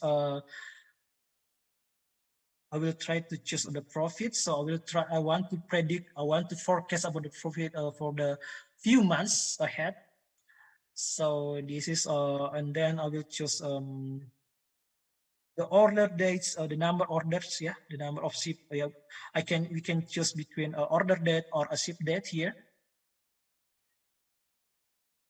and then I can make it to month. So this is it. And then I want to forecast, yeah. I want to forecast about the profit for the next few months. So then I will choose here forecast so this is the forecasting, the forecast for the profit for the next few months. This is just I think this is for 1 year, yeah. So we can 1 year for the profit is not really, yeah, maybe appropriate. We can make for 6 months, but we can for purpose we can set here. We can the number of how many the next few months. Yeah, maybe we just want to for the next 6 months. Then we can just change here. So there's yeah. The forecast model is automatic, but we can also automatic with the seasonality here. We can customize. You can choose here the custom. Yeah, you can choose what kind of the automatic and the model forecast model. But actually maybe you have such a question. Maybe what kind of forecasting model do we use for this year? Maybe you familiar with the Arima, Sarima, Prophet, and many kinds of forecasting model, but for this Tableau, they use exponential smoothing. So they use exponential smoothing algorithm to conduct a forecasting. But here you can, yeah, you can choose whether you need to seasonality or without seasonality. So we use for automatic. Yes, this is the forecasting, but yeah, of course you can maybe make it as for days, yeah. So you can set up for the week numbers, yeah. or maybe you also want to change the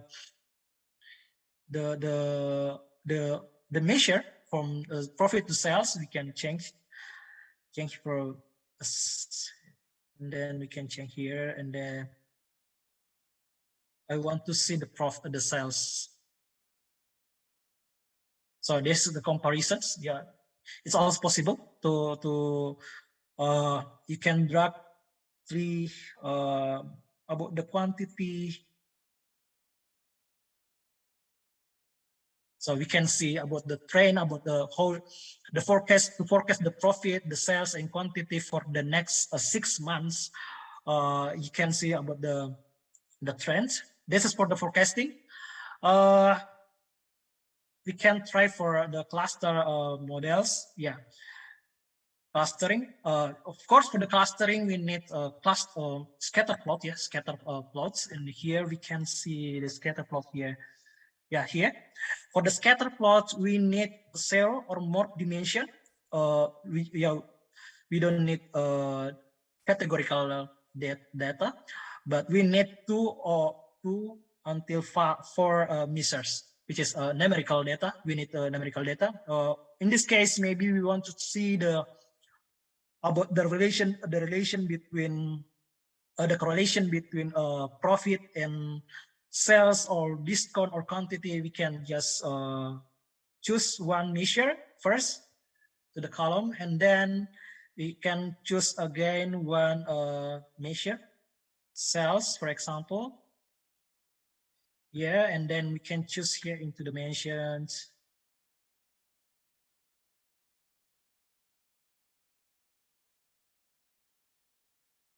So this is it. We can give before we conduct clustering, we can give the trend line. How about the correlation between sales and profits? We can linear, logarithmic, exponential, polynomial, and power.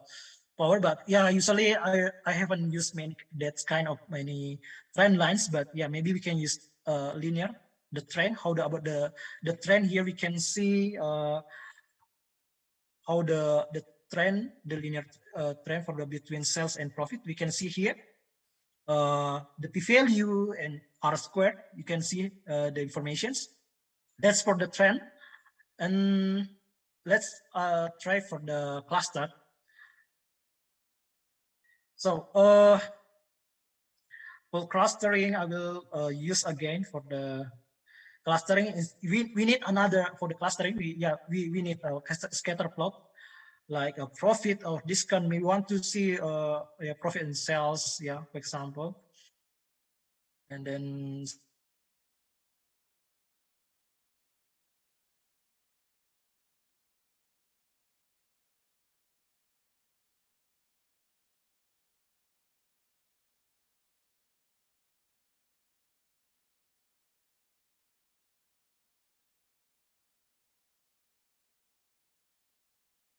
Mr.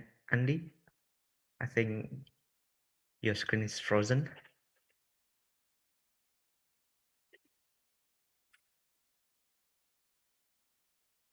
So everyone, probably we can wait like for a few seconds or minute. Hopefully, Mr. Andy can join us very soon.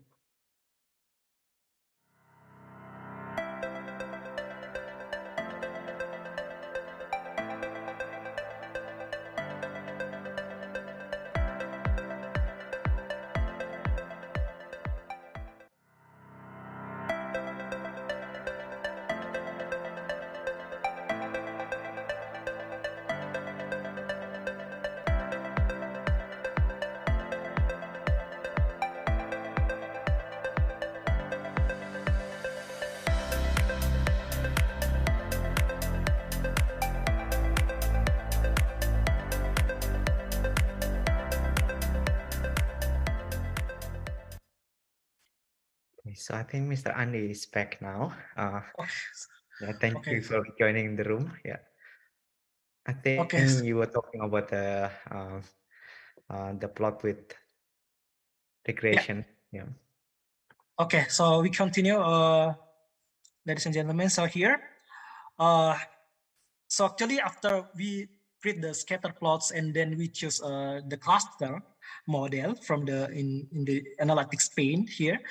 And then we can see here, this is the automatic, the recommendation from the Tableau, the number of cluster actually. So there's 2 cluster here, you can see, but in Tableau, actually, we can manually input the number of cluster we prefer, actually. So if you want to make 3 clusters, you just input here, and then enter. You can see here, there's a red, orange, and a blue, but you can also input a 4, because principally, if you want for the number of clusters is also based on our need, actually, based on how we try to categorize our cluster, the data we have, actually. So this is it for the number of cluster we prefer. Maybe we input 4, we can input 3, we can input 2. And for your information, the algorithm the Tableau use for this visualization for the clustering in Tableau, they use k-means, actually. That's the default they use. For the forecasting, they use exponential smoothing, and for the cluster, they use k-means. Okay, that's I think we have so here we have tried to create a line chart. We have tried to create a bar chart. Yeah, we also have tried to create a forecasting, and then a few things actually we can try. For here, you can see it show me there are many kind of charts with any kind of visualization you can try. Maybe let's try for the maps. We want to see how about the sales and the profit for the each region of city in the country, especially in United States. Yeah. So we need one geo dimensions. So and then one dimension and one measure. So maybe we can see here based on you want to see based on the stage or based on the country. We can choose states here. So let's see what's pop up here. So yeah, already creates. There's Washington, California, Nevada. And then we want to see about the sales for each country, for each state. We just can drop from this part for the measured names to the mark here. So we can see about the number of here. We have color, we have size, and then we can choose a profit based on the size. So we can see based on the size, the magnitude of this profit. That so the highest, the biggest of the size, the biggest the profit. So maybe I will try to make it more visible here. I can set the size to the higher. So you can see here which country have the highest profits. You can also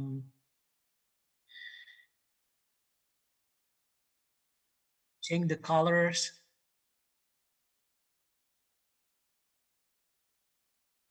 Okay, that's for the profits. And then so the profit is measured by the size. But if you want to see how the sales based on the colors, you can try here. Just drag and drop the sales to the colors.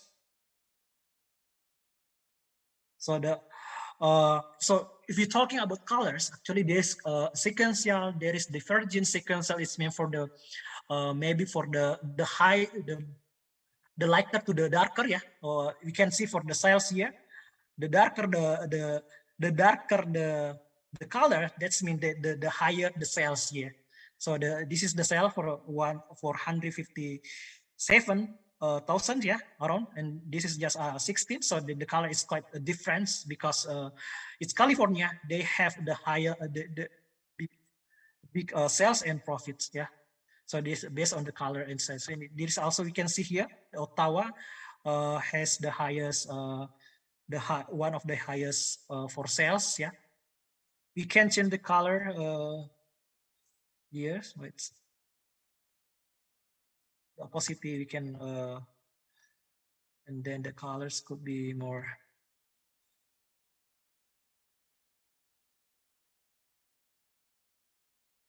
So we can use orange blue diverging, yeah, or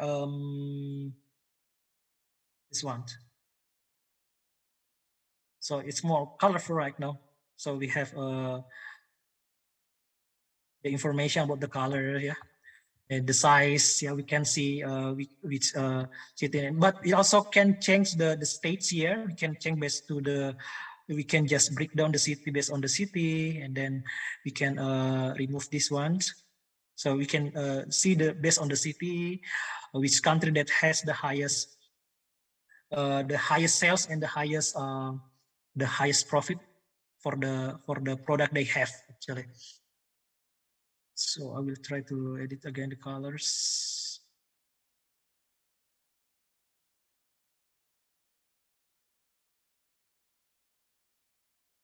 That's for the symbol maps actually. Yeah, we can use symbol maps. We can see here. We can hover the point, and then we can see the cities, the profit, and the sales.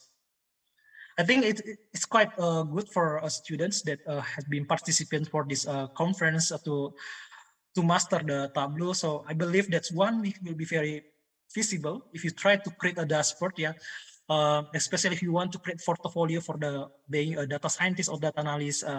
This one is powerful tools to master actually, like Tableau, like Power BI, and that could be very good portfolio for your resume or curriculum vitae.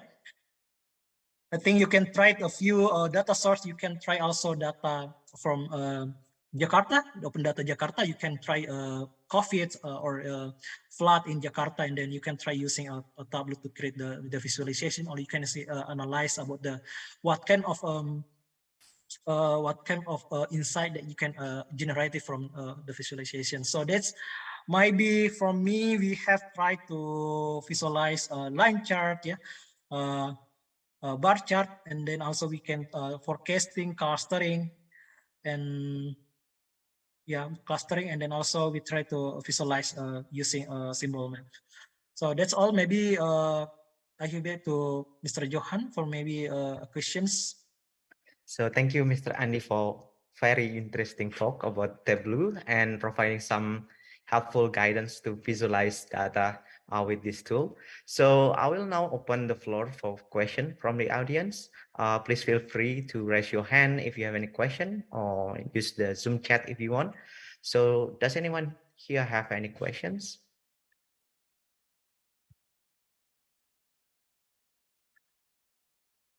So while waiting for the other audience, actually have a few questions myself.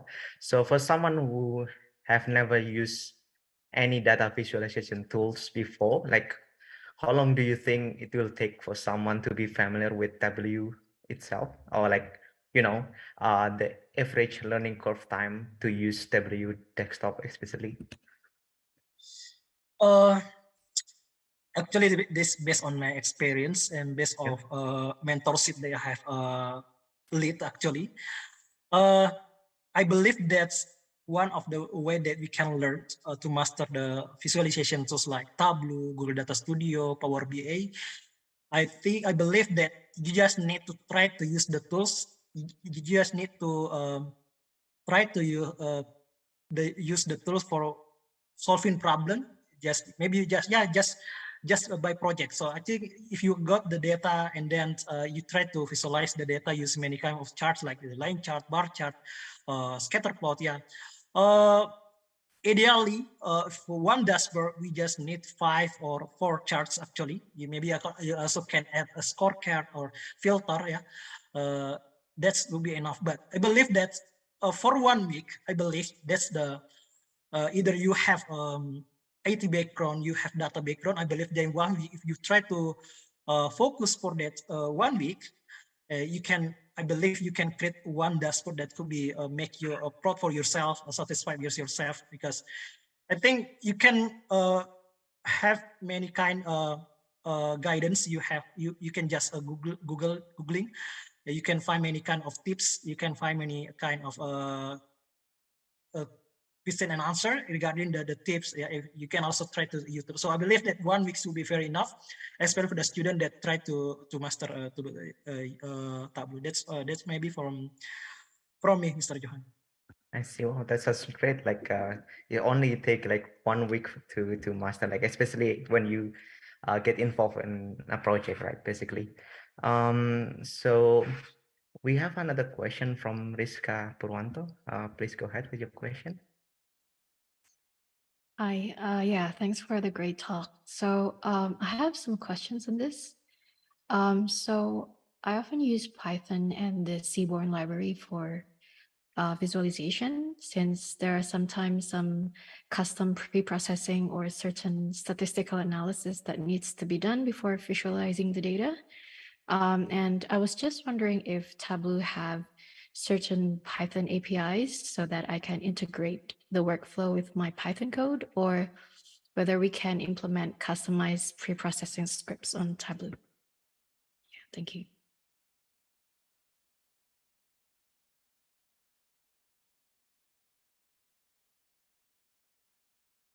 Yep. Okay. Thank you for the questions. Actually, yeah.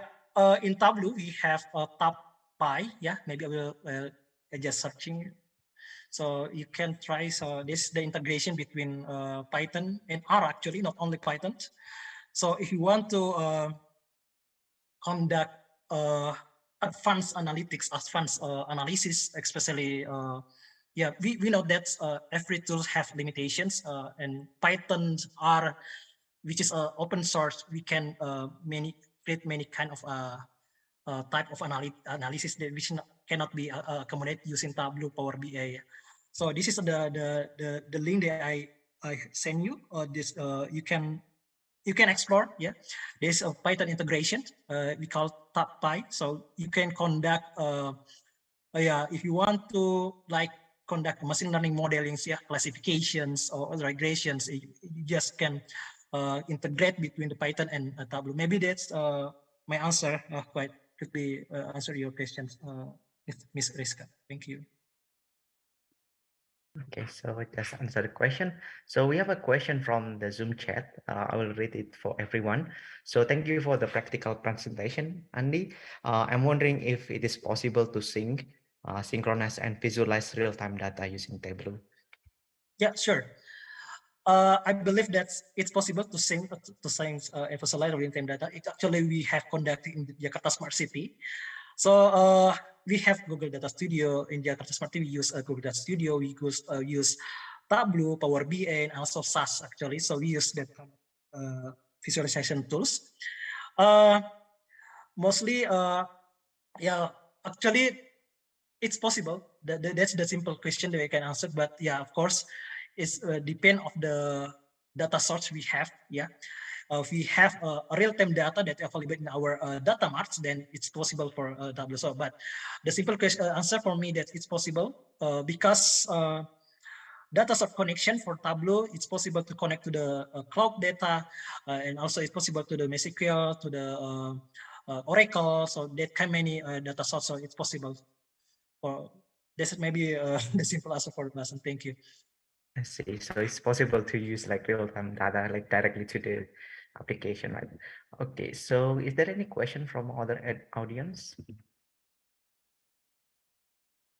So we still have 3 minutes left. So I actually have some follow-up question from the previous question raised by Rizka. So I'm wondering like how much data pre-processing or like data cleaning are needed when we use Tableau. Can we just import like raw data to Tableau and it will do some pre-processing for us, or like we have to do some data cleaning first before we can actually import it into this application? Yeah. Yeah, maybe we agree that in the data analytics process life cycle, actually there's data pre-processing or data wrangling, or and then exploit data analysis, and always also directly to visualize into the dashboard. Actually, ideally, in our what we tried in Jakarta Smart City, we have data engineer team. Yeah, actually a little data engineer teams, and data. Yeah, there is a data engineer. There is a data architect actually. What we are trying in Jakarta Smart City is provide the data as clean as possible into data marts. So data analysts just consume the data directly from the data marts, and then they can visualize without any kind of data cleansing. That's the ideal part that we are trying to do. But the questions that actually we can also, it's also possible to conduct data preparation using Tableau. So I haven't mentioned before actually, but beside the data Tableau desktop, we also Tableau also have data preparation tools. Oh, so, I see.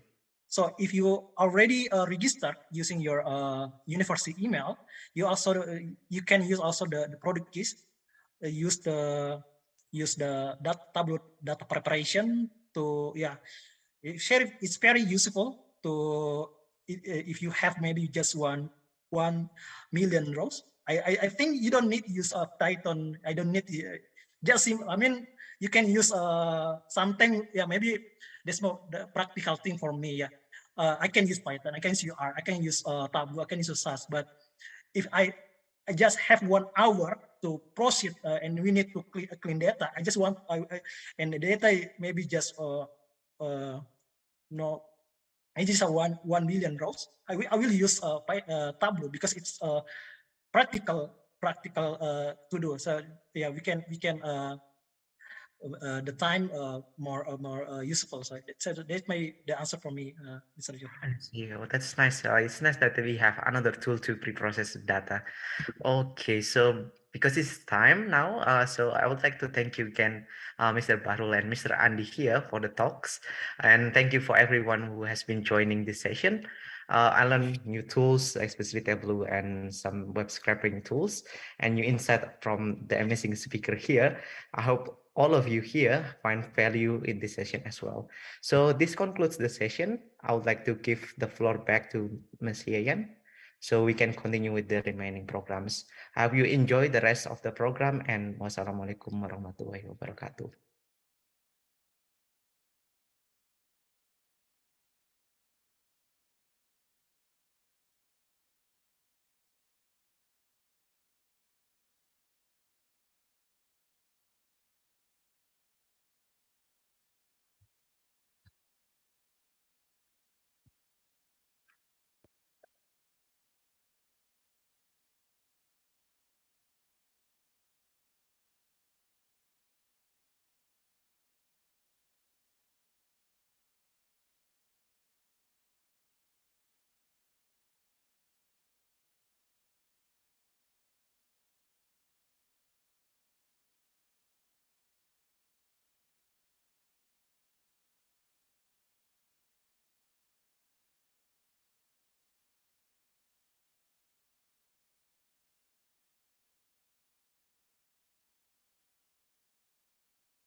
Okay, thank you, Mbak Yayan.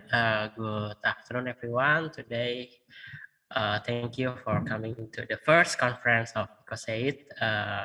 And now I would like to give some information regarding the next conference. Okay, our next conference will be the International Conference on Software Engineering and Information Technology 2023. And next, please. Okay, this is the tentative date for the next conference. It will be in the same month, November 2023. However, we would like to inform maybe in next year we will have virtual or hybrid. We will decide it after we consult with the IEEE section. Maybe because we need to understand their policy. If we can hold full virtual conference or we need to have on-site conference. And if we have hybrid, the alternative we will hold it in Bandung or Bangkok or Selangor, Malaysia. So I hope we can meet again in next year in different places. And then for the submission or call for paper, we will start the submission process starting January 2023. So maybe we will have a break like 2 months before we start accepting paper for next conference. The tracks will be the same. We will have 2 tracks. The first one will be information technology tracks, and the second one still the same, software engineering. However, we will have sub tracks for each track. So we haven't decided yet. So for more information, you can visit the website ICoSEIT. I hope we will see you again next year. And thank you for joining this year conference, and see you next year. And thank you back to MC Mbak Yayan. Thank you.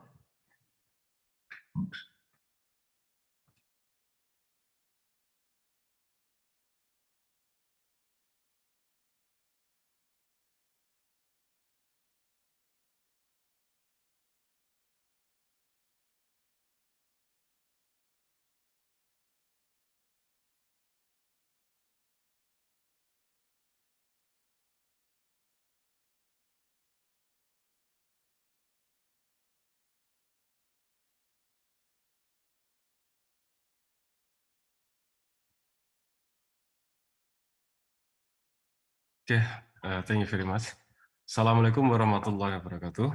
Good afternoon to you all. Dear associate, distinguished speakers, and also all participants. ICoSEIT 2022 is the first international conference held by Telkom University, co-sponsored by the IEEE Indonesia section.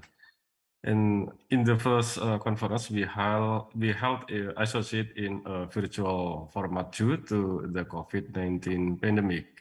Hopefully, condition will be more conducive, and next year we can hold this event in a hybrid manner or even in full offline.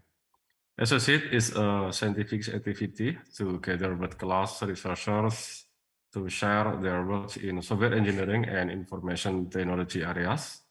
And the first ICoSEIT 2022 received 220 submissions from 9 countries, such as Indonesia, Thailand, Saudi Arabia, United Kingdom, India, Australia, Jordan, Japan, and Malaysia.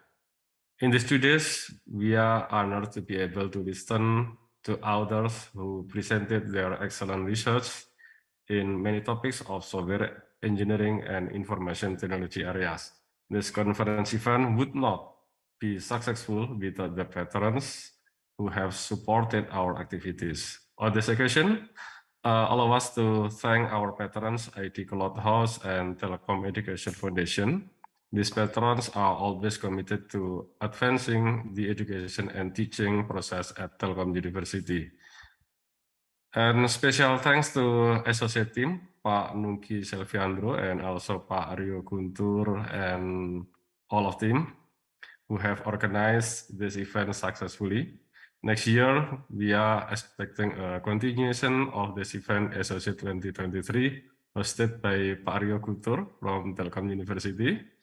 And I close this speech with the hope that this activity will be beneficial for all participants and in the long term can be useful for creating networks and programs that benefit to the wider community. Thank you. Wassalamualaikum warahmatullahi wabarakatuh.